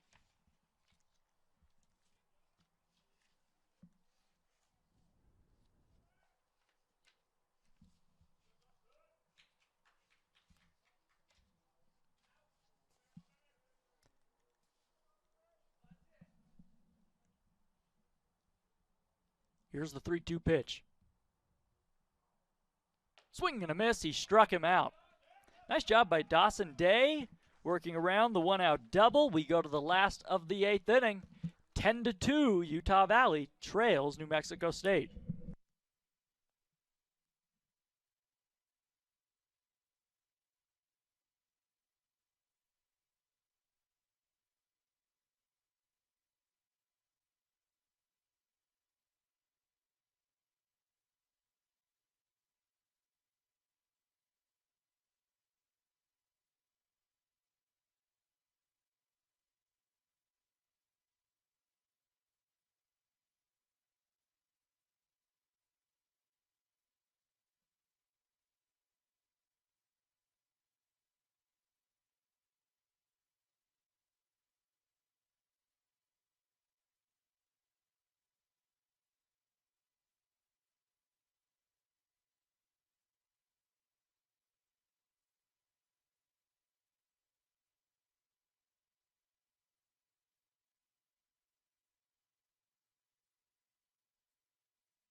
Of defensive changes here in the bottom of the 8th for New Mexico State. We'll get to those in just a moment. Here is Ahrens. Jeff swings at the first pitch, fouls it back to the screen. Hayden Johns, the right-hander, in his third inning of work here in the bottom of the 8th inning. 10-2, Utah Valley trailing. Swing and miss here at a breaking ball by Ahrens. And it is 0-1. Ryan Olson, we'll get to these as they come. Ryan Olson comes into the game. He's at second base. Aaron swings and hits one deep into center field. Going back is Tabak at the wall. It one-hops the wall. Ahrens digging for second. He's in there standing. A leadoff double for Jeff Ahrens. I'm surprised that one didn't want to hop over the fence like all the other ones today, too. It was either going to get out of here some way or another with the wind blowing, but Ahrens tattooed that one. Didn't get it high enough, but just one-hopped the wall. And here is Ogata with a man in scoring position. So Smits is still at first, Olsen at second. We have Dieter at shortstop. Here's a ground ball, base hit through the right side. Ahrens will hold at third base as the new right fielder Stacy relays it in. 2 men on, nobody out. Good piece of hitting by Ogata to go the other way. And that brings up Trey Newman. Newman 0 for 4 looking for his first base hit of the afternoon. I think we got all the changes. I think. We're going with it. So runners on the corners. The Wolverines just trying to keep the line moving. Trailing by 8 in the 8th inning. Breaking ball misses down to Trey Newman, ball 1. Well, crazier things have happened in college baseball than coming back from 8 runs down in the late innings, but doesn't happen that often. Ball misses up and in.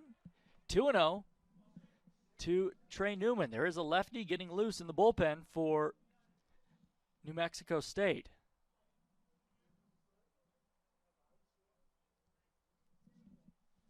Two-one pitch. There's a strike, a fastball. Settles in there on the outside corner. 2-1 to Newman, the freshman catcher, getting the start for Drew Sims in game 2 of this doubleheader. Trey Newman's been good this year. 2-1 inside, and it's 3-1. He has been thrust into that starting catcher's position a few times when Sims has been roughed up behind home plate. 3-1 pitch to the freshman from Phoenix. A swing and a drive into right center field. That's going to get down. That's going to roll all the way to the wall. 1 run is in. Digging for third is Ogata. Carter's going to send him. The relay goes into third, and the Wolverines make it 10-4. A 2-run double for Trey Newman. Some miscommunication there. I totally thought that they might have been able to have a play at the plate, but I don't know why that throw went to third.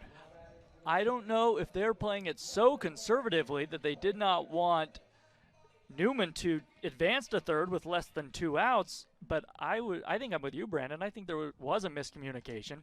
Now we're going to have a trip to the right-handed batter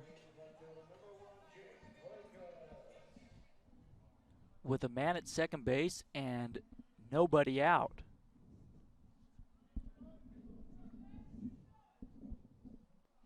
Well, it is senior day for, Kate Polson, Marco, Jesse Schmidt, and Spencer Triplett. So can't let him get mercied on senior day. Exactly. Fastball misses up and in. Ball 1 with a fastball at 80, 86, 88. Couldn't quite tell from the gun in the sunshine. High 80s fastball, though, 1-0 as the lefty, Rodriguez, checks the wristband now. Comes set. The 1-0 pitch. Curveball on the outside corner, taken for strike 1 by Plakas. Well, if the Wolverines are going to make a comeback, it's going to be with some of the guys that have not seen a ton of playing time. Ogata singled in this inning. Came around to score. 1-1, misses down low, a fastball, and it's 2-1. Connor Hall is on deck. He pinch hit back in the 5th inning. Then back to the top of the order, but not to the guys you would think. It'd be Meade, then Coburn. 2-1 to Plakas. Newman at second. The pitch, a swing and a high drive. That one's deep to right. That one's way back there. It's gone. A 2-run home run for Jake Plakas, his second of the day. and it's 10-6. Don't call it a comeback, Jordan. Jeez, Utah Valley waking up here in the bottom of the 8th inning. That thing was an absolute bomb. That was one hop away from trickling onto the I-15 on-ramp over there. Absolutely. That was headed for Spanish Fork. That was not aided by the wind either. The wind had shifted, was blowing out towards center, and Jake Plagas showing some opposite field power. Still nobody out. Here's Connor Hall. Fastball down low. And all of a sudden, even trailing by 4 runs, the momentum has shifted, and no doubt New Mexico State feeling just a little bit of pressure. The 1-0 pitch, a swing and a high fly ball into right field. Backpedaling is the right fielder. That wind now taking it toward right center, and Stacy finally makes the grab after doing the fly ball dance out there, and there's 1 away. Yeah, you talked about that dance. Stacy took 2 steps in, about 4 to his left, 10 backwards, and then finished off with 5 to his right. Wind wreaking havoc right now on fly balls. So top of the order here is Meade, who pinch hit for Morales back in the 5th. He's walked and struck out, takes a ball low here. Meade has had 20 at-bats this season. He's 2 for 20. From the windup, Rodriguez throws. Fastball swung on, fouled back to the rooftop, and it is 1-1. So a big first out for Rodriguez. He'll try to settle down after giving up the 2-run home run to Plakas. 10-6, Aggies leading.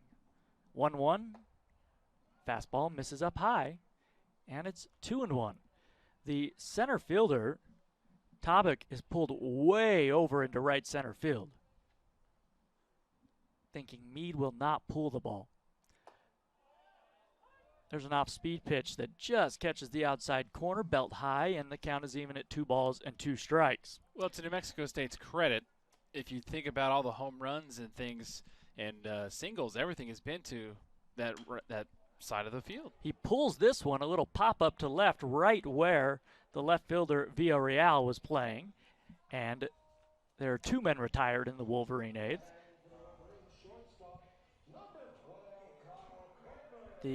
Utah Valley, boy, they sure have gone the other way a lot this afternoon.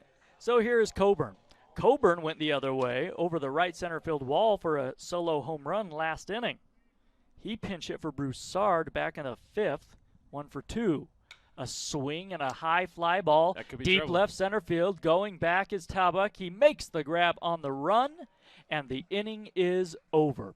But Utah Valley puts up a 4 spot. We head to the 9th. It is 10-6, Aggies.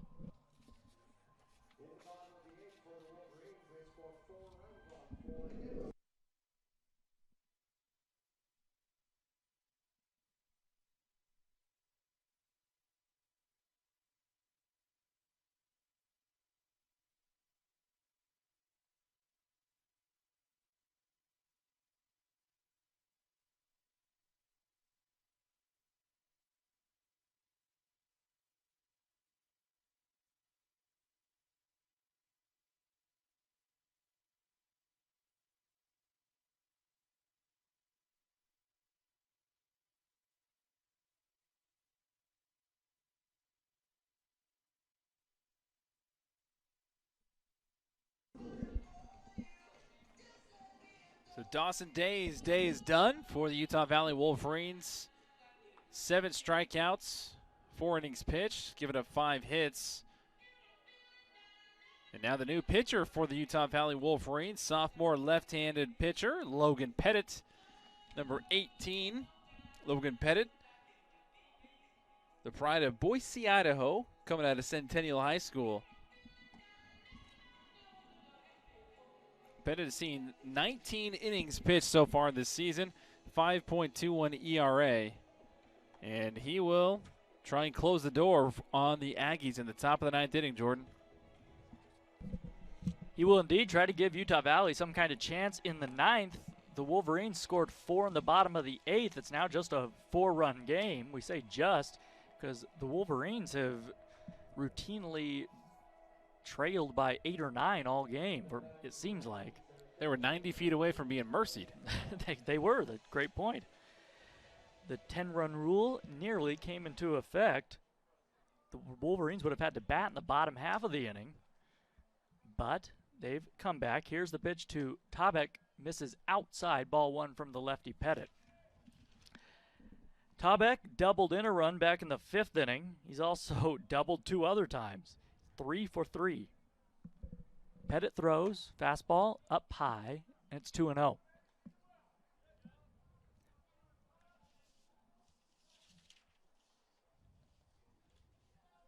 Pettit working from the stretch with the bases empty. Fastball fouled off high into the right. And it's 2-1. Well, game 4 tomorrow, the final home game of the season for Utah Valley. The starter scheduled for New Mexico State is Cam Blazik. Going for the Wolverines, Nick Sims. Ball misses. It's 3-1 now to Tabek. Signs is on deck. Jimenez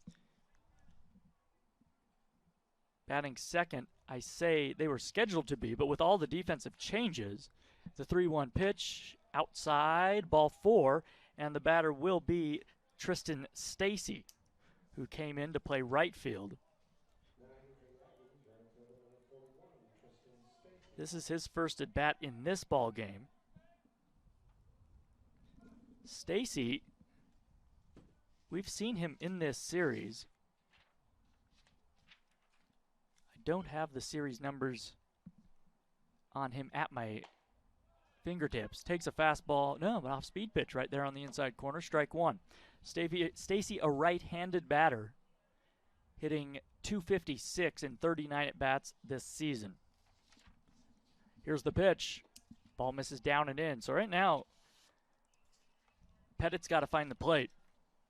The Wolverine offense gave themselves a little bit of a chance come the bottom of the 9th, but he's walked the leadoff man, and now it's 1-1 as the ball misses up high, 2-1.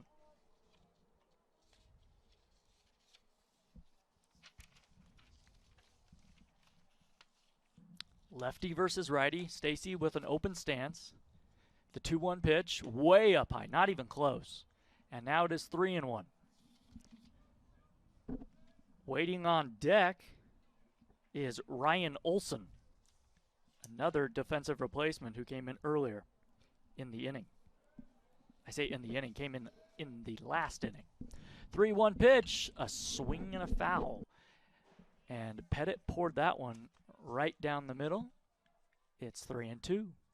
Polson holding on Stacy at first base.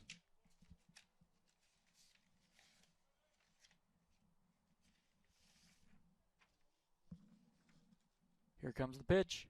Swing and a miss. He struck him out. Nice job by Logan Pettit to battle back and get a big first out.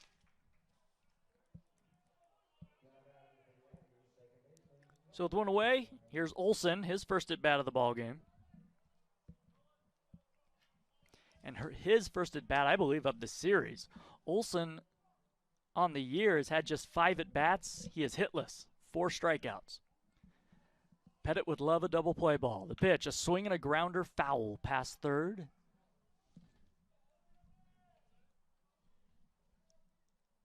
Ryan Olson, 5 feet 11 inches, 185 pounds, a freshman out of Las Cruces. So a hometown kid. Has not had much playing time this year. He swings and grounds one to short. This could be 2. To second for 1. Back to first. A double play.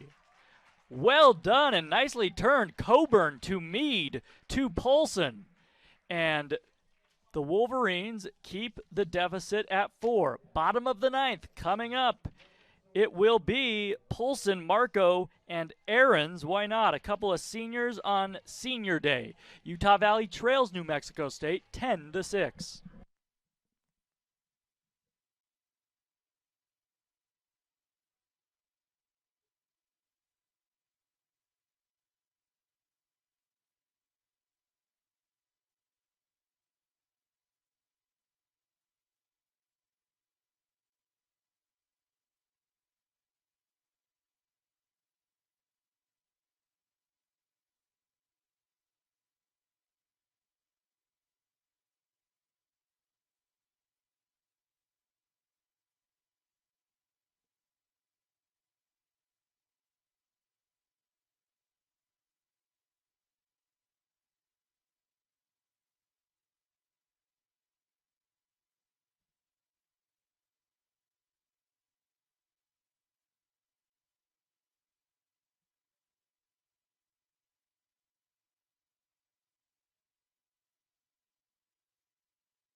New pitcher coming into the game for the New Mexico State Aggies, their big closer. We think. He's wearing number 42, but there's no 42 on the roster. James Warnick, our official scorer, is running down to verify who this is. But, Brandon, you think it is Josh Lukanen. Josh Lukanen listed as number 44, the right-handed pitcher, the sophomore from British Columbia.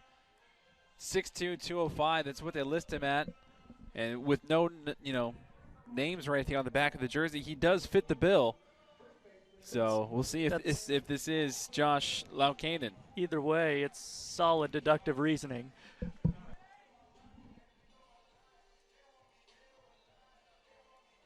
Never mind. It is Rogers. Number 37, Nick Rogers? Nick Rogers. So first pitch to Polson, misses low and away from Nick Rogers. Supposedly. From Peoria, 6'3", 205, the junior. 10-6, Utah Valley trailing, bottom of the ninth. The pitch, a swing and a sharply hit ground ball, stabbed by the shortstop on a one-hop. Beautiful play over there by Dieter, and there is one away. Wow. Polson scolded that one. Dieter kind of olayed it to his left, but came up with it, and there's one away. What a huge first out. And here is Alexander Marco. So Rogers gets helped out there by his shortstop. Here's a swing by Marco, fouled back and out of play. Off the facing of the rooftop and into row number 2 behind home plate. Marco is hitless, 0 for 4 in this game 2. 0-1 pitch, misses down and away. Marco did homer in game 1 of this doubleheader, however. It's been a wild game. Utah Valley was being blown out for most of it. They scored 4 in the 8th, though, to make it 10-6. We're in the 9th now. Base is empty, 1 out. Marco takes a breaking ball outside, and it is 2-1.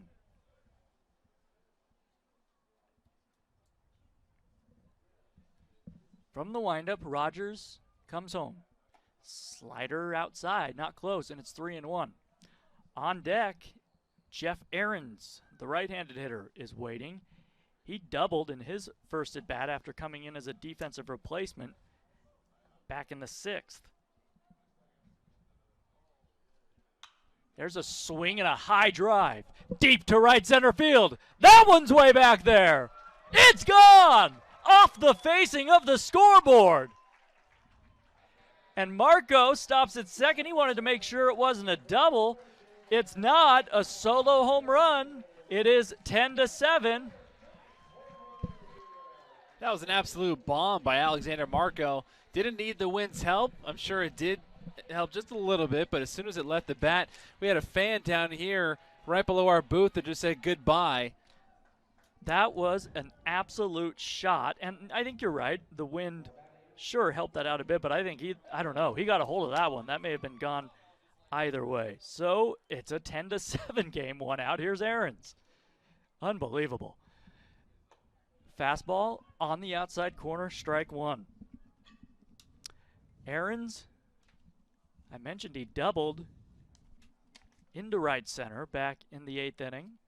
The Wolverines just need more base runners. There's a shot to short, backhanded by Dieter. The throw to first on one hop. They got him. What a play. Dieter with 2 spectacular plays here in the 9th to rob the Wolverines of 2 hits. Another low liner that Dieter dug out on one hop. Then a bouncer to first base. A nice job by Smits to dig that out. And Utah Valley is down to their final out. Wow, Dieter with some defense in the 9th. Here is the pitch to Ogata, a big swing and a miss, and it's 0-1. Dieter doing his best Derek Jeter out there at shortstop. No kidding. Playing a step on that outfield grass gave him just a fraction of a second of extra time as a ball misses outside to Ogata. It's 1-1. Ogata pinch hit for Payson Hayes back in the 6th inning. He has walked, singled, and scored a run. With the 1-1, a swing and a foul. 10-7 our score as the Wolverines are down to their final strike. Base is empty, 1-2 to Ogata.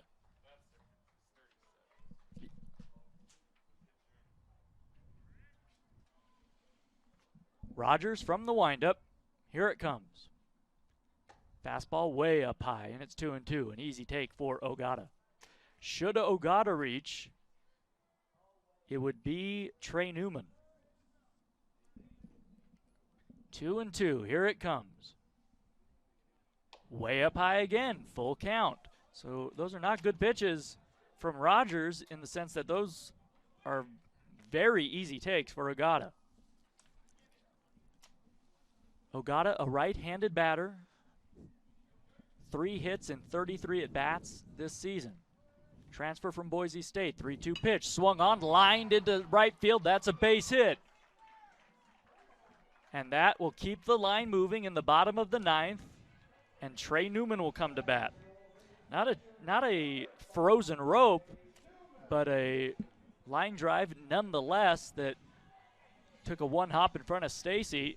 Now Trey Newman, it's his job to get on base for Plakas, who would be the tying run. Rogers back into his stretch. 2 outs in the bottom of the 9th. Here's the pitch. Curveball, low, ball 1. Plakas hit a 2-run shot over the right field wall in his last at bat. He's on deck. Newman hit a 2-run double in his last at bat. He's up there right now, trying to extend this game.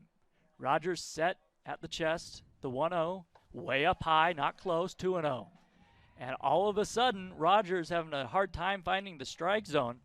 The last thing he wants to do is walk Trey Newman with a 3-run lead and 2 outs in the 9th. 1 man at first base. 2-0 pitch. A swing and a high fly ball. Coming in is Tabak. This should do it. He is underneath it, makes the grab, and the ball game is over. Utah Valley makes a valiant comeback, but they come up short. They lose game 2, split the doubleheader on this Saturday afternoon. The final 10-7. The Aggies hang on. Wow, what a wild ball game. We will take a break and come back with the final totals after this. Once again, the final, New Mexico State 10, the Utah Valley, 7. We'll be back.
Back here at doTERRA Field at UCCU Ballpark, Jordan Bianucci alongside Brandon Crow. Utah Valley drops Game 2 of this doubleheader by a final of 10-7. A lot of fireworks in the late innings, Brandon, but ultimately the Wolverines dug themselves too deep of a hole to come back from. Yeah, the Achilles heel for the Wolverines today was the third inning. The third inning where they allowed 5 runs, and then right after that there was 3 consecutive innings where the New Mexico State Aggies tacked on runs. 5 in the third, 1 in the fourth, and then 3 again in the fifth. And like you said, Jordan, they just dug themselves too big of a hole. But it was good to see the life from the Utah Valley Wolverines really shine toward the end. They didn't give up, and especially on a senior day celebration tomorrow, really the official final home game for these seniors. But you don't want to not have a good showing on a day like that where you have all those emotions and everything. So it's good to see the Wolverines come back and score 1, 2, 3, 4, 5, 6 runs over the last 4 final innings. Yeah, it got weird there for a while. We'll take a look at the final totals now, with New Mexico State scoring 10 runs on 14 hits, no errors, and Utah Valley with 7 runs, 9 hits, 1 error in the field. The winning pitcher was Natera. He improves to 2-2. Vortmeyer gets the loss. Bobby falls to 2-7 on the year. No save in this ball game. The Wolverines fall to 8-38 overall, 6-25 in conference play. New Mexico State improves to 19-26 overall, and they get above 500 in conference play. They are 16-15. Well, I think if you had come into the day and asked the Wolverines, or told the Wolverines that they would split this doubleheader, they would have taken it. And that's what they did. They won Game 1, lost Game 2. The time of the ball game was 3 hours and 8 minutes. The official attendance, 627. Well, we hope you enjoyed the broadcast. Our next broadcast will be tomorrow. First pitch at noon, right here at doTERRA Field at UCCU Ballpark. Cam Blazik, 3-1 with a 5.23 earned run average, will go for New Mexico State, opposed by Nick Sims. He is 1-6 with a 5.04 ERA on the year for the Wolverines. Utah Valley will look to win and split the series with the Aggies. Until then, we will say so long from UCCU Ballpark. For Brandon Crow, our colleague Ryan Pickens, I am Jordan Bianucci. Once again, the final, New Mexico State 10, Utah Valley